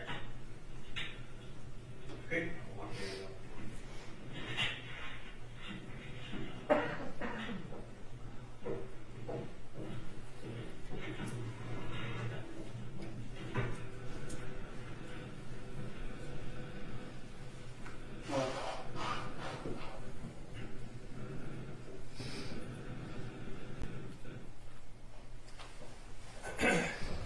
Sergeant Bryan, person we heard sobbing at the very end, was that the defendant or is that her husband? Oh, James. Your Honor, I would object. They're both crying at the end. I think that's misleading. The only one who can I make think that it's- okay. is Sergeant Bryan. Okay, well, he has personal knowledge. You can, Yeah. you can rely on the evidence that you see, okay? You can, all the evidence will be available for you when you deliberate as well, okay? And Sergeant, we had some pauses in there. That's because personal information was being obtained from the defendants? Correct. Okay. Judge, I'm going to move to admit the transcript of the interview is Exhibit 424. The audio is a little bit garbled over the two TVs that the court has in the courtroom. Any objection? Your Honor, I have not seen 424. They have not sent it to me. We can So, feel free to take a look at my copy while we can. Okay. The court can withhold the ruling. Subject to review, you can let me know in the next 2 days, okay? yeah, absolutely, and likely, no objection, but I need to see it. Thanks. This is a transcript, Yes, Judge. all right? That would be 424. We'll revisit. Yeah, let me know on this one. all right? Okay, we'll do. Certainly. And Sergeant Bryan, what was your impression of the defendant's demeanor throughout the interview? Atypical for what I'm used to on something like that. What do you mean? Your Honor, I would object as to the foundation, lack of foundation for this. Hey, sure. Sergeant Bryan, you've been in the Sheriff's Office for 29 years now? Yep, a couple months. Okay. And you've been with the Special Investigative Unit for over 10 years? Yes. Okay, and you already told us that is the unit within the Sheriff's Office that handles the major investigations. Yes. Okay, that includes internal affairs, Correct. and it includes homicides. Correct. How many interviews of either witnesses or suspects of crimes have you think you've been a part of? 5,000, maybe Okay. more, This is something you do on a day-to-day basis? every day. Okay. And you described the defendant's demeanor as atypical? Correct. Okay, and tell us why. Your Honor, I would object as to this witness's opinion when the jury can see what's in the video. Every person in life reacts differently. This is very grossly unfair and prejudicial. That's argument. The counsel's free to Isn't make the that best argument. evidence of how she reacted to the video itself? Well, I think an officer with 30 years of experience is in a unique position to give that testimony. I think the jury can decide for themselves. The jury's going to see the evidence. They saw the videotape. They can decide if that her behavior is normal or not normal. Thank you, Judge. How do people? I guess you can ask how do people react when their children, you know, you've had other cases with children being charged. Yes, not a school shooting, but yes, I've had many cases where kids have done bad things. Okay. I've had to tell the parents. And you've had to tell the parents of that? Yes. Okay. And what you experienced on November the 30th was not consistent with your Your Honor, experience in the I past? object again. Same thing. That was the court's question. I didn't hear the question. I was just following up with the court's question, Judge, that in his experience, he's had the opportunity to interview parents of a juvenile who's done something illegal. What's a common reaction that you experienced? Crying, disbelief, why, those Your kind of Honor. things, Your Honor. Again, I object. It's irrelevant and it's prejudicial, and no other parents have had their child commit a school shooting. He just said, this is Well, that's not such a true. different case. Well, he said in his experience, he hasn't talked to anyone else with a school shooting.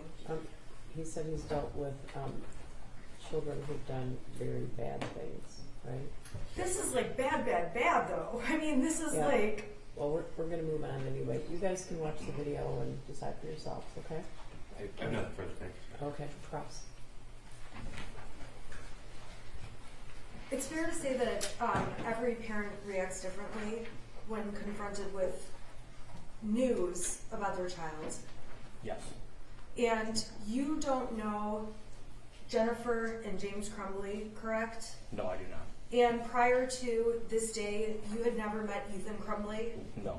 So whether their reaction was even normal for how they normally react, you wouldn't even know that. Correct. I have nothing further. Redirect. Just briefly. Your Honor, I do have one question, if I could just have a moment.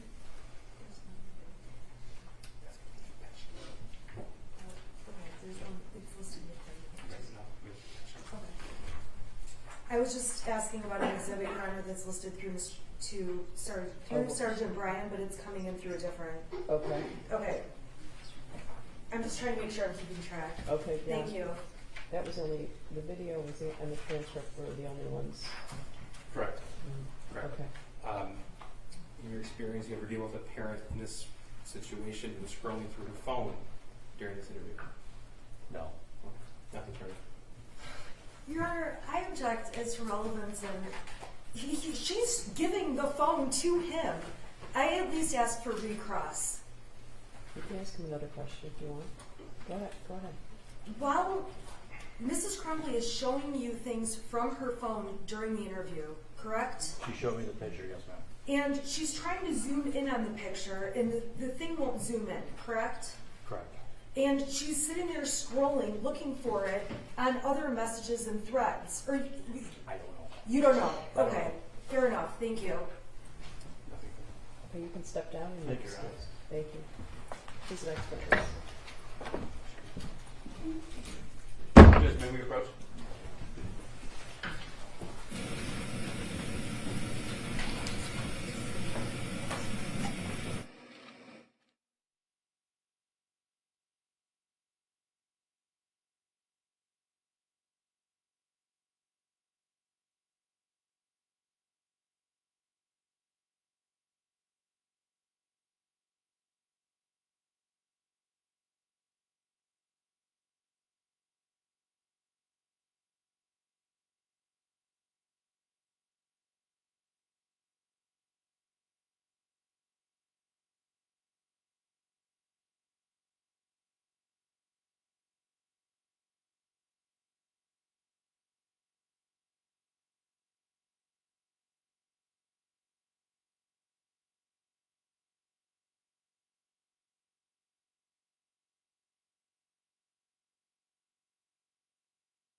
there are a large number of exhibits that we want to tailor from you, pictures of the scene and things like that. So rather than have you hang out while we do that, I'm going to release you for the day, all right? And have you come at 8:30 in the morning. All right? I'm going to get started at 8:30 in the morning. During this trial, do not read, listen to, or watch any news reports about the case. Under the law, the evidence you are to consider to decide the case must meet certain standards. For example, witnesses must swear to tell the truth, and the lawyers must be able to cross-examine them. Because news reports do not have to meet these standards, they can give you incorrect or misleading information that might unfairly favor one side. So to be fair to both sides, you must follow this instruction. Do not go on social media. Do not go on Facebook or post or read Facebook. Do not do research. Do not discuss the case with anyone. Don't read a newspaper. Don't watch the news. Any questions about that? We're making a good time, but I don't. You guys hang. It's easier for us to go through the exhibits while you're driving home. It'll be quicker this way. Okay.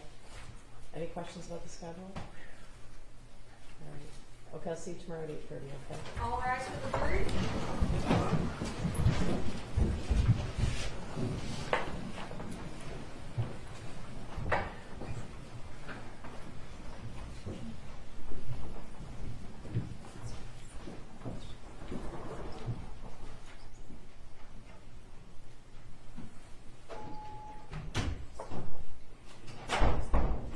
You may be seated. Okay, so tell me what we're doing now. You guys are spending time together, and First, Judge, what I'd like to do is go through our exhibits that we have with Detective Stoic. Those are the exhibits that counsel objects to. What I want to do is remove the specific exhibits that we have agreed upon, okay, and then we can come back in here and the court can rule upon the balance. okay. So maybe it'll take 15 or 20 minutes for me to do that. We just went through it at Okay, lunch. so you're going to let me know. Yes, that's agreeable to the court. That's fine. I was trying to figure out at the bench what the exact process is that you were asking about. So you are going to spend some time with Ms. Smith, and you're going to let me know.